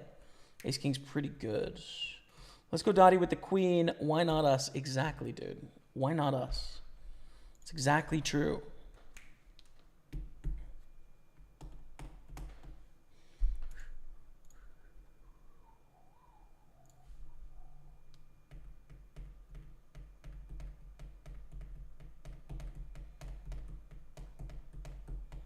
Do you ever play live poker? Yeah, sometimes. I've been playing some live tournaments this year a little bit. Played a bunch of live cash games last year. Before streaming, I played a bunch of live poker.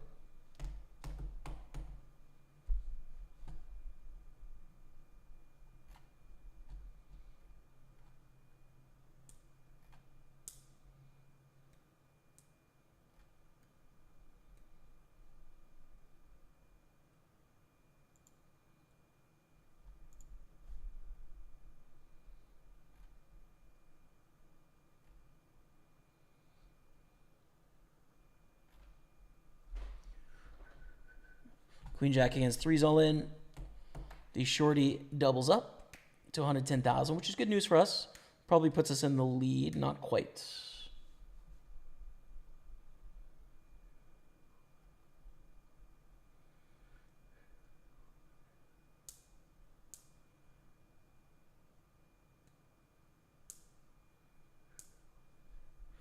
We're going to walk, okay. So it infuriate you that Spurs players get dominated by Arsenal players in every position on the field. Oh, Mitchell. Mitchell. Listen, you win something, and then you can come in here and brag. But you have nothing to brag about in recent history. Nothing. You have zero to brag about in the last, 6-7 years?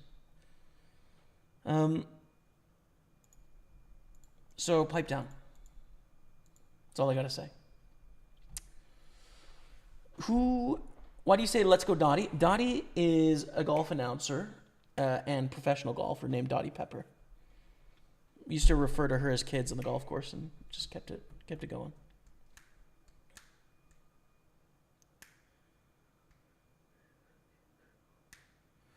Marco K. Hi, Jamie. I'm in bed after a car accident 3 months ago.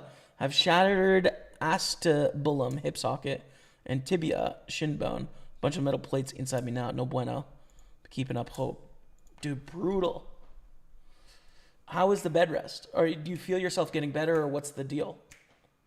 Like, how did things progress from where you are right now? I'm so sorry to hear that, man. That's brutal.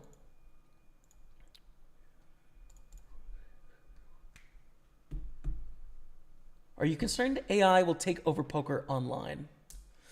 No, but I think online needs to continue to innovate. I think there's a desire for human beings to play against human beings. I think we have the technology to ensure that that's happening. I just think we've got to keep up against it, basically. But, there'll be more and more attempts to supersede game integrity.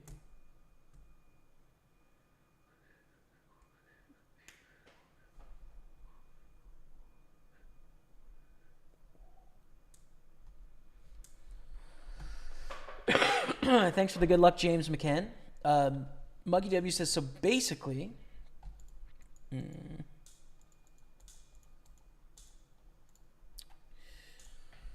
What I think is that the willingness to read a poker book is not enough. I think there needs to be more volume to have enough people left.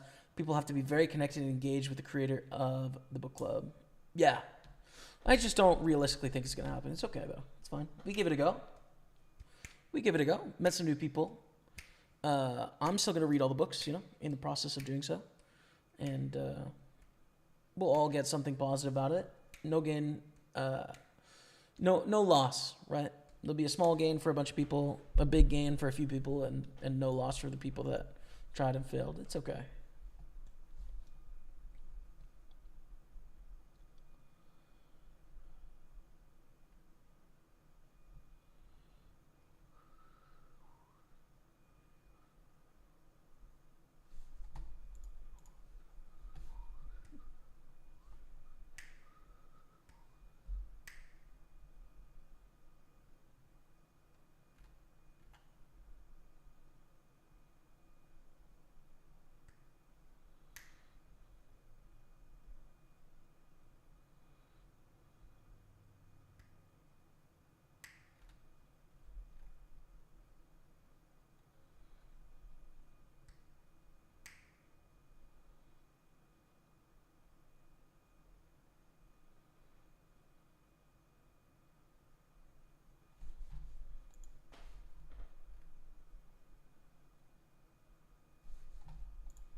We raise 9-10 suited.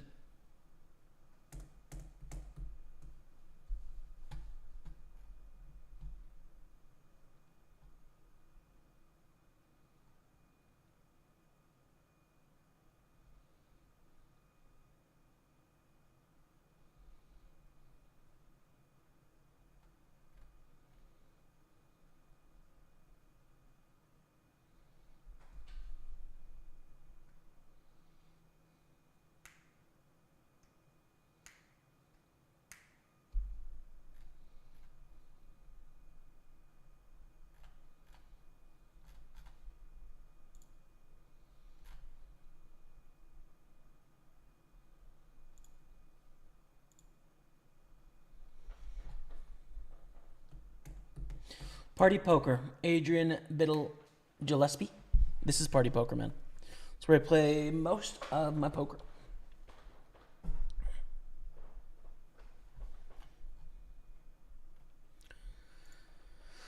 The tank is on. Now, we can't call jams from any of these opponents because they have too many chips, but it's okay.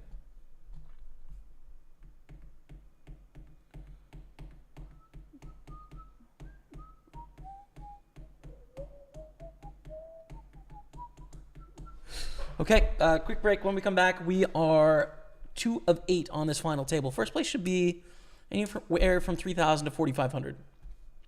Pokerstaples on Twitch, YouTube, and Facebook. Back in 5 minutes. Stay with me. 2 overcards, open-ender to the nuts. Sometimes winning a showdown. We call Queen on the River, tough one. And we river top pair with a whatever kicker, but against a large bet we're bluff catching.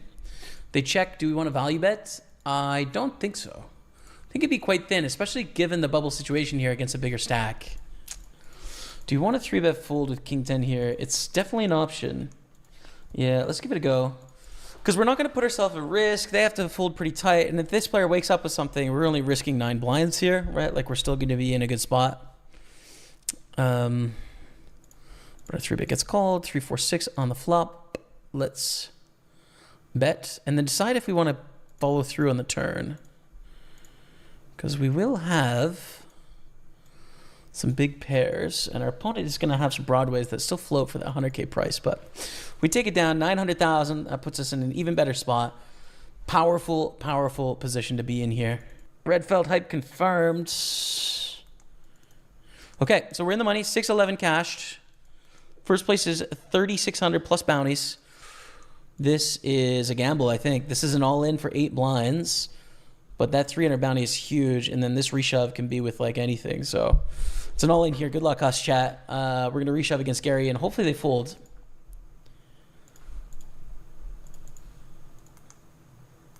Oh, they have 6s. Ah, sucks, dude. That totally sucks. Oh! Barry! Barry! We survived! Barry! We have 10s on the FT bubble here, and in a bounty, there's not a lot of folding going on here. We cover here. Yeah, that's a big stack. I think we just jammed, dude, honestly. 571 bounty is huge. Chip it. Against kings, and king 9 against kings. Sad vibes on both fronts. Double bust to kings at the same time. We're out of this one officially for 175 bounty. This one we have 48,000 left. That's too bad. That's too bad. Definitely worth taking the risk given the top heavy bounty nature. Johannes is going to have a bunch of ace king, ace queen, ace jack, king queen, king jack, queen jack, all that stuff. It's such a great move against, basically. And if they call, we actually kind of like it. That 571 bounty is a huge deal. Because of course you get some of that as well. So it's basically like an 1150 bounty, but we're not dead yet. 150. We make the final table. Final table height of the 320 millions. Coming to the final table in last. 9 of 9. 704 in the prize pool. Plus in bounties, we have 186. But we just lost a 2 million chip pot. 10s to kings. Put us in last, so we've got a lot of work to do. Here we go. We might come back in this tournament. Let's go.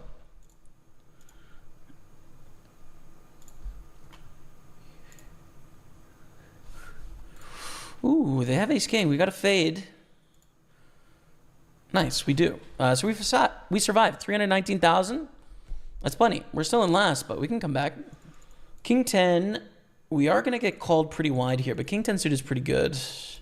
That's the shortest stack by a clear margin as well. All right, let's gamble. Good luck. Double up here. We're in it. We're in it to win it. Johannes calls. Flipping for all the marbles. GG. TG, man. Sad vibes. 891.95 is our cash. I'm going to call it 892. We're all in with 8s here. Still in the pure bubble. Still definitely the shortest stack by 60,000. This is our double up. Hello. We're back. In 10 seconds. On the final table. Let's win it. Why not us? Let's win this thing. Fold the deuce 9. Muggy says, yeah, that's also the thing. I think you put the bar too high. You probably need to give people very tiny steps to get a real foot in the door. And from there, they can intrinsically up their pace. You yourself just read the pages you actually want to read per day. Yeah, I think slower would help people, for sure. So that when people get behind, it's easier to catch up or whatever. But, yeah. You're a very good player. Good luck from Slovakia. Thanks, man. Do you play in KK Poker? I don't. Mass majority just on PartyPoker. I have accounts on all the other big sites, and then I'll sort of play there as I desire, essentially. I feel very little to no improvement. Guess a little bit less pain overall. Can't even stand. Probably need total hip replacement in the future. Guess lucky to be alive playing some poker online. Well, I'm glad you can find some solace in playing poker and chilling. Mark, okay? And, sorry, man. I'm brutal. I can't imagine.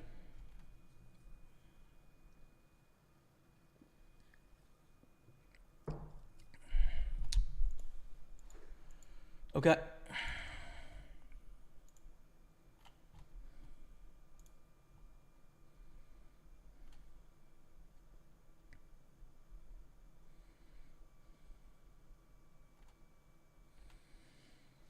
Ace King, Ace 9 all in here. Who has who covered? Oh, this player has this player covered, yeah. Double up for Baby Shark to 362. And we are once again in the lead as the shorties continue to just double. Guys, I need a haircut. Look at all this, dude. It's out of line.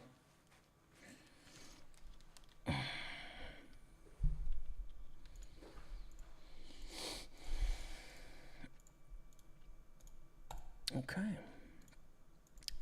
Okay, raises are in. All right.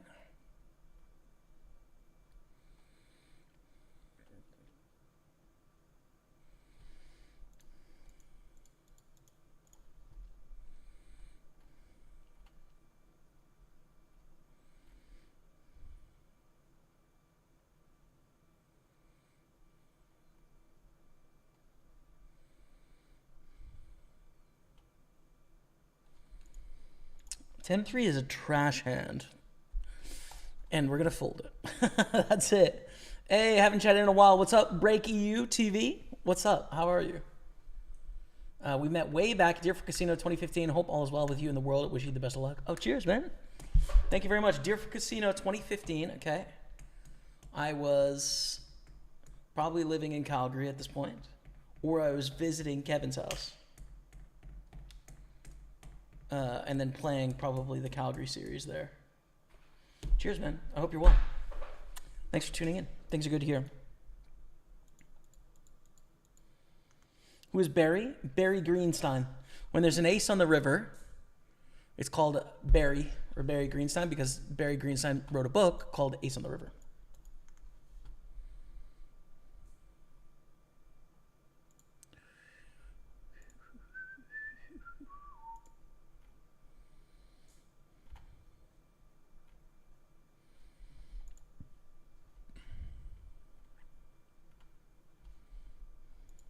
Ace King, Ace 10.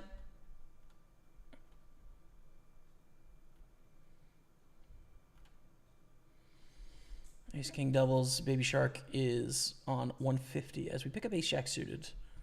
Pretty nice hand. A hand that we can play aggressively. We do cover core is good as well. Not that like we're going to get it all in pre-flop, but you know, if we pick up a flush or something, we could get it all in.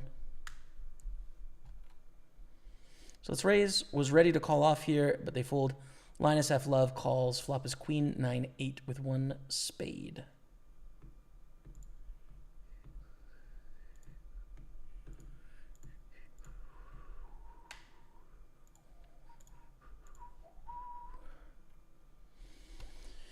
Couple of competing factors if we want to bet here or not. We cover for a bounty. We need to grow the size of the pot when we have a bountyable hand. The arguments for check back is one, they're going to hit this flop decently. We have some showdown value against some hands. We're not getting a lot of better hands to fold. None. We're getting no better hands to fold. We might get sevens through deuces to fold sometimes if they don't 3-bet.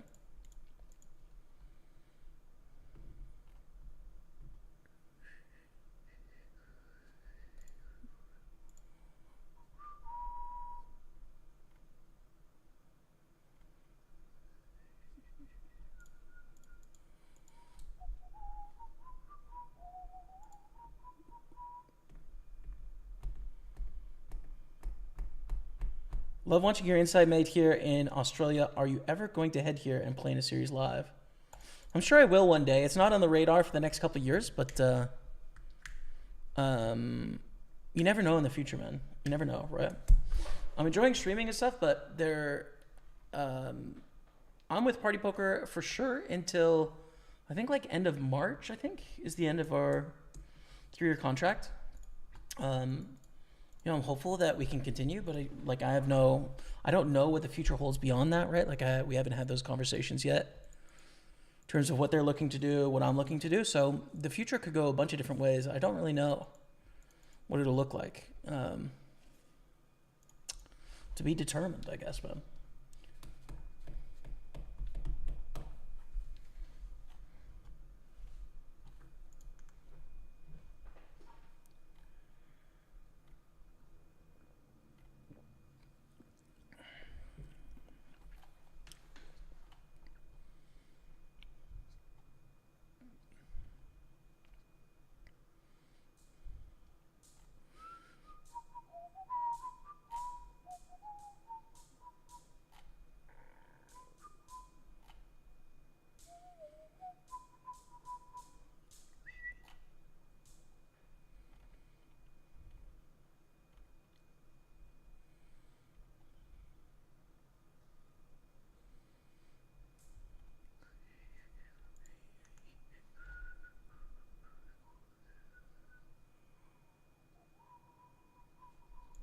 Six deuce, no good. I adopted your playstyle, making in the money more accessible to me. Let's go. I'm glad it's gone well, man. Good stuff.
Basically a shove here for 9 blinds. Not going to be worth it with Jack 8.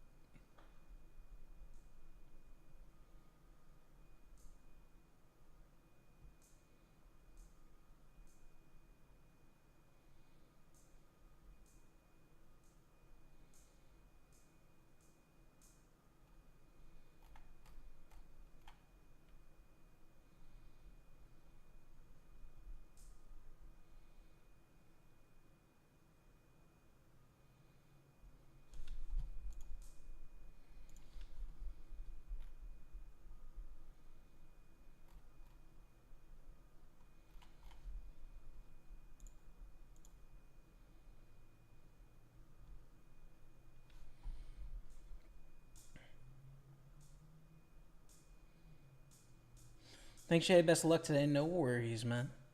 Check out that book, Ace on the River. It's a good book. It's a very good one.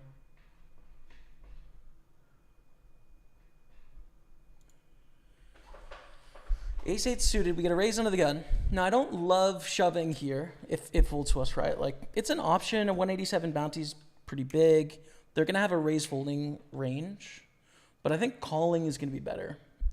And then going to a flop with a hand that can essentially flop flush draws. It can flop top pairs.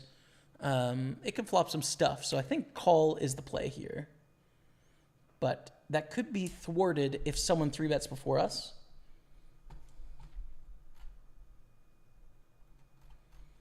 We do see a 3-bet before us. And I will fold, I guess. Kind of sad about it.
With the 10-3 suited.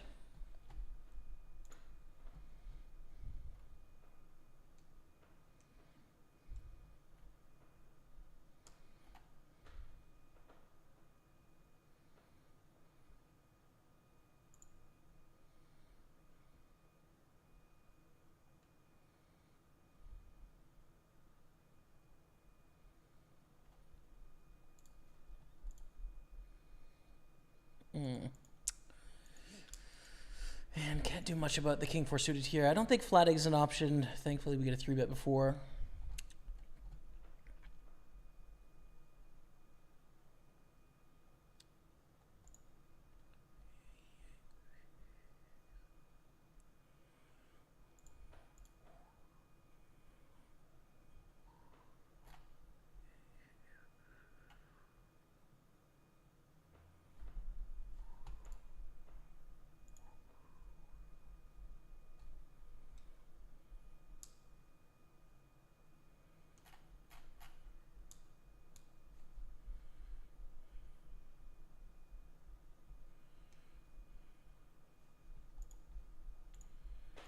Hold 5 deuce.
We fold. This all in. They have the same hand. Chop it up. Okay. Moving on.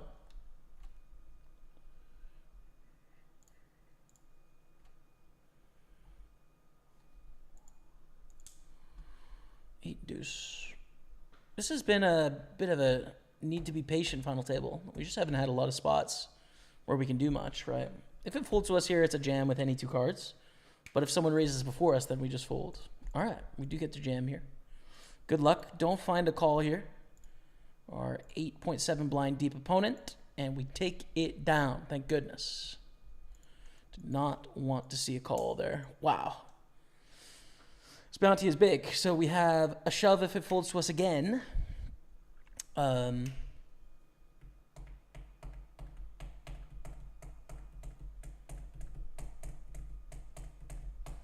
I 3-bet anyone before that? Like one of these two?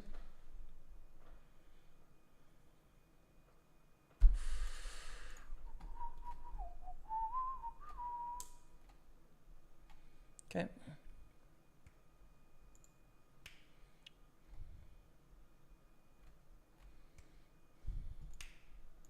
Here we go.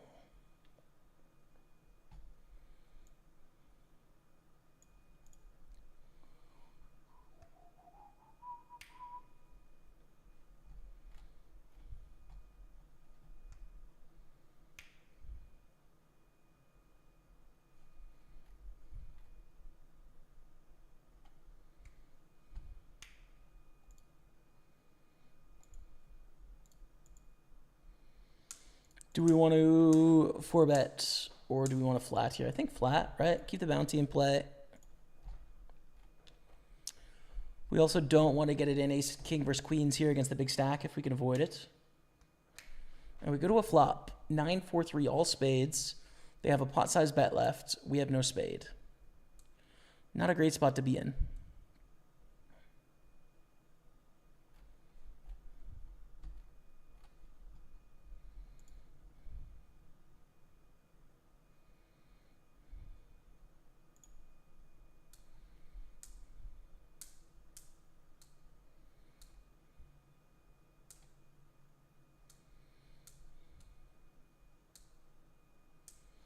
Hello, da Catania. What's up, Laura? E. Andreas Sebasto. Welcome. Thanks for tuning in.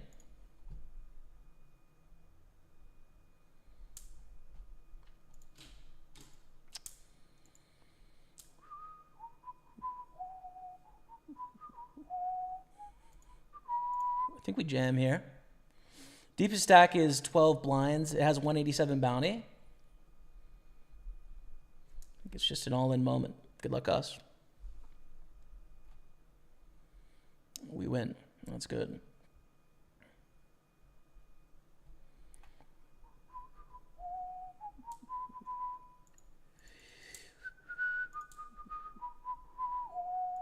Same thing.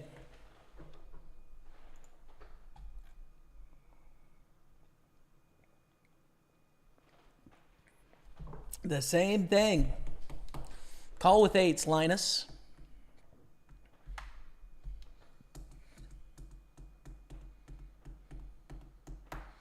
Small blind calls, ace queen.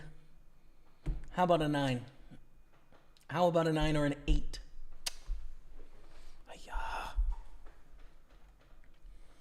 Okay. All right. We fold 10 deuce. Steve, this is Party Poker cashback. This safe in the top right. So you earn points and you can get cashback rewards.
Queens against ace 3. Queens double it up. Okay.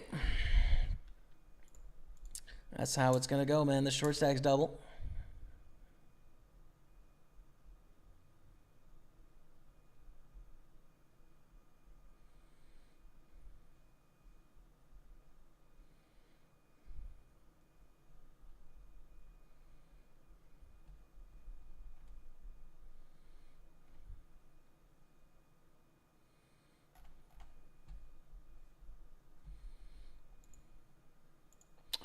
Defend here. Rejam, I mean, they've been relatively tight. You could reshove the queen 10, but I think calling is better. You were living in the stream house on 10th Ave, I think. Word. Yeah, man. Nutty that it's been 9 years since then. I think 8 years since then. 8 or 9. But yeah, that was a fun house, man. I had a great time there. Really enjoyed it.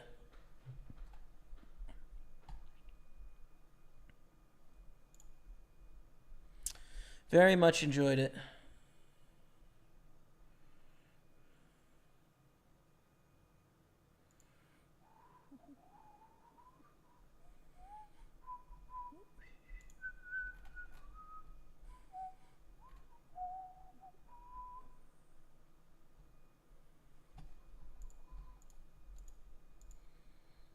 Fold.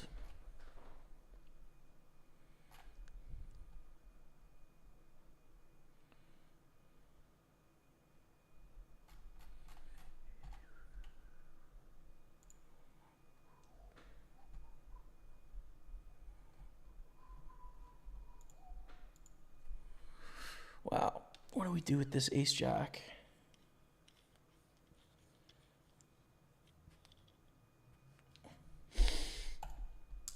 Now we 4-bet, right? It's a good 4-betting bluff hand against this stack. And if we have to get it in, so be it.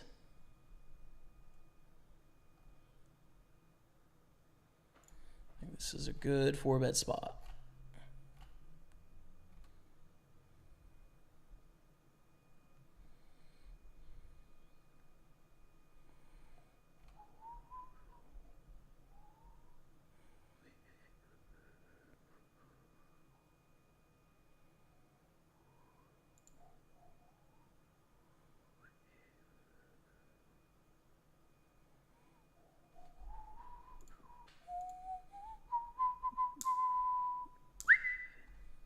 Fold to the 5-bet.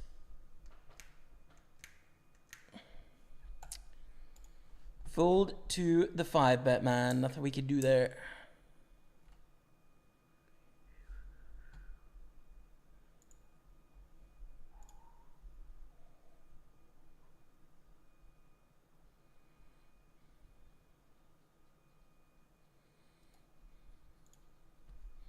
Mogatu dropping that 25-month resub. Gets love in the chat for your boy Mogatu. Thank you so much, man.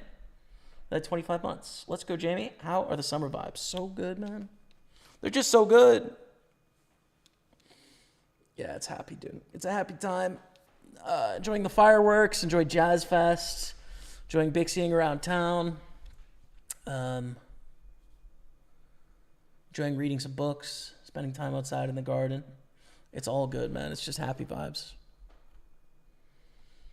And how are yours? Likewise, I hope it's good.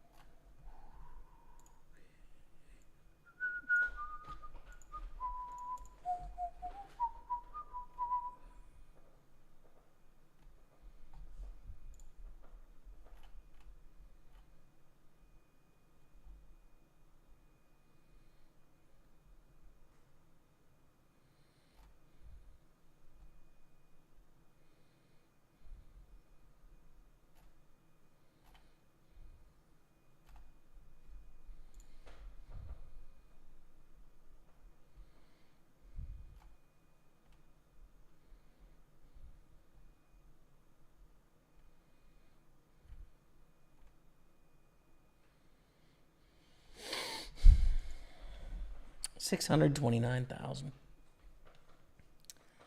Still in a good spot because of our position at the table, but much less good than it was before. What's your lucky hand? Jack 10 of hearts, man. Love the Jack 10 of hearts. Ciao buona fortuna. Thank you very much, my friend. Hello. Welcome on YouTube.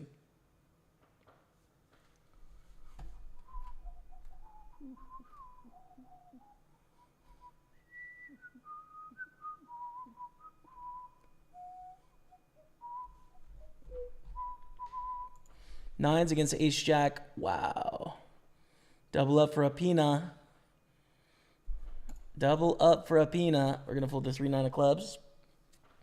And we got a bit of a grind here on this final table, I think. What a grindy tournament, man. Crazy.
Call with Jack 9, closing the action here. We flop an open ender to a straight. Not a bad spot, but do we want to check raise right away? Problem with check raising is sometimes we have to fold our equity and our hand's almost like too good, right? Like I don't want to check raise and then have to fold to a jam against like nut flushes or whatever, you know, it just sucks. So we're just going to call and then decide what to do on the turn. Hell yeah, dude.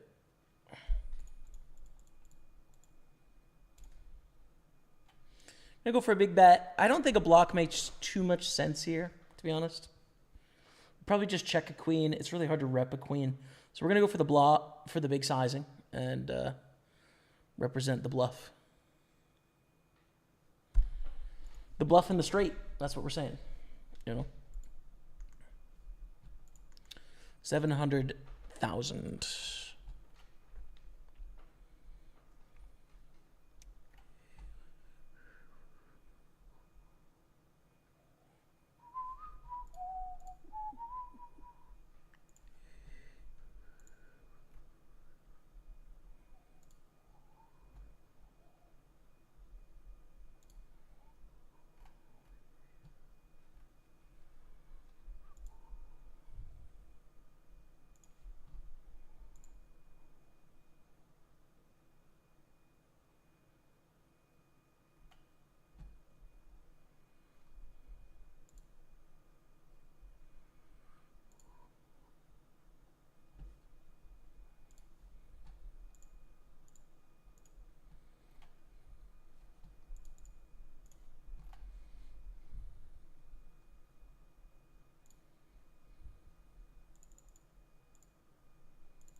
Beautiful hand. We love the ace-5 suited.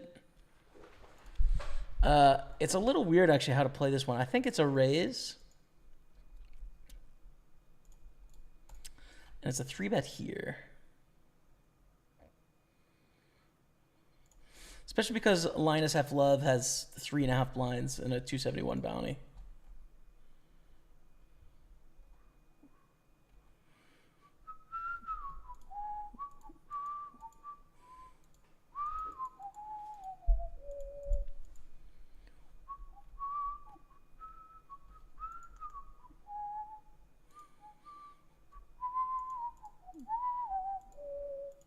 Not worth calling here. We are getting 2-1. You need 33% equity. We have it, but the loss of equity in our stack by losing it all in there is too high. So can't do anything about it, unfortunately.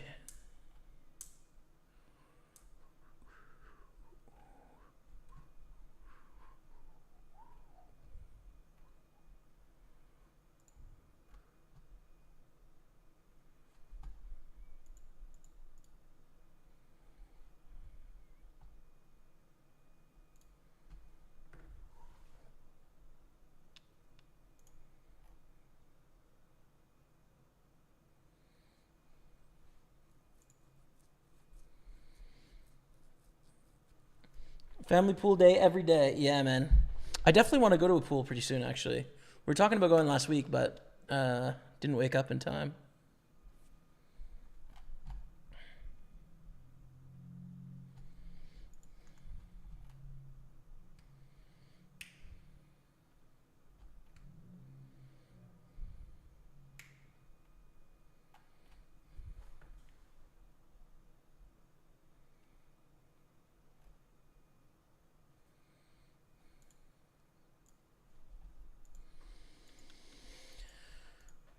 Raise. We are second place at the table after this player folds, so I think it's fine to be aggressive and open here.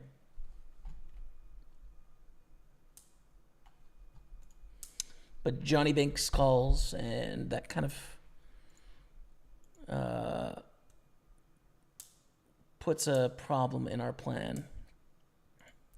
250 bounty is nice, but I don't know if it's nice enough to get it all in here on this kind of board. I mean, they don't have ace-queen or ace-10. They could have king-jack. They can also have a bunch of ace-x sort of hands, though, that aren't folding. I think I'll just check.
What a crazy tourney, man.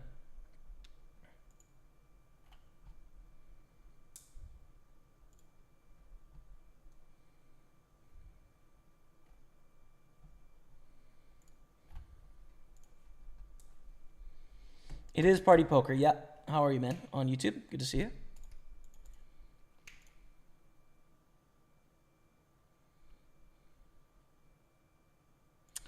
I'm going to limp. Thing being, like, if either of these short stacks go all in, we're going to get an ISO here anyways, right? And I don't want to miss the opportunity to be involved in it. So, ace-king-8 flop. We're going to bet just because our range is so much stronger than theirs on this board. Even though they can have ace-x and king-x some, it's just not a big part of their range.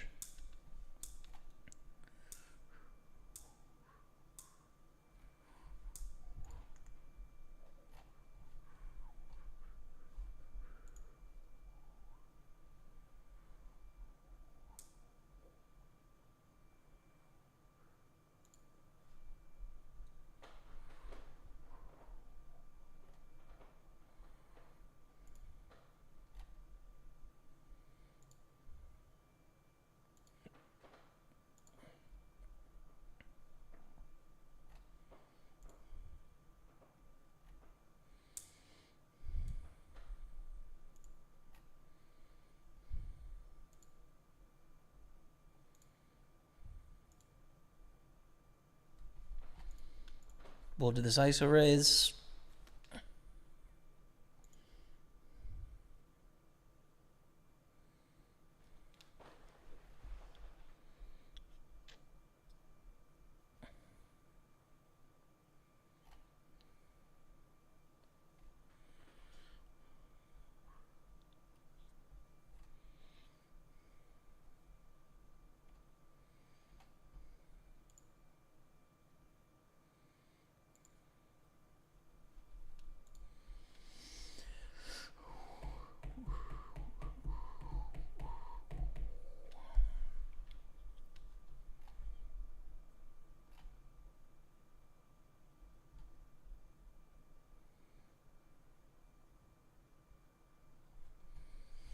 Pina goes for the min raise here. 187 bounty in play. This would be... Like, this looks very strong, right? They're 12 blinds deep. I'd want to call in the big blind, and the small blind is probably a bit too much here.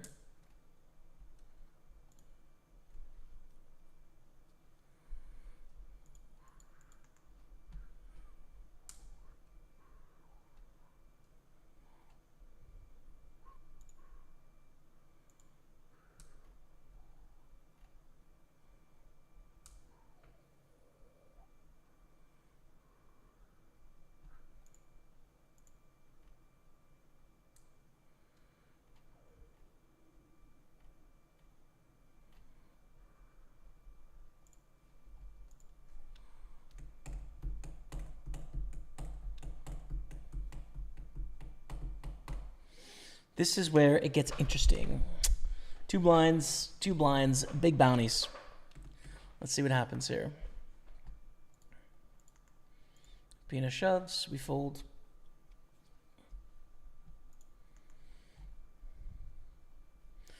Come on, Linus, fold.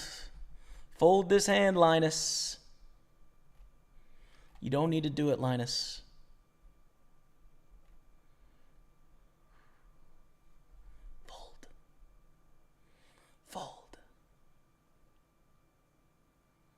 Fold.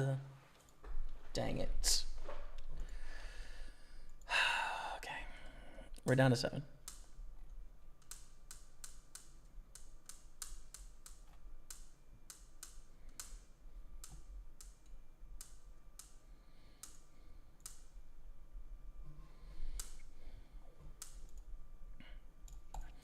Three, 7 is pretty trash. We do cover both opponents here. That small blind though, we get a limp under the gun, we'll just fold.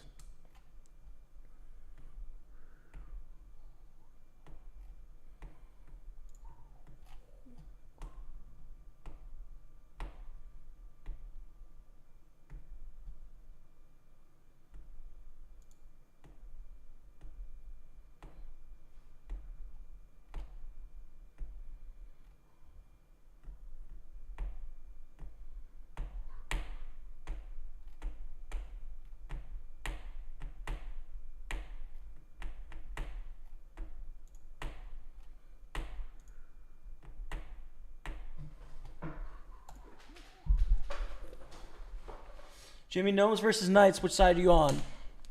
Gnomes. It's so tough to not be Gnomes, dude. They're hilarious. Of course I'm on the Gnome side. You've heard me whistling the song all day.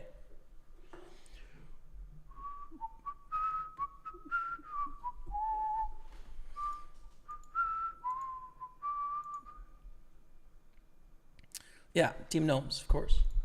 Can't believe I didn't put that in my title. I sent Rebecca at least Gnomes versus Knights. At least 10 Gnomes versus Knights TikToks last night. At least 10.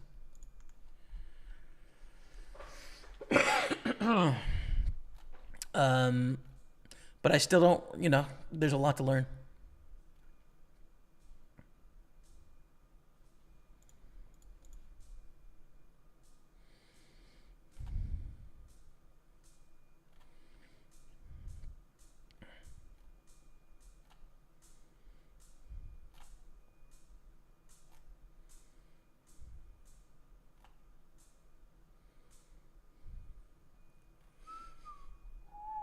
No WSP this year for me, day pass, no. How about yourself? Did you play?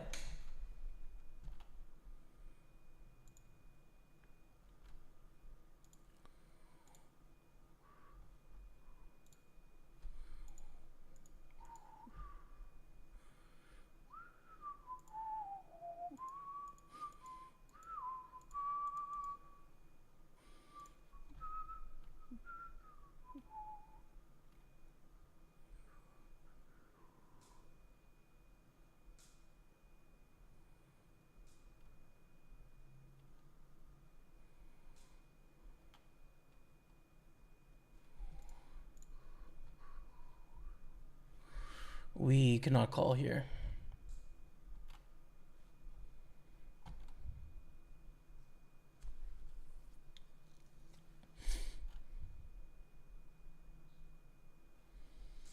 Clubs. So many clubs. All right, we're down to 6 left in the tournaments. 426 plus our bounties of 250. Once upon a time, we were chip leading, though, and now we are like third or fourth. Kind of tied for third / fourth. So, yeah, let's try and get this back into a powerful position. We missed those bounties as well, which kind of sucks.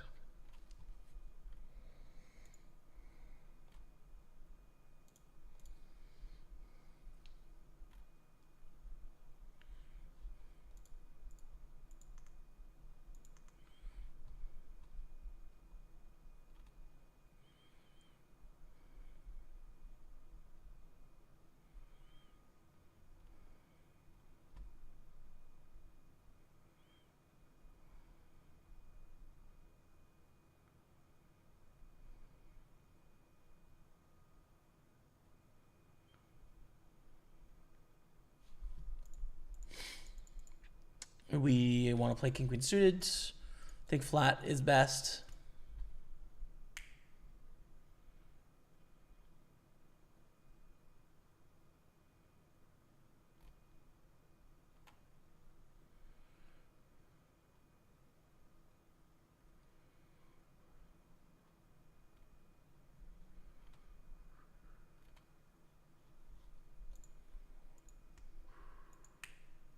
Wow, that's a small bet.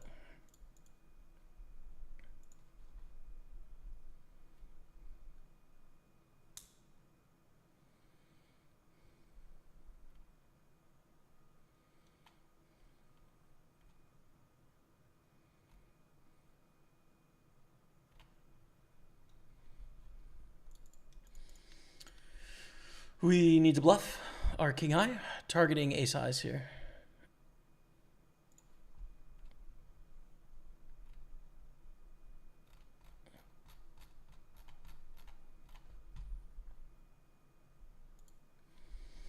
We've won the pot. Let's go. Okay.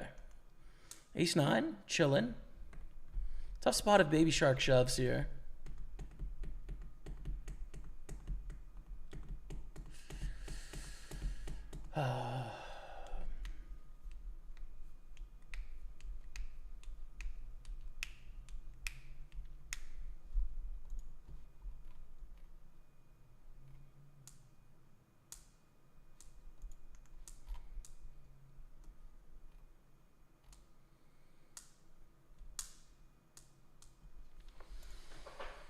As I said, it's a tough spot. Very close, I think, with ace 9. Probably best to go for it in that the 75 bounties, whatever. But our ability to cover these two opponents is relative, is useful, and to win the tournament. So I think it's probably worth going for it in that regard. Yes, they're going to have ace 10 through ace king sometimes. They're going to have 10s plus sometimes. But they also should be able to have pretty much every Broadway here. Maybe not jack 10 offsuit. Maybe not queen 10 offsuit. Pretty much every other one, though. A bunch of suited hands. So, yeah, we're going to go for it. Good luck. It's king jack. Hold. Good flop. Good turn. Ship it. Let's go, Dottie. Come on. Let's go. $75 and a bunch of chips. It's going to put us on just under 900, I think. Oh, yeah. Basically, three-way tie for the lead here.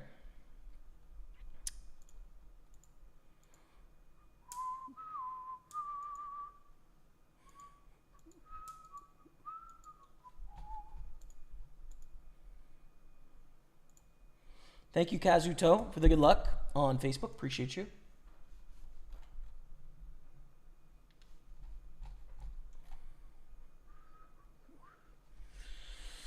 If they're really good here, they can triple barrel.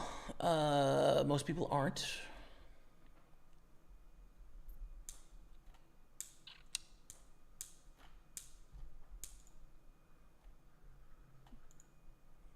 It's a good flop for fours. It's just a spot where our range is quite capped, and that creates problems for us. But they check, which is cool. I check as well.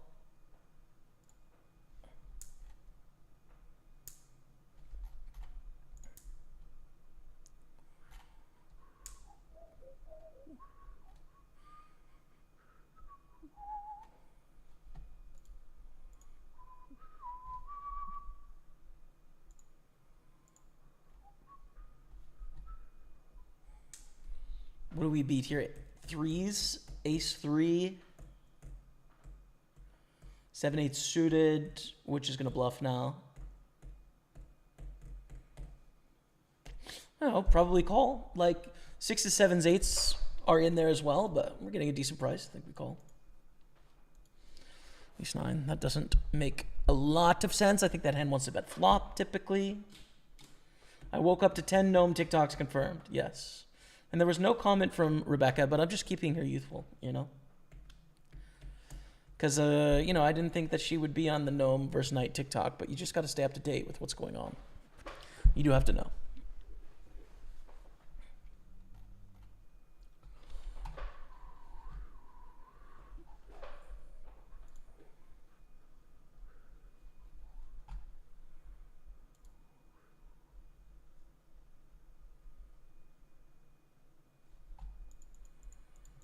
Oof. King Queen suited is so strong, man. I think I call here.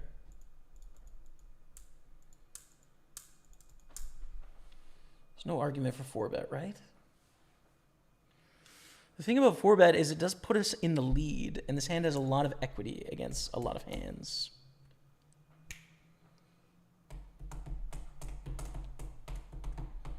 But when they have the goods, we're out. I think we should call.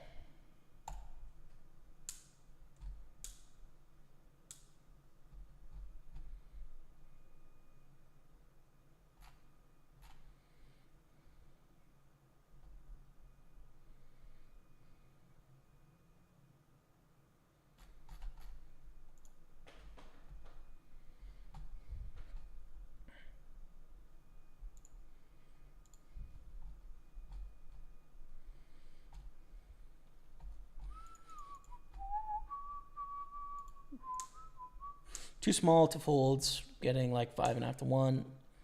We call. Obviously, we don't have a lot of ways to improve here, but we just call. Not a great spot to bluff either. I mean, you'd be trying to bluff pairs that 3-bet free, so like 10s, jacks, queens, kings. If it goes check, check here on the turn, check on the river, like do we bluff? I don't think so, right? We just take advantage that their 3-betting range has at least 15% non-ace or 7s, basically by floating flop. Fold the turn.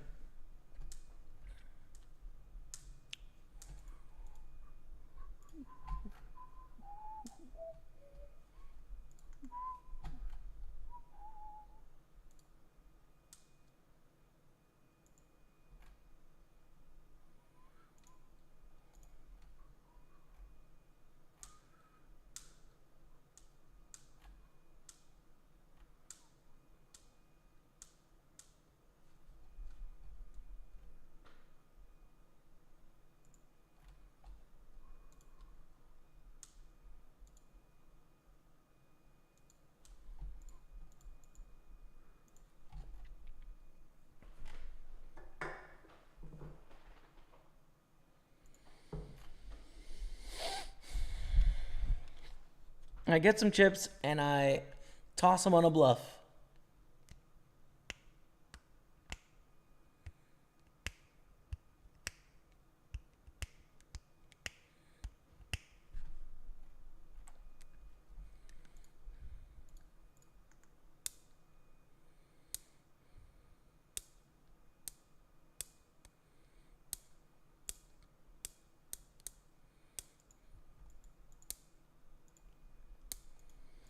I am glad I played King 7 suited.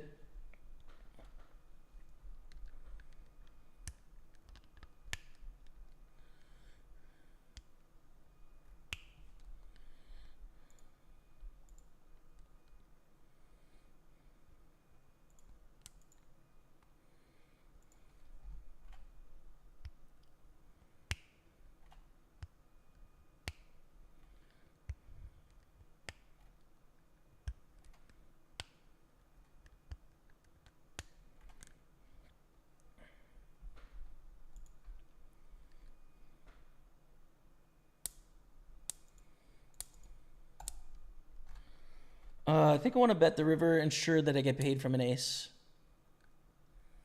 And some jacks as well, honestly. because it's easy to put me on 8-9 suited, 8-10 suited, 9-10 suited, king queen float, stuff like that. So I want to make sure I get some value out of my trip sevens here.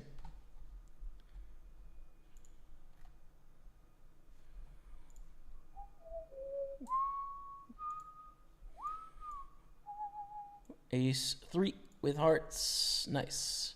Back up to 785. Back in third.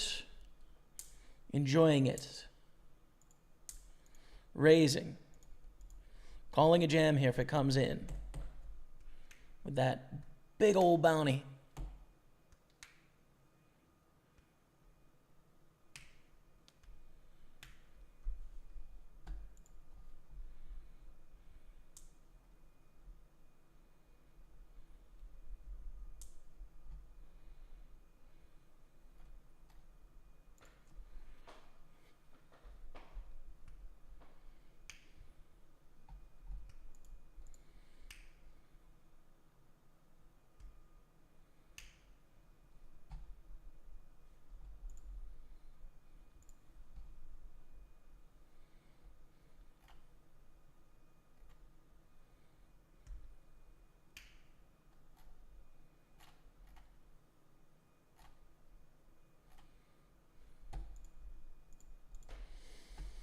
A beautiful hand with the ace jack. Let's see how people play.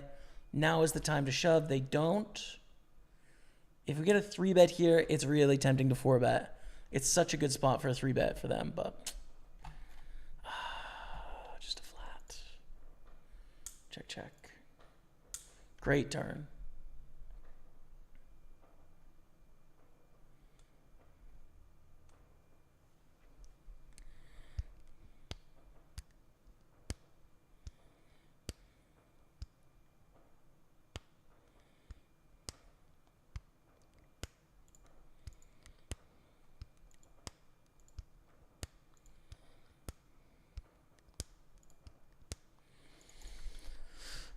It's concerning to bet because they could check raise and then we're in a nightmare. People don't that often, but they could. And then we put ourselves in the dumbest spot of all time. But check gives a free card to a lot of stuff. I'm going to check again, I think. It's just nitty. It's nitty, but it's kind of protecting my stack, protecting the ability to get this bounty, not busting in a marginal spot, and also not getting exploited. Obviously, we're going to try and get some value here on the river, right? Or they're going to bet, and we're going to call.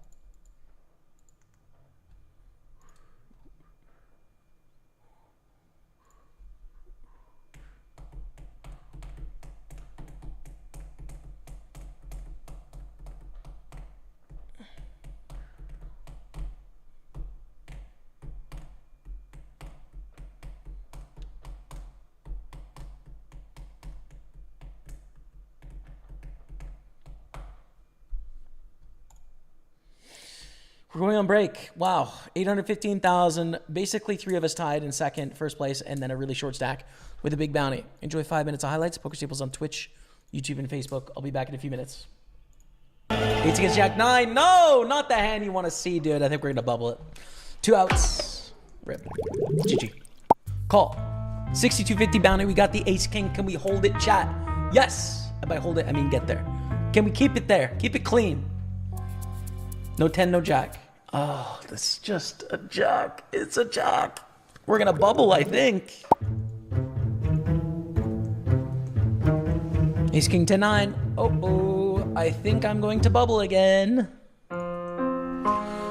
That's 2 bubbles with the best hand. Can we make it 3? Same thing here with king 6 suited, I think. They're a little bit shorter, so it's a little bit easier now. Much better hand to steal, I think, with. So, yeah. Welcome, welcome. We call for 54. Let's just win it with some spades. Oh, one more spade. Spade, king, or 6. Oh, how do we brick, man? A lot of short stacks that could potentially bust here. If it folds to us, we have a no-brainer all in, which it does. King jack's a great hand. Don't want to call. If we get one, fine, whatever. Because we probably have the best hand. We don't. King jack or 10, or else we bubble. Oh, it's so late. So we will call even a rejam here. Good luck. for a lot of money. 200 bucks here. King, queen, ace 5, ace 7. Love the lineup. Just need a king or a queen. Hold it. Love the lineup, chat. Double knockout on the bubble. We've got $400 in bounties, 342 cashed. Here we go. Risking it on the bubble. Must be done with the jacks. It's third time a charm against ace 3. We lose again with the jacks in the bubble. Just kidding. Give me the straight. We win it the fun way, Dottie. Let's go. We're on the bubble. We got to call off with ace 6. Can we survive against king jack for 50,000 chips to out chip this opponent? No king, no jack. Oh. Ace 8, ace 7. Here we go to get to 140,000 on the bubble. Dude, another stone bubble. Just like last week, dude. Stone bubble getting it in the head. Do you want to ship this on the bubble? The thing is, this range is really weak. This range is also very weak. They always ship bigger hands here. It's too much to have money. We have to jam. We have to fade the stack. But like, these two ranges are so weak. They snap. Ace jack. I don't like how they played this hand at all, but we have to fade busting right now. Yeah, that's brutal. So the most likely to call us is actually shorter than us. We don't bust if we lose the all-in. Ace, king, queen, 10. Hold it. Basically for the min cash here. We gotta dodge a lot. We're gonna bubble, unfortunately. We might bubble this one too, but ace king suited is quite good. We might go for double bubbles here, which would be pretty painful. Ace king 7s. Well, whoever was saying I run good, screw you. We are all in with 9-8 against queen 9. That's an 8. Survive. No, that's a straight. GG. Well, it's pretty run bad, I would say, to lose both those hands in the pure bubble. I think it's a fold. Again, it's like we're trying to survive here. Do it! Ooh, it's so close, man.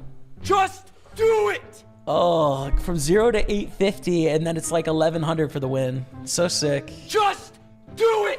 But if we double up here, which is likely, we have at least 67% against a range. Do it! Okay, we call. I don't know. Oh my God, they have a better hand. Oh my God, what are the odds, dude? So sick. I just want to see if Renato goes all in or not. They don't. But it's still a jam. So good luck us. It's the second shortest stack with a very strong hand on the button. We're going to reshove in a small blind from not Jito. And I think we are double bubbles. Oh, good fortune. Yeah. All right. We survived. All right. Good luck. Oh! Hit it and hold, Dottie. Hit it and hold. Let's go. We are absolutely bounty kings, dude. It's, wow, 4-bet. Ship it. Good luck us. Hopefully we don't bubble with the king, Dottie. Kings against aces. Not so good to bubble the tournament with, but,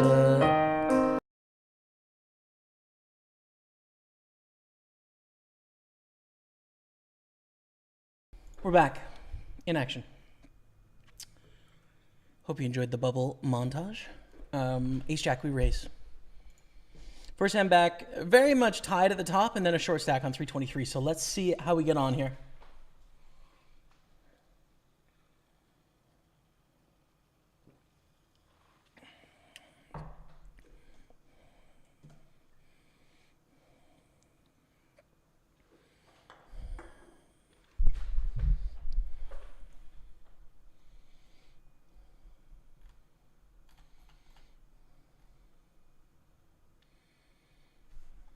Okay. Folds through the shorty. We go to the big blind. Core is good.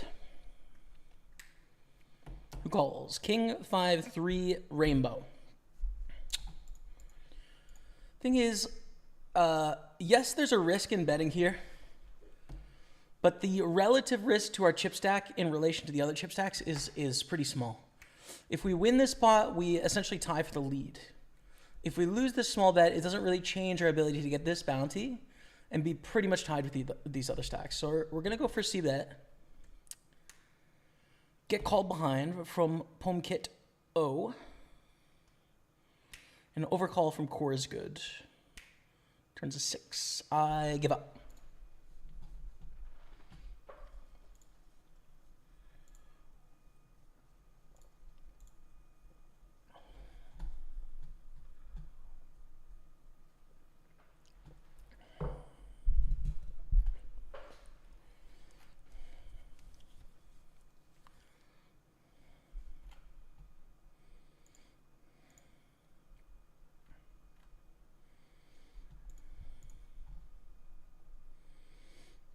Jacks and 6-7. Okay.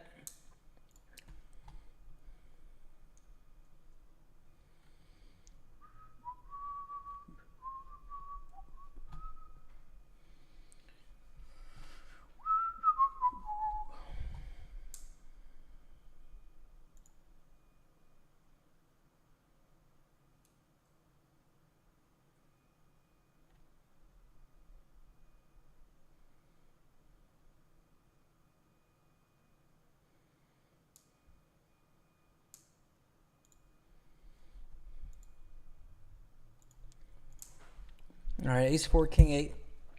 I think we want ace-4 to win. I mean, the ladder is nice too, but we do want to get the bounties ourselves. The ladder would be $150.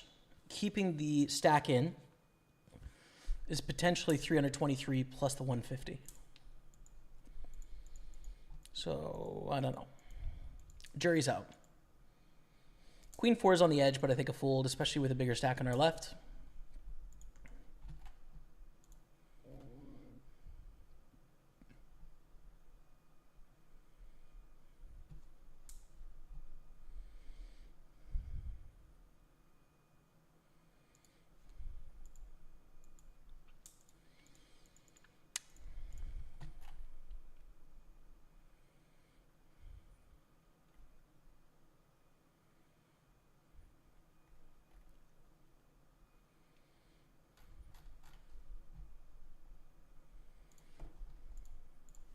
Of course, we fold.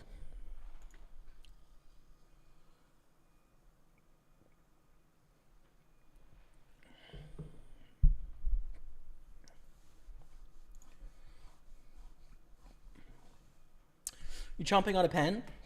This is a pen. Yes. Yes, indeed.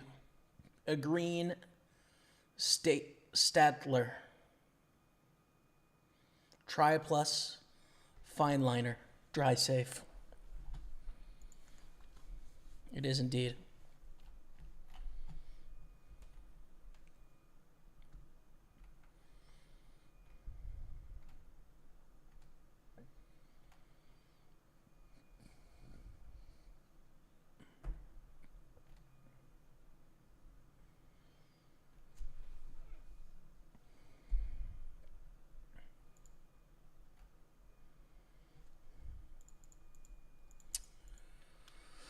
Hand is not great on the stack depth. 18 blinds. We don't want to raise call here even with the bounty. So we'd have to raise fold everyone. I'd rather have ace-5 offsuit than threes here. Think it's just a fold, man.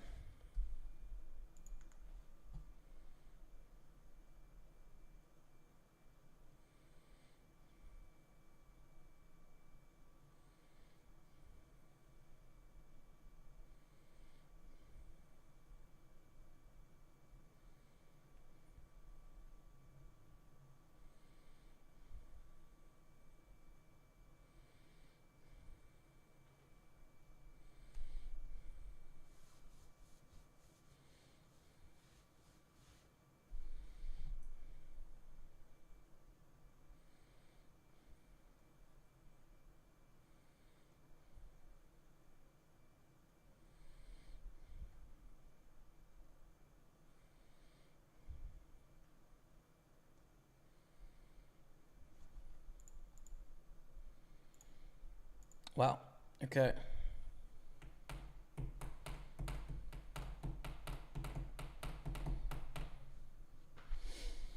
The bounty's gone. Core is good, doubles up. And we're down to 4. There it is. I missed actually the bounty.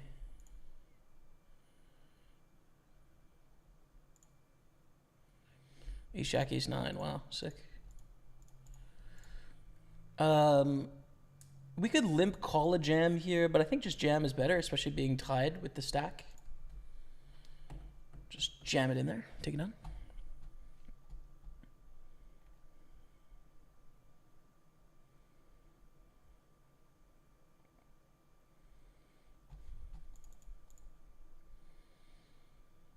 I think raise call here with ace-9 suited.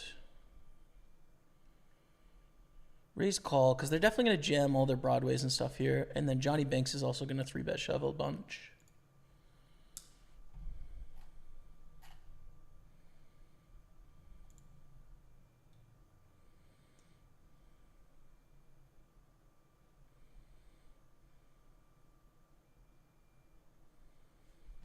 Good luck. Ace-9, king-6 for 1.1 million. That's a 9. No king and we're good. Let's go. They did have us covered by a blind, but that means this bounty is going to be in play right now.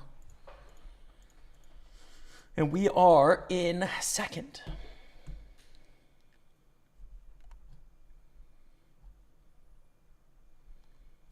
Beautiful flop.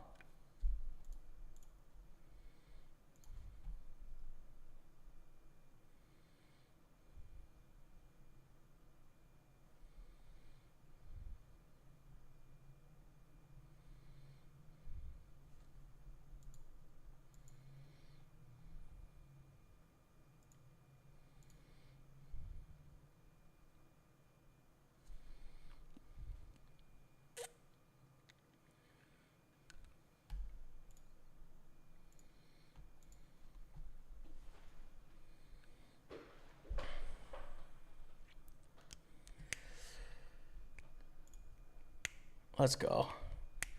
249 bounty. We are chip leader of the tournament, 3-handed. Let's go, baby. Let's go.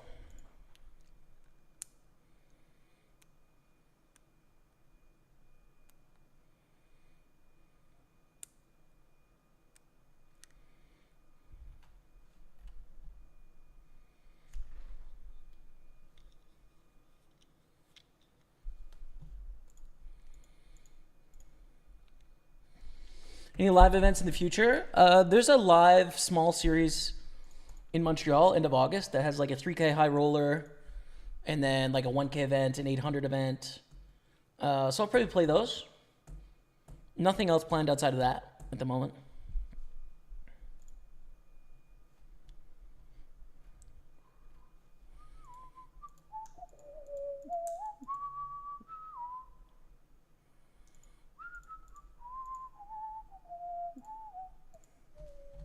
Ooh, awkward. Pair and a gutter. But against a big bet, life is really painful. Because flopping bottom pair, it's not like the flop came jack 7 deuce. Like, it's ace queen jack. It hits all of their 3 bets that are high. And then we beat like the suited connectors. Of course, we have some equity, right? They bet 141. Okay, we'll peel 1 here, I think.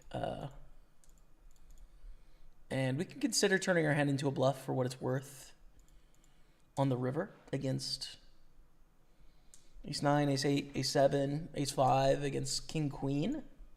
But we kind of block that here with king-jack. It's an optimistic range compared to the times that they have ace-king and they're just going to check call. Or ace-10 and they're going to check call.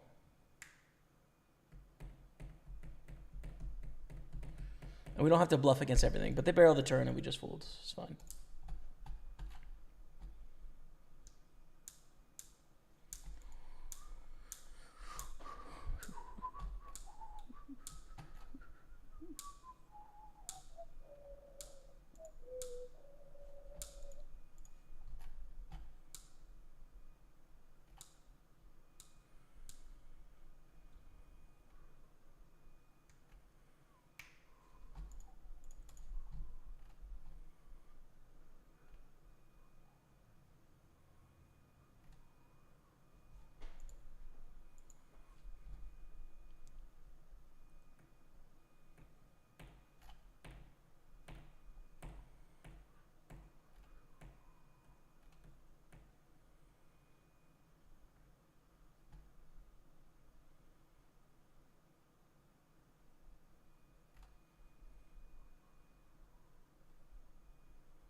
Open 6-5, get 3-bet to 227. We call. It's a good crack 'em hand here. And swing and a miss. Big miss.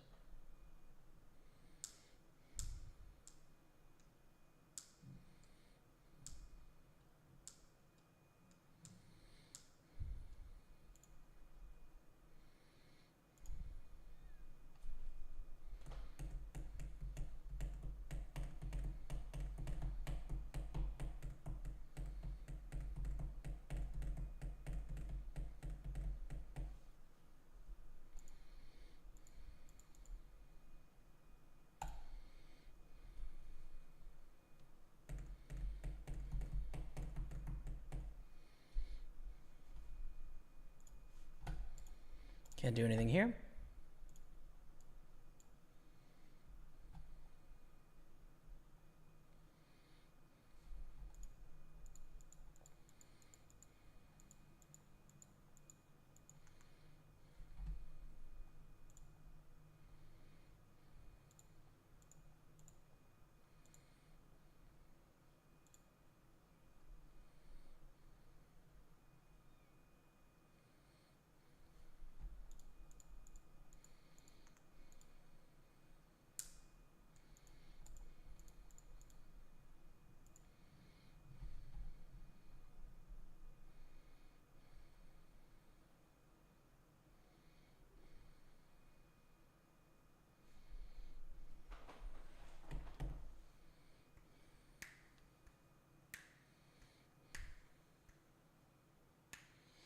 Thank you, Patrick, for the kind words, man. Good luck.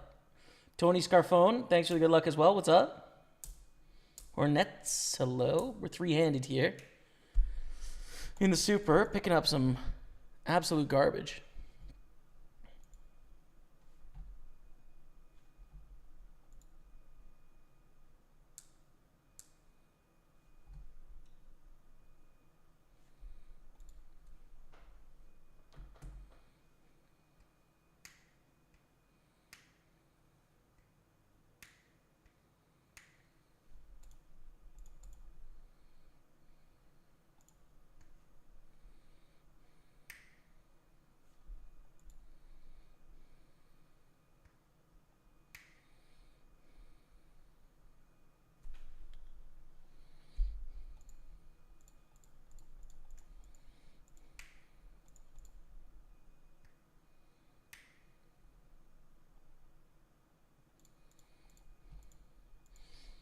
Raise 3-bet. We got a full 8-9 suited.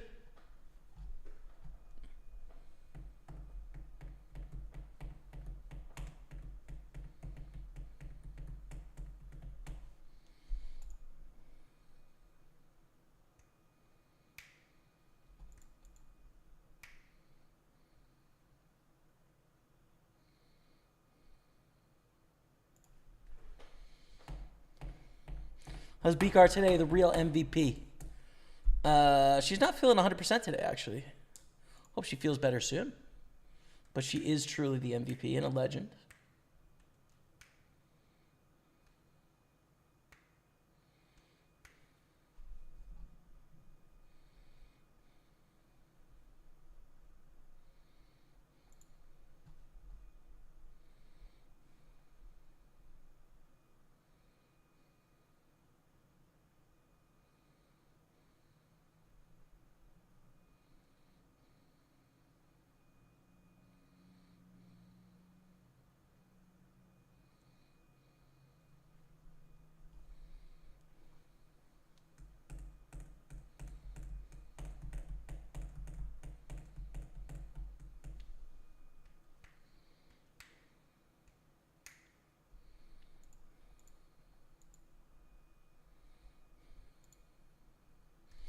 That's it. Bad flop underg.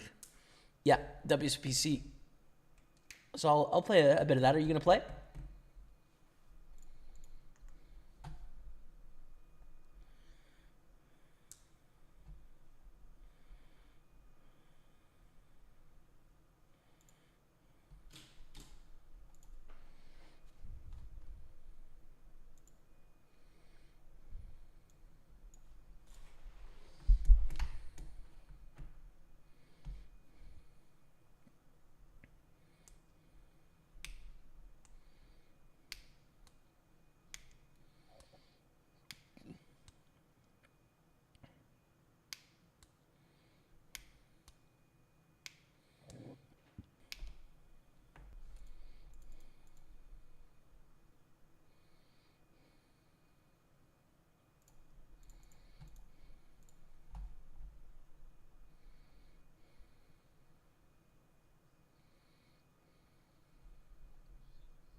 How about a 5 of the turn? 5 or 6 would be great. No, that's an 8.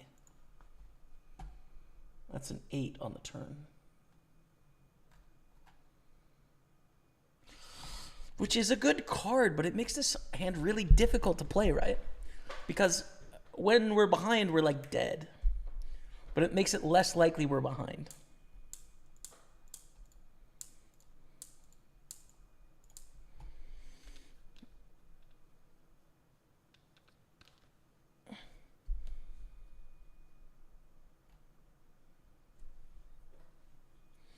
We win a pot. Let's go. Let's go.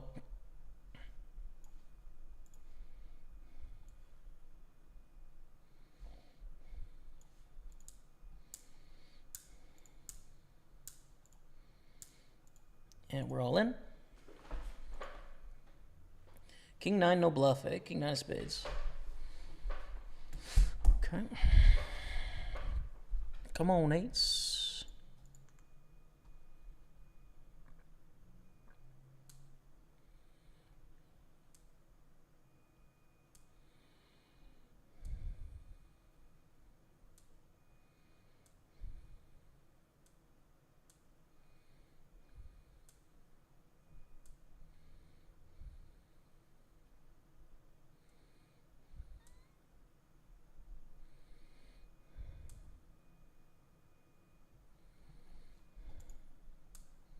Well, 10-6.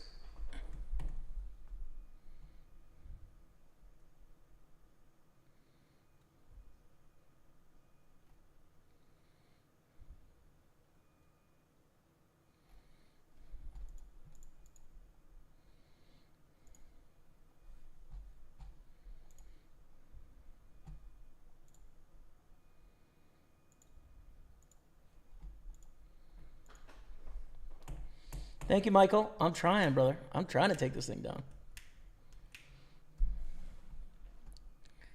But we got a battle on our hands for sure.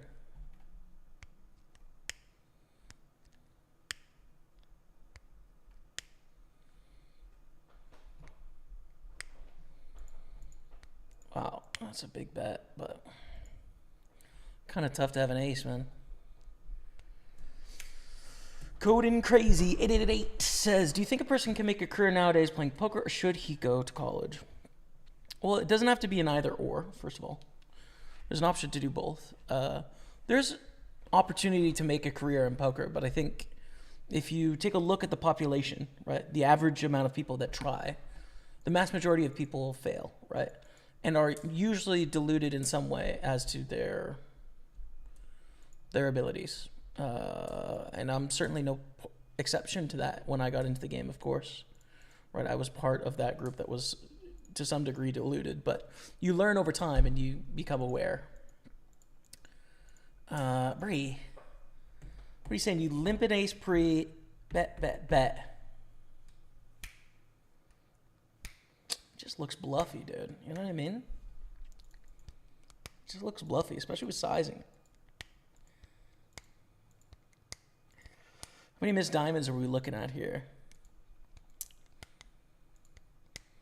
Dude, if they have an ace with the ace of diamonds, they're betting smaller than 3/4 here, no?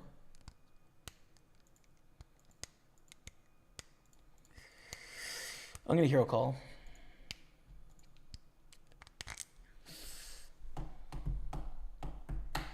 Damn. It's too bad. We're going to fold the 4-3. So I think you can find success in poker, but it's probably harder than you expect, right? It's probably also not the career that's going to give you the largest expectation of money. What I mean is, it's a lot easier to make a lot of money going a conventional path than it is in poker, right? There's a higher ceiling in a lot of poker circles than there might be in some conventional circles, right? Like if you get a literature degree or something, like your ability to make a ton of money working in jobs with your literature degree is going to be like smaller than your ability in poker at the high part of the ceiling. But the average, you're going to do better in the literature degree on average, right? So it's a tough question to answer. You know, I don't think it has to be either or. Poker's worked well for me, but for most it does not. So keep it in mind. Hey, PSR, I'm sorry you're under the weather, man, but I'm glad you like the stream today. Sorry you feel bad. That sucks. I'm about to get 3rd place in this tournament. If that makes you feel better. I don't know if that's a good thing or a bad thing. It's kind of like a neutral thing.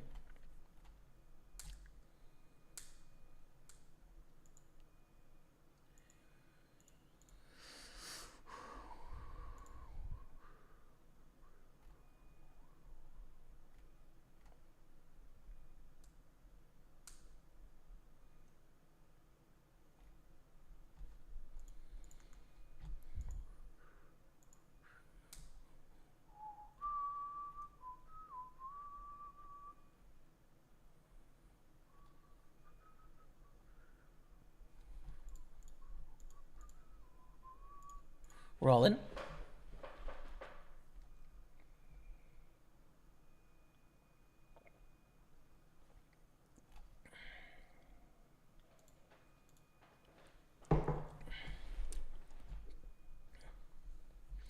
I don't know why Party censors the word tilt. I don't know. That's weird.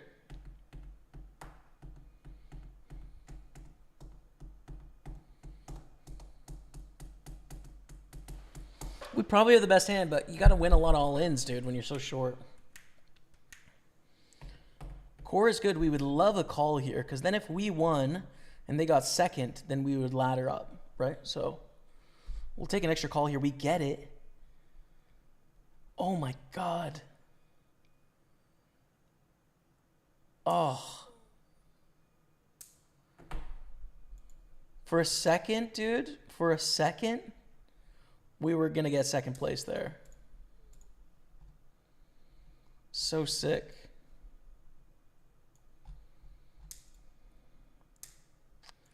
No, actually, they would have been beating this opponent, right? Okay. So we would have tripled up. They would have won the side pot. And essentially, we would be like tied for the lead here. Ended up running out a straight, and that was that. $1,500 though. Basically a break-even day. Thank you all so much for watching. I hope you enjoyed it. Like I said, we got a special thing going on this Friday. We have a home game on Party Poker. If you're in a place around the world that can play with us, like on the international Party Poker. If not, unfortunately, you're unable to. But if you're in a place that can play, it's $5. There is 9 added tickets to the main event, the Grand Prix main event that's coming up. So, some pretty good value, I think. And yeah, looking forward to playing again this Sunday. Even when Euros is going on, I'll be playing and sweating Euros on the side as we play this. I'd love to see you all here. Thank you so much for watching the show. Appreciate you all. But until next time, goodbye.